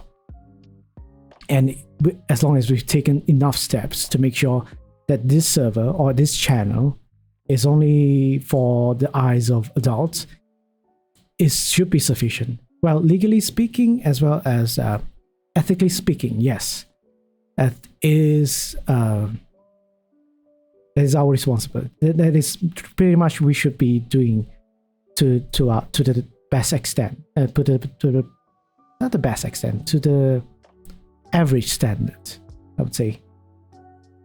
But for me, really, this is for me, my personal take is even then, that's not good enough for me. For me, it's even if I've taken all the steps to make sure only adults are supposed to be looking at my content, there is always going to be at the back of my mind, at the back of my mind, the thought of someone pretending to be an adult is going to be there, and I can't take that risk. For me personally, I can't take that risk. I can't take that responsibility, right? Even there is like a small chance of someone pretending to be an adult, right? I don't want to have that conscience on me of a minor using my platform, using my community, using my space to do something that is considered illegal for them, right? It might not be illegal for me because I'm not the one forcing them to watch it or like sending them these things or not. I don't want that thing. I don't want that situation, that circumstance be in my head. Well, you do the democratic thing and either have it or don't, or make it opt-in wherein they consent to the content, but it's entirely up to the owner for that risk. Yeah, I'm not really saying anything wrong with whichever adult or whoever the Discord owner is tries to deal with this sort of situation. I'm just saying for myself, and then looking at other people's opinion and whether it is it's something that is good, it's something that is all right, or something that is, better just leave it to people that you personally know, or it's just, among personal friends, people that you really, really know. Then again, that's the other thing. That's the other thing that I find it quite weird. Maybe because of cultural differences, right? Maybe that is the thing, right?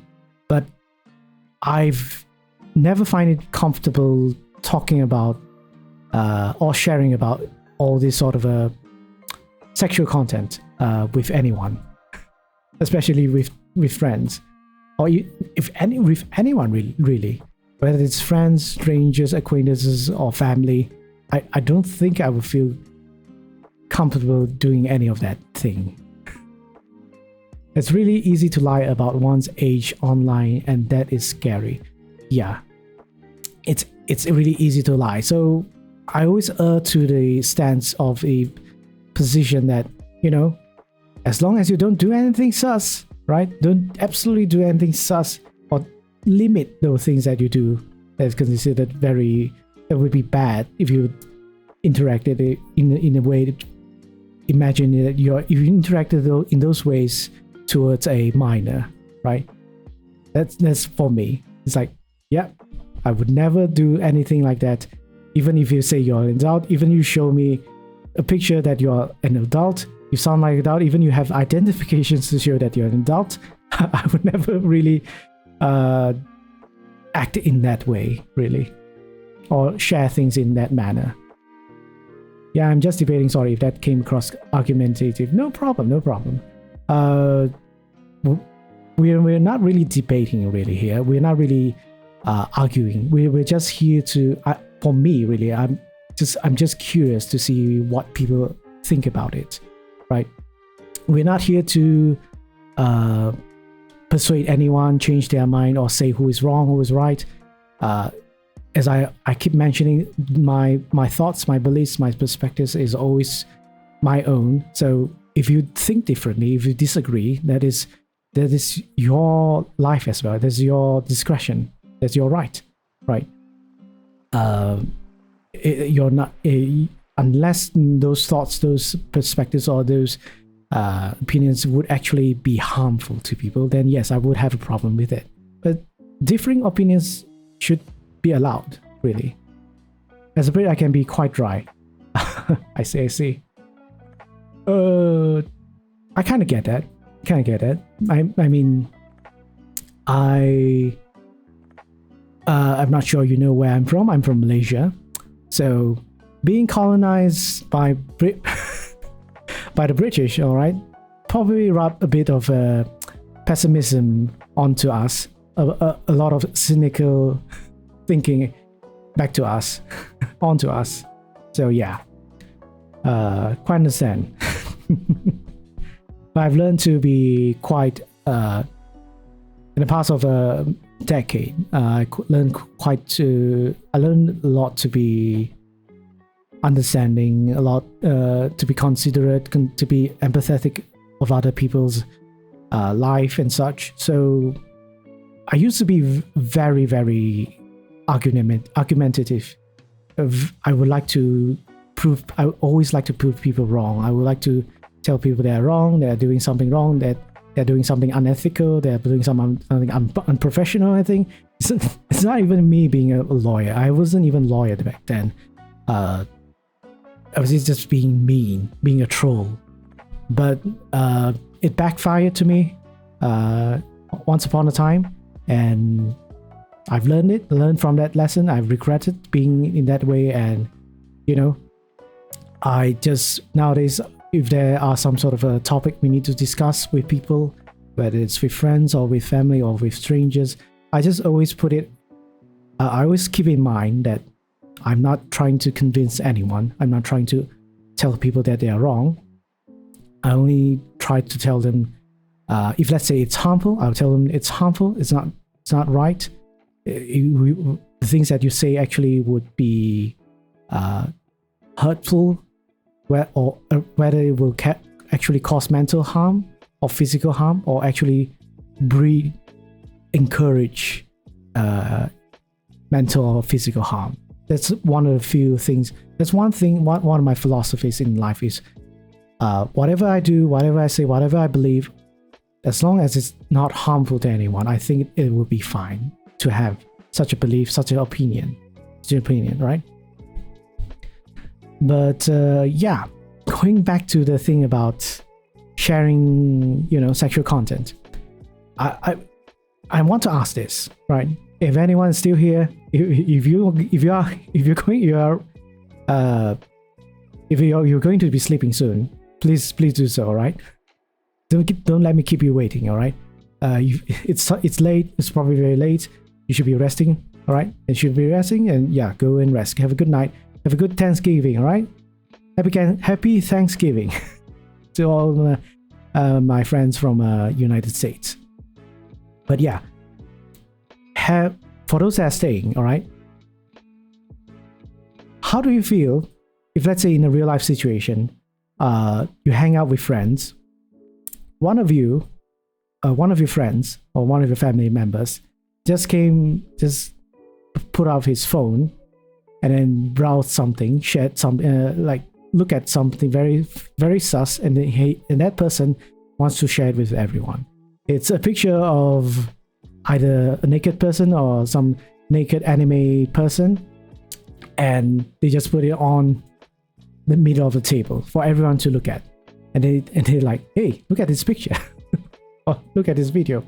All right, so this is that situation. This is that circumstance. How would you feel? Do you think that does it happen actually? Does it actually happen? For you, have you encountered any sort of situation like that? Because I'm really curious. I've only, in my entire life, I've only encountered such a situation once only. I've only encountered this situation once. Some when I was in my college days, right?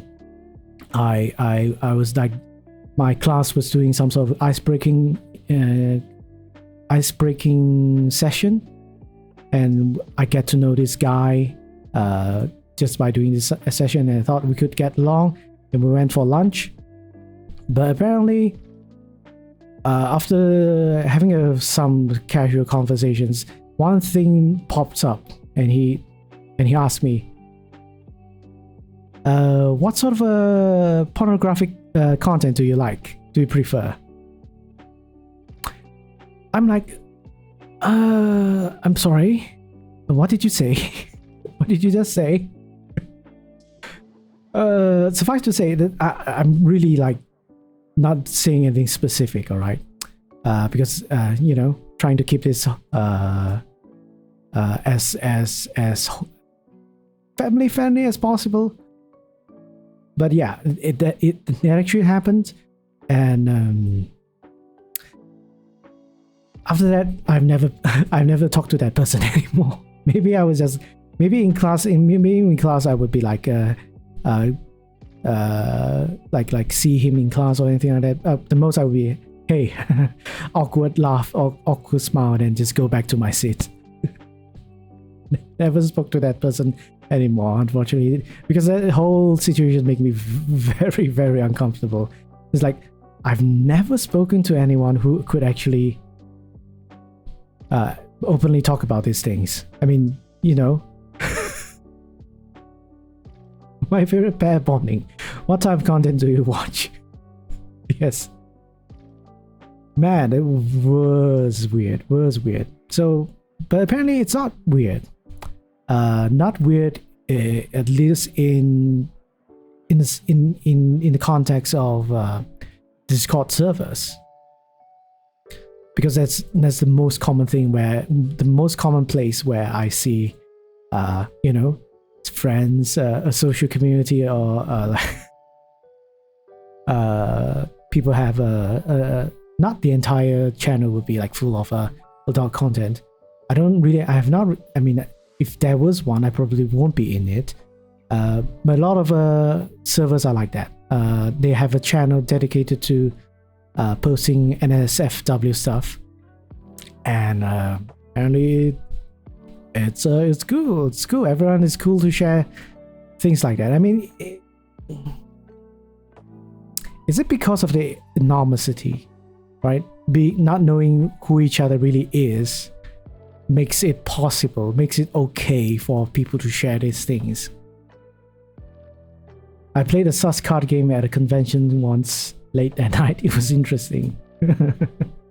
Well, that sounds reasonable. It was late at night. It was in a convention.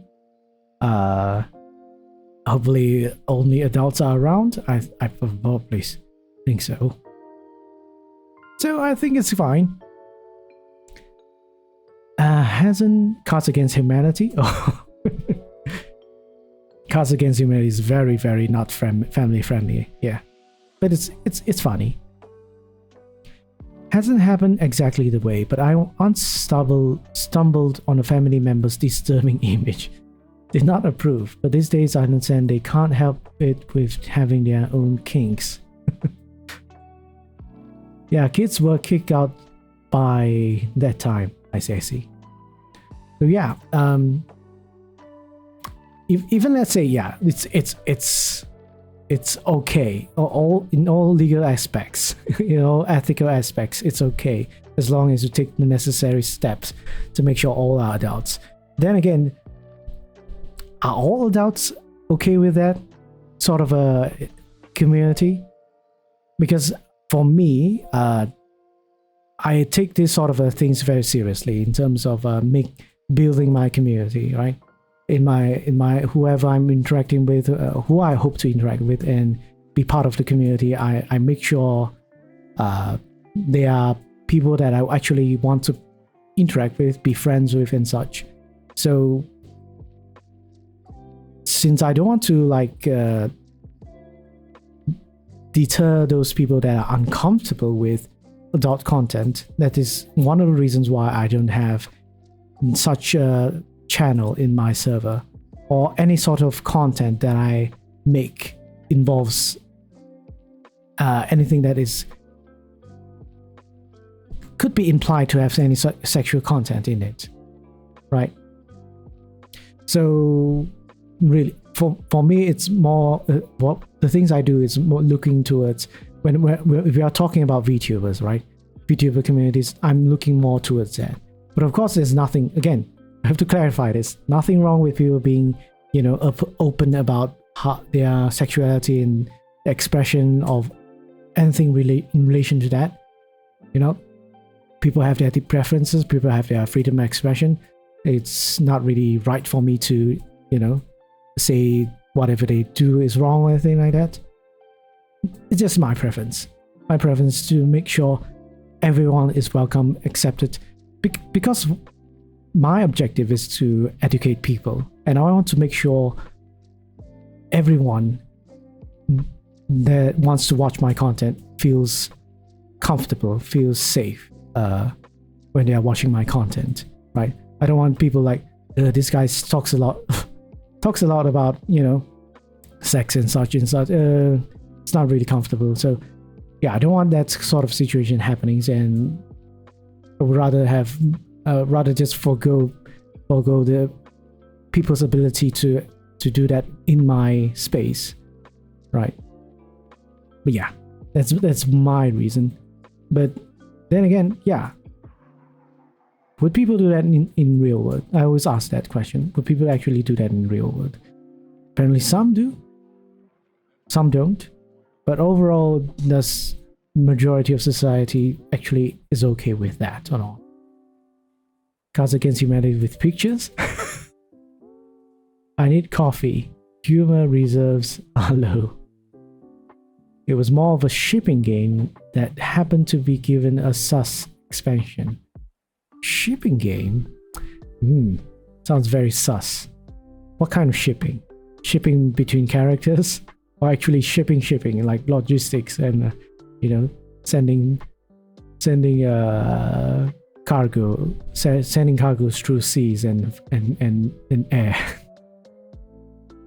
Distribution and sussery.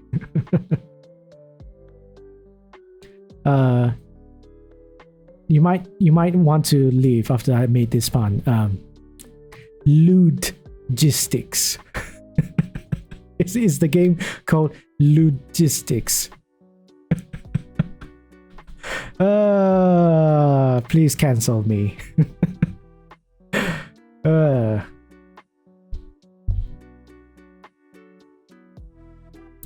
Shipping between characters. Oh, okay, I was right.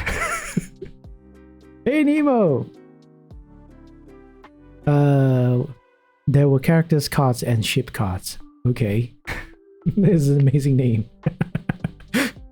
Man, my brain sometimes go to places. Please close your browser page on your way out, Jake. Anyhow. Yeah, Nemo. Well, I'm gonna ask this question every time someone comes in. Should I ask? It's alright. Nemo's a friend, right? It's okay to ask Nemo about this. But we don't have a Discord server, of course, so I'll just directly ask this. You have a lot of friends, right, Nemo? You go out with your friends, right, Nemo?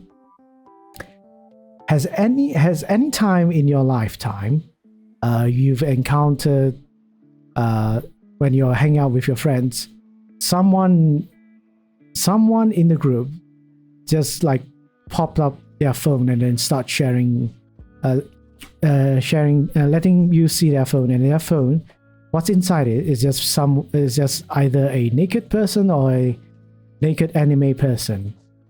Has that happened before? Has people shared something like that with you or within a group of friends? No, I only have one friend. What?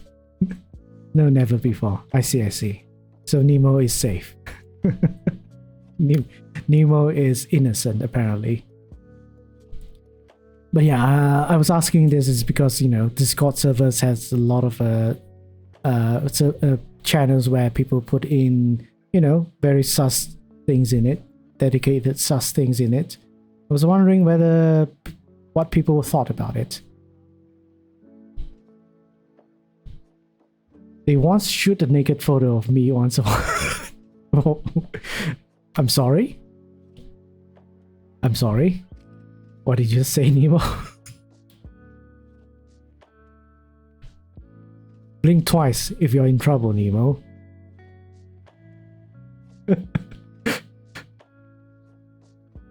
Sam, you say it's pretty free form with ways to win and strategy, but it's more about a weird chain of ships, romantic triangles, breakups, and implied polyamory. Lots of implied polyamory. Okay. That's an interesting game. I'm pretty sure it's not publicly available. Right, Sam? Is it some sort of like prototype card game or something like that? Most of the time when there's a con and people showcasing their games, probably very limited, very localized. If that counts, yes. What happened, Nemo? What happened? Have you called the police? Okay, I'm on the tangent. I'm gonna stop in here. No problem. No. It's okay, Sam. It's okay, Sam. You want to talk about it? You want to talk about a shipping cart, weird sus shipping cart game? Talk all about it. Anything sus happen in it, just tell us. You know, this is a safe space. Yeah, bae. Not my proudest moment, those assholes. It was my fault partly. Oh no, Nemo. Do you have some sort of kink or something? I don't know. But, you know, whatever you have, you know, we accept it. You don't have to explain. Alright? You don't have to explain.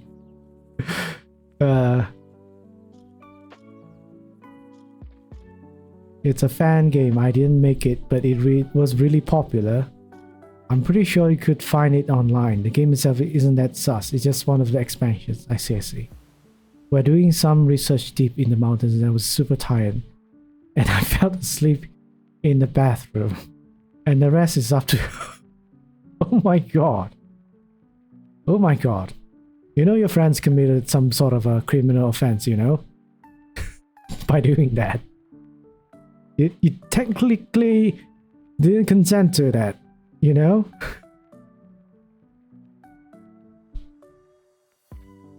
I will sue them if I can. One day, hopefully you have not angered your friends, because one day they're gonna blackmail you or something.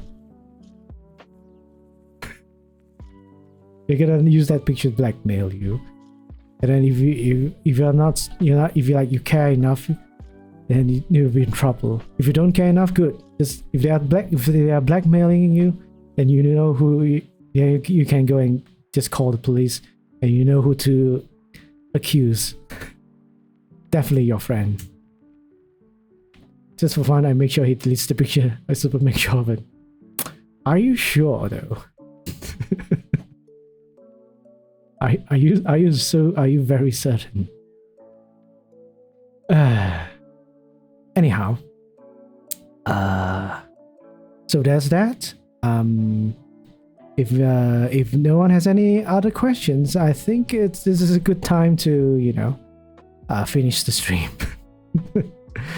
I'm sure I have a pair of teeth to prove it. Oh my goodness. Nemo. I thought your what did I call you again on Twitter?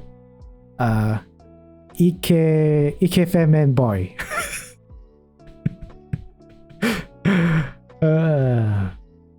I thought you're Ike Femen Boy, not was it chat or something? Man.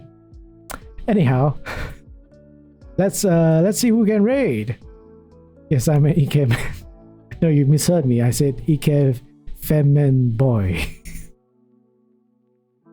Nobody knows what I'm talking about, apparently. Most likely. Anyhow, I'm looking for someone to raid now. Thank you so much for everyone dropping by, though. Hope it was a good one. To those that came earlier or to those that came late. But wait. Oh, wait. Isaac or Nemo, are you still here? Isaac, are you here? Stop pretending you're not being here. Ah, yes, you're here. Do you want to be a mod? Or Nemo, do you want to be a mod in my channel? Yep to yes. You sure? Well, we'll see. The trial period. Okay, we'll see a trial period. You don't know if you can? Yeah, well, you don't really have to do anything. You just have to be a mod and maybe do something when you're watching. You don't mind? Yeah. I just said earlier. I think you didn't hear me. It was I want you to do it because not because of you yourself. It's more like, yep, you're a mod for several other places, so you know I could trust those people. I could trust my mutuals. So I would say I could trust you then. I can still slack off and leave the work to Isaac. Yes, sure you can. But if anyone who wants to be a mod as well, feel free to do so. Feel free to just volunteer. You know, like I said, you don't have to do anything. You just, like being sure to be here when I'm streaming. I think it's only when you're free when you're here. You can be a mod. Well, you're my mod. It's only fair to return a favor. I see.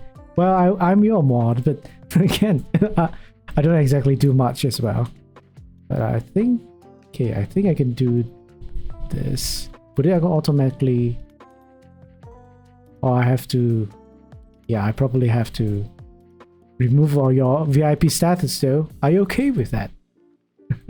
Remove your VIP status.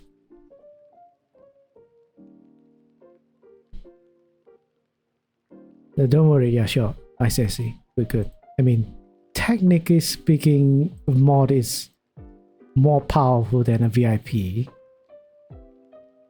A VIP technically is a mod. Yes, you're not VIP anymore. Okay. Not his VIP-ness. No. Oh no. Damn, Sam. You made me say that. Damn you. You made me say the P word.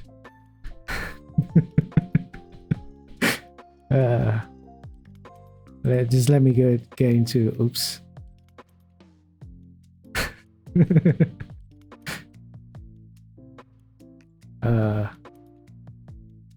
I stole that from a D&D YouTuber. I see. Got tricked. It's almost like the These Nuts kind of a trick.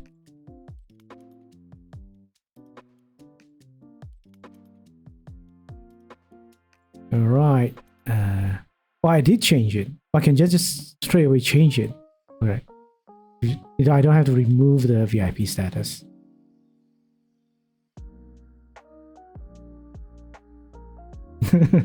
No. Yes, baby. I won't fall for it. I'm the one who makes the These Nuts jokes. Alright. Wait, oops. I did the wrong thing.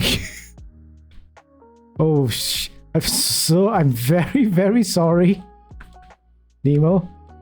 Oh, how do I do? Oh, bled. I've put in the wrong key. Okay. Okay, Nemo, you can talk again. You can talk again.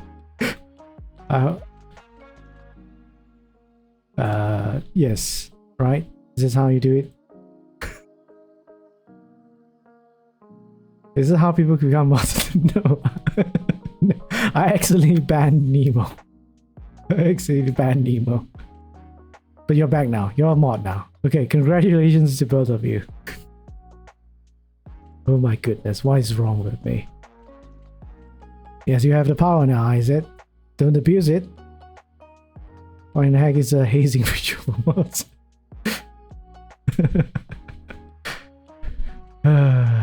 Okay. Enough. Alright. Let's see who can rate, alright? Okay. Keep meaning to tell you, Jake, love the instrumental. Oh, you mean the background music? Yeah. Sometimes it's this music, it's this kind of music. Sometimes it's Genshin Impact music. Sometimes it's some horror, Silent Hill music. All sorts of things. Depends on my mood. All right, let's see who can rate.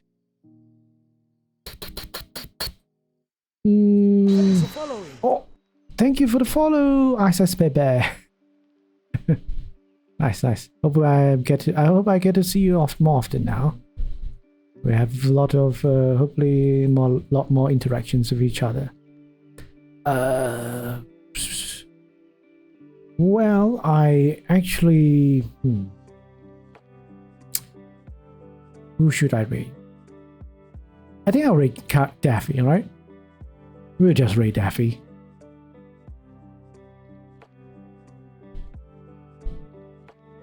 Yeah, let's go rate Daffy. Hopefully she's not like delayed, super delayed or not. So there's a fair warning to everyone. Daffy's stream sometimes is very delayed and she won't be able to see chat, like respond to chat live on stream. Most likely just gonna like message you if she's delayed, right? Hopefully she's not. And Daffy is a Genshin, mostly a Genshin player, but she's playing Pokemon right now, the newest Pokemon game, and she's an actual orca, not a humanoid orca like Shy Lily or something like that, an actual orca. And you'll see, all right? I'm gonna put up this rate message right now. Okay, all right, so take care everyone, stay hopeful but be critical.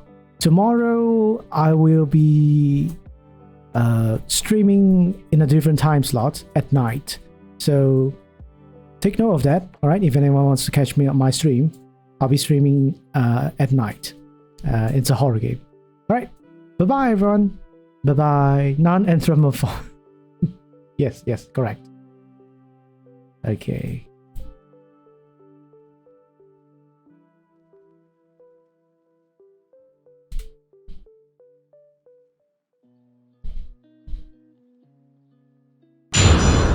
University, before college, we have no official or proper education on any legal subjects. I have to take a law subject one semester, but my main is science. I'm like, what the heck? I know nothing. Yeah, I mean, that's the thing. You can't just have a semester to learn a subject. It involves everything. Involves type of law that we have to follow, we have to comply with, or we unawarely not complying with because we do not know about the laws, right? We don't know how to find the laws, we do not know how to check for it, we do not know whether we are breaching the law, if other people are breaching the law or not. Most of us are just doing what everyone else is doing. That is how society seems to be working. A lot of things involve laws. Once we become adults, once we start working, we're supposed to automatically know what laws applies to us. We are supposed to, when we go look for jobs, we are supposed to know what our employment rights are. That's not possible. Nobody taught you. Nobody taught you where to look for employment laws. Nobody taught you how to do your taxes and what tax law is applicable to you. There's nobody told you how government works, why you are voting for, how are government making laws. All that stuff, nobody has taught you. It all has been like by way of words only. Would you be able to research on how our government operate in its truer sense? Impossible, at least without some type of legal skills or legal knowledge, right? We learn no life skills in university. Yes, we learn nothing until university, and university depends on what you have picked. It's crazy how the world works, and we're supposed to, and at that age we're supposed to be able to drink, we're supposed to be able to vote, we're supposed to be able to do all adult things. Smoke or whatever. It's basically a formula or a recipe. We're literally still kids or still children. All this boils down to me saying is, right now, this is what I'm trying to do. What I'm trying to get people to start thinking that legal skills and knowledge is actually a basic adult skill that everyone should have, right? Like this right now, knowing how and what an agreement is, why is it important, and how an agreement is drafted, right? I would say this is a very basic skill.